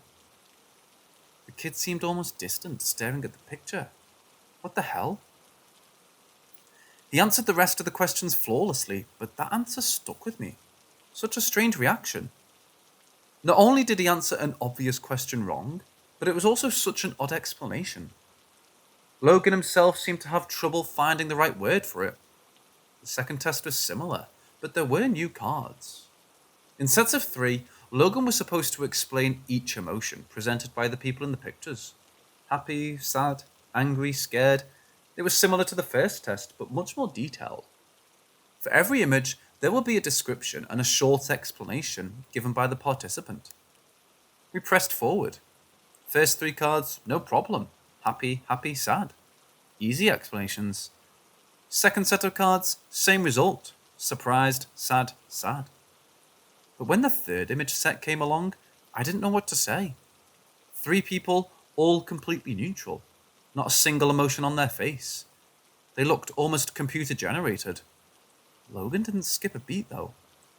She's scared, he said. She doesn't know why she's doing this. And, what about this one? Oh, he's hungry. He just doesn't show it.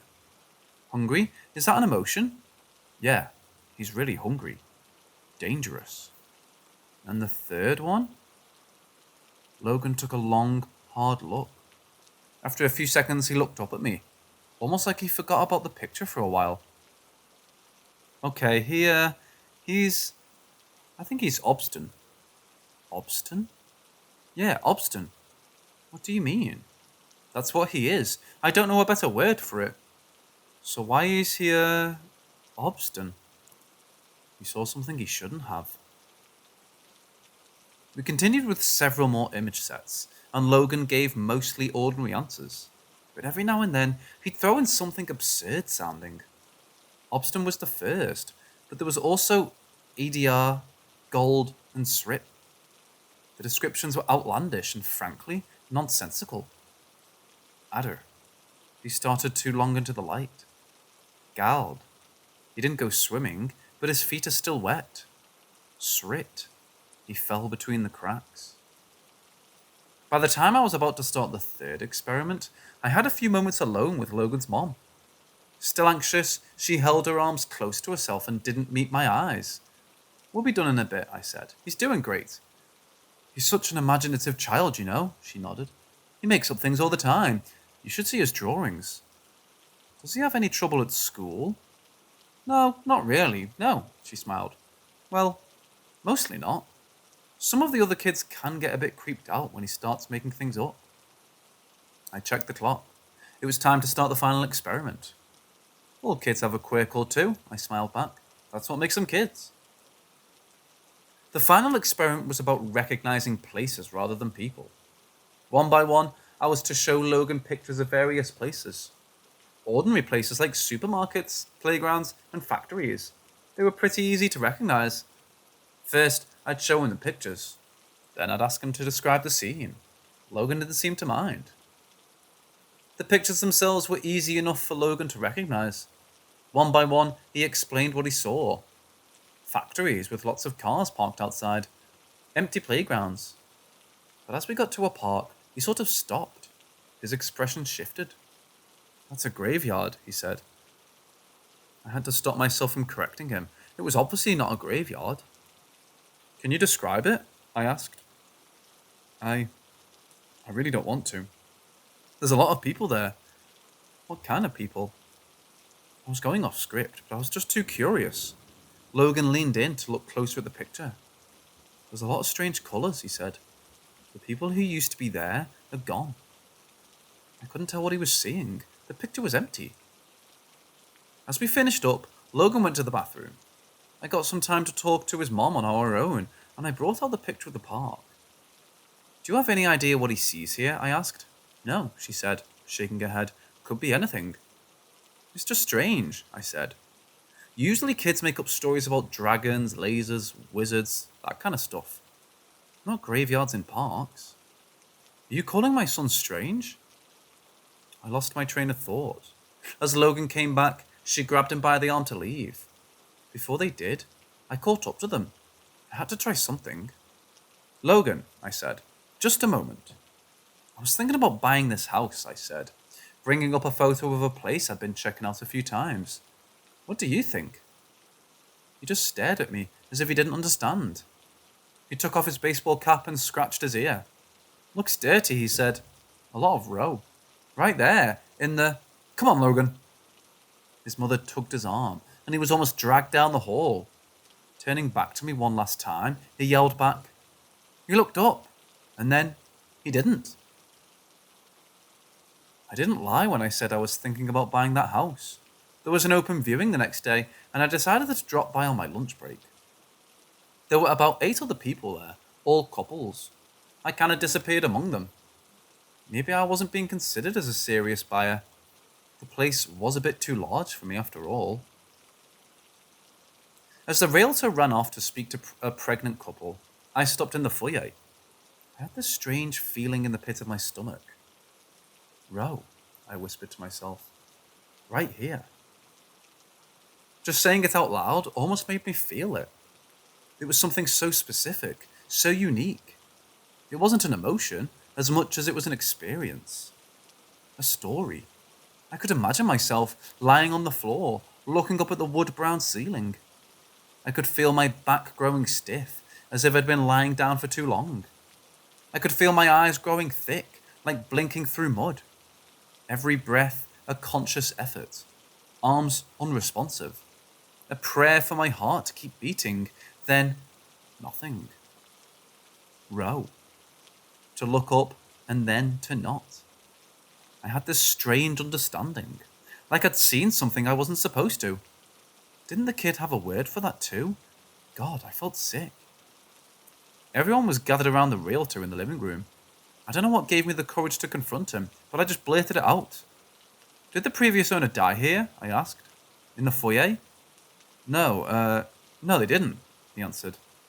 "You have to tell us if they did," one of the couple said. Another couple agreed.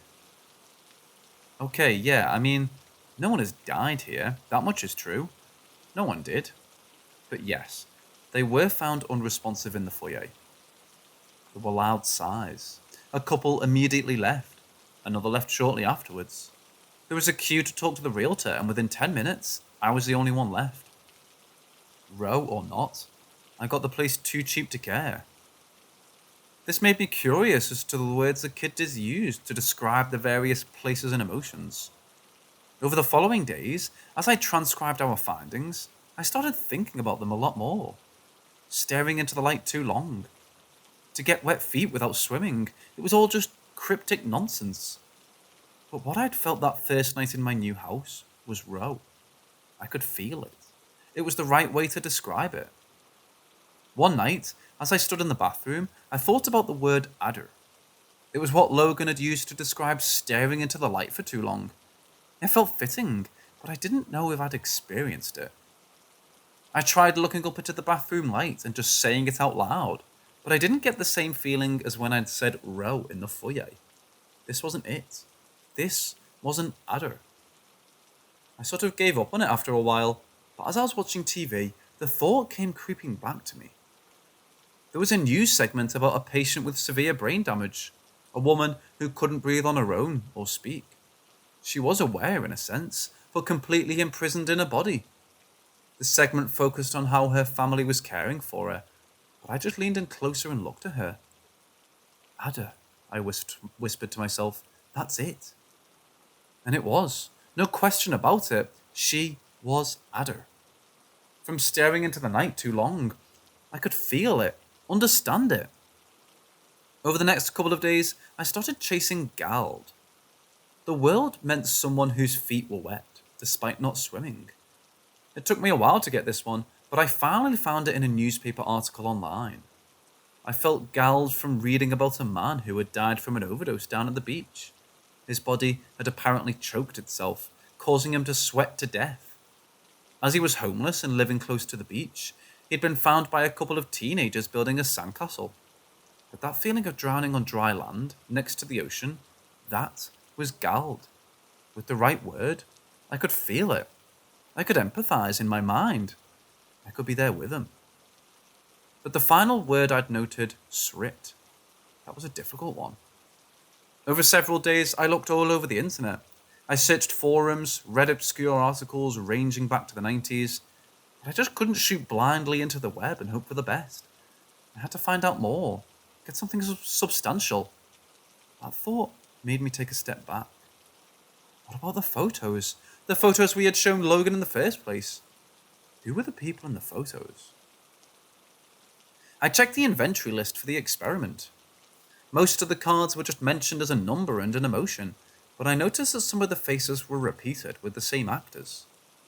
All the cards which Logan had gotten right were repeated at least once, but the weird ones, those were unique faces. The lighting was different. They didn't show any peculiar emotions, they were just strange people. A bit off. I took a few photos with my phone and tried to do an image search. I couldn't get a single hit. These pictures simply weren't available anywhere online. The ordinary emotions displayed could be found on various stock image sites, but not the strange ones that Logan pointed out. Finally, after a few hours and dozens of pages clicked through, I did find a picture that looked like one of the models, but in a completely different setting. And this was frickin' weird. The picture I found online was from a social media profile. The profile, in turn, portrayed the user page of the very same homeless man that had drowned in his own sweat from an overdose. The same one I'd read an article about. But the article was written just a few days prior, and the picture must have been taken at least weeks ago. Listen, I don't know if you can get this. What Logan did was to perfectly describe, using one of his made-up words, exactly what was about to happen to that man. The man who galled, who overdosed on the beach. I mulled the whole thing over in my head countless times, and I finally just gave up. I had to talk to Logan again. I did the creepiest thing I've ever done. I tracked the kid down at his school. The following day, he was about to get on the bus back home. I waved at him from across the parking lot. He was surprised to see me and couldn't place me at first. Then I could see him recognize me, like something lit up in his mind. "Hey," he called out, "Science man." "Hey Logan," I called back. "How's it been?" "Good," he said. "You're not here for more tests, are you?" He stopped a few feet ahead of me. "Actually, I'm just here to ask you about that language of yours. Those strange words you use. How do you come up with them?" "That's easy," he said. "Once you start talking about it, you kinda don't stop. After a while, you just feel them, you know?" "So where did you learn it?" I asked. "Anywhere special?" "I think I always knew," he shrugged. "Like, it's weird. Like listening, but not to a sound, but like a colour. It's just sort of there, inside. So you can always see it? Because sometimes you said people in pictures were just happy or sad, ordinary things. Well, Sometimes those things are easier to see. You said I should answer fast, not, accurately. So you can see it now, I chuckled. Anywhere? Here with me? Sure, he smiled. Just stand still for a bit. Logan looked at me for a while. As I met his eyes, I could feel something. It was that feeling again. Obstinate. To see something I shouldn't have. Right there in that kid's eyes. He knew something. Strangely enough, it wasn't him that broke the silence. It was me. Athos, I said. I didn't know why I said it, but it took Logan by surprise. The one who shouts until they listen, he said. That's what it means, right? I think that's me. I don't know, I said. I'm sorry, Logan. I don't know why I said that. Did you see it? He asked, almost excited. Do you see it now? I want to say that I didn't. I want to say I saw nothing. That'd be a lie. A million little words crept into my mind, and as I stared into that kid's eyes, I saw something I shouldn't have. Now, it was all becoming clearer.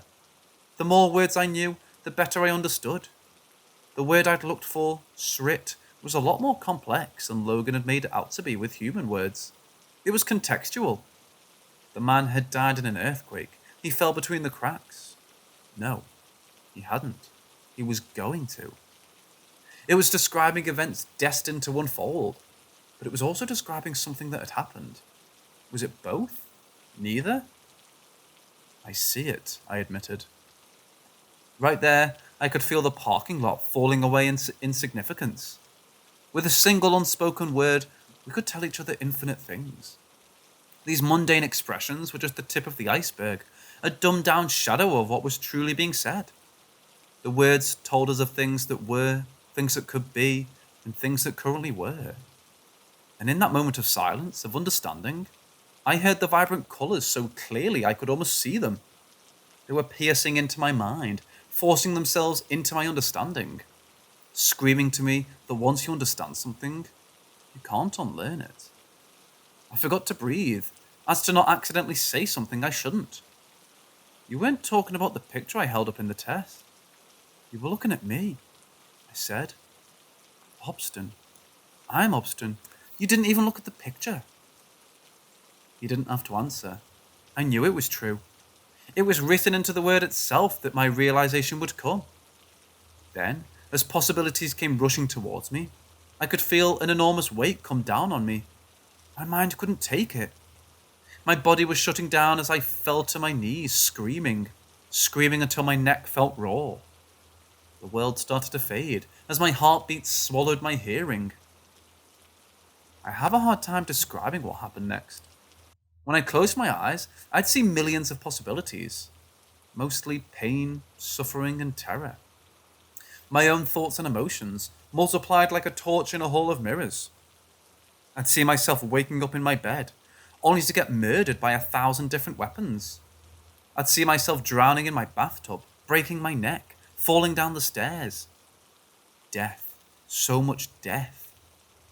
And then, in the blink of an eye, I'd be in the back of an ambulance, feeling the residual effect of a defibrillator on my chest.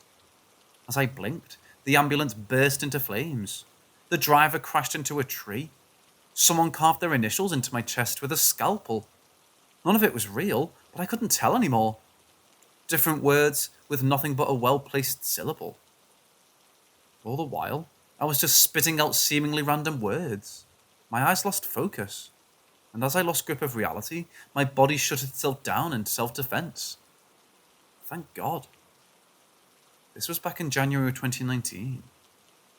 Logan was born with this language already stored in the back of his mind, some kind of residual effect from his contamination. But for people like you and me, we can't take it all at once. So over the years, with intense therapy to back me up, I've settled on trying to learn one single word. I'm going to try and find out as much as I can about just what it means to be obstinate, the word describing me. There was so much to that one word that you could fill a lifetime with it. In a way, maybe that was the point.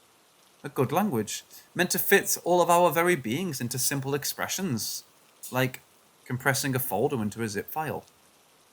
But that's just the thing. to learn what it really means to be obstinate, to be my word. I can't really do anything else but to live and see what happens, not unless I want to go back to where my mind wandered off to. Still, sometimes I can feel something creeping back into my mind. Little tingles, syllables and sounds, reminding me of all the knowledge I still have stored away somewhere in my inner madness. Little worlds with galactic proportions. It's so easy to slip back into that mind, just inches away from the edge of what my physical brain can hold. I sometimes wonder what all your words are. I sometimes wonder what they mean. And really, really try not to think about it.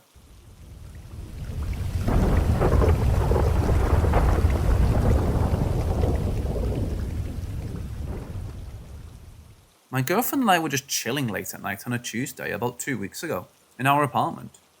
We had just been having a good night, and it was about 3 a.m, so we just turned off the TV and started to try to sleep. Suddenly, there's a banging on the door. Our dog is flipping out and growling and barking at it. My girlfriend and I are like, what the fuck, seriously? And we look at the time, it's exactly 3:02 a.m, so we're pretty freaked out by the aggressive banging. My girlfriend looks through the peephole and sees a very large man just standing there. He looks to be in his late 30s. Maybe she saw him more than I did, because I was really scared and I only looked once. She yelled at him through the door asking what he was doing, and he stopped knocking for a second, didn't say anything, and then kept banging. Eventually he gave up and went away at 3:06 a.m. After this, we were very shaken up, especially since we're two young girls alone without anything really to defend ourselves. We were too afraid to sleep, especially because our glass sliding door to our balcony doesn't lock. It's been broken since we moved in. We were so freaked out that we should have called the cops. What kind of person does something like this at 3 a.m? And I was convinced that if we had opened the door, he would have forced his way in and hurt us. We were just starting to calm down 2 hours later when it happened. We heard banging again. He was back. The time was 5:02 a.m. I still think it's weird that he came back at the exact same time, 2 hours apart, but he kept banging. This time, my girlfriend shouted more at the door, asking what he wanted. I was freaking out and cuddling our dog, who was scared and whining. This time, he started talking about if we knew some guy named Kyle on the 3rd story, and he kept telling my girlfriend we needed to open the door because he couldn't hear us. At one point, she touched the lock by mistake, and he seemed to dart forward really fast. Eventually, she shouted to go away, it's the middle of the night, and he said sorry and left. We were freaked out after that and thought we should have called the cops, but to be honest, we don't like cops, and are stoners, with like a sheet of acid in the closet, so we don't really want them involved. But we told our apartment front desk. We thought it was over, but then on Saturday, 4 days later, this guy came back again. This time it was during the day around 11 a.m, so my girlfriend opened the door even though I was still scared and didn't want her to. He told us we were hot, and he wanted to take us back to his apartment, and he watched us from his balcony all the time. And he pointed to the apartment he lived in, which was across from us, and we could see each other's balcony. He sounded like something was wrong with him when he spoke, like he was mentally challenged or had a brain injury or something. But we told him we were lesbians and not interested, and to go away. It's really creepy, because we did see him on the balcony while we were smoking, staring at us for about 2 weeks before all this happened. We reported again to the front desk, because now we knew where he lived, and they took the situation very seriously, and said they think they know who that was, and that they couldn't say much, but he wasn't supposed to be there, and isn't on the lease. They confronted the lady who lives there, and said that she knew who they were talking about, before they even finished the sentence. And she didn't want him there, but he wouldn't leave, and she sent an apology to us, and said he would leave immediately.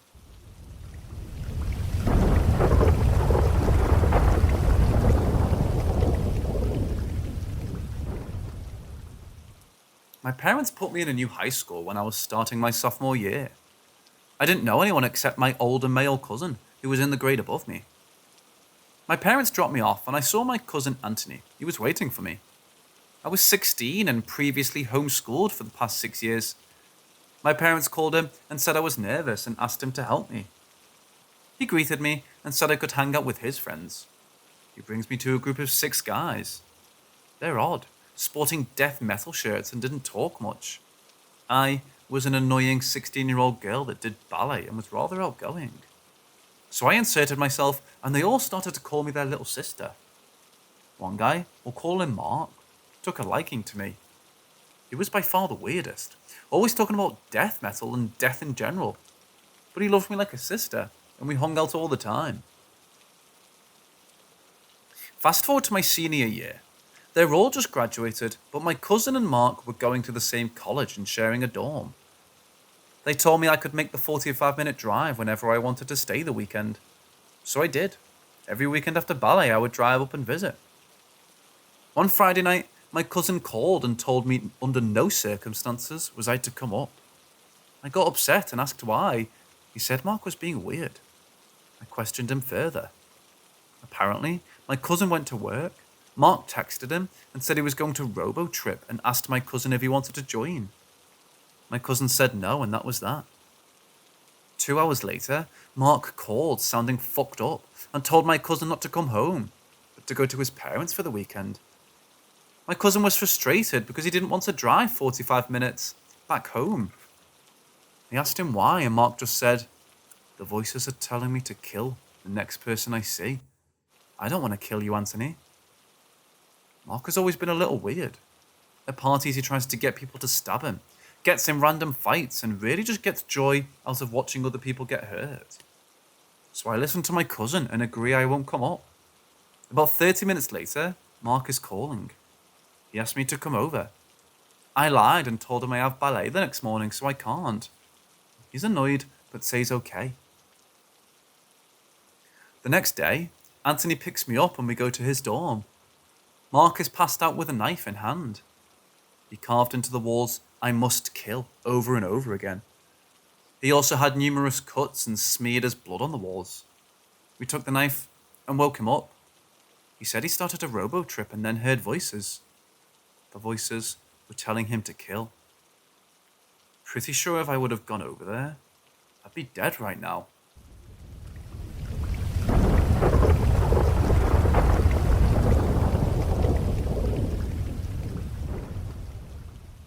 I was 25 and living in Los Angeles in a big apartment complex. One day at the apartment gym, a man started talking to me while I was working out. He seemed a little off, but I thought he may have a mental disability based on his behaviour. So I responded to him politely and went about my workout. At this point, there were several other people in the gym and in the vicinity. I didn't think much of it. Cut to maybe 15 or 20 minutes later, the gym is cleared out. It's night time, maybe around 9 p.m. I'm on the treadmill running, and the man re-enters the gym with an FBI hat and badge around his neck. He's holding something in his hands. I think handcuffs, but I'm not 100% sure. Anyways, he tells me that I'm going with him as I'm under arrest for making hand gestures. I'm terrified at this point and feel extremely vulnerable as I'm literally running on a treadmill. Mind you, I'm 5'1" and around 100 pounds, so I really didn't know what to do or how to get away.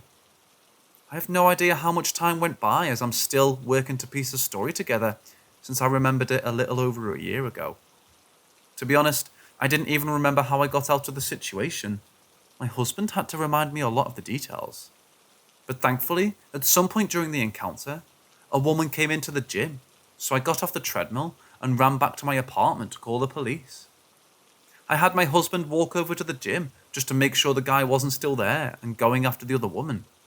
He was gone. The police showed up and only mildly cared. Gotta love living in a big city. However, our apartment building cared and was able to identify the man based on the surveillance video. I assume he was immediately evicted as I never saw him again. The leasing manager said she knew who did it before they even saw the tape, and he'd been a problem for a while.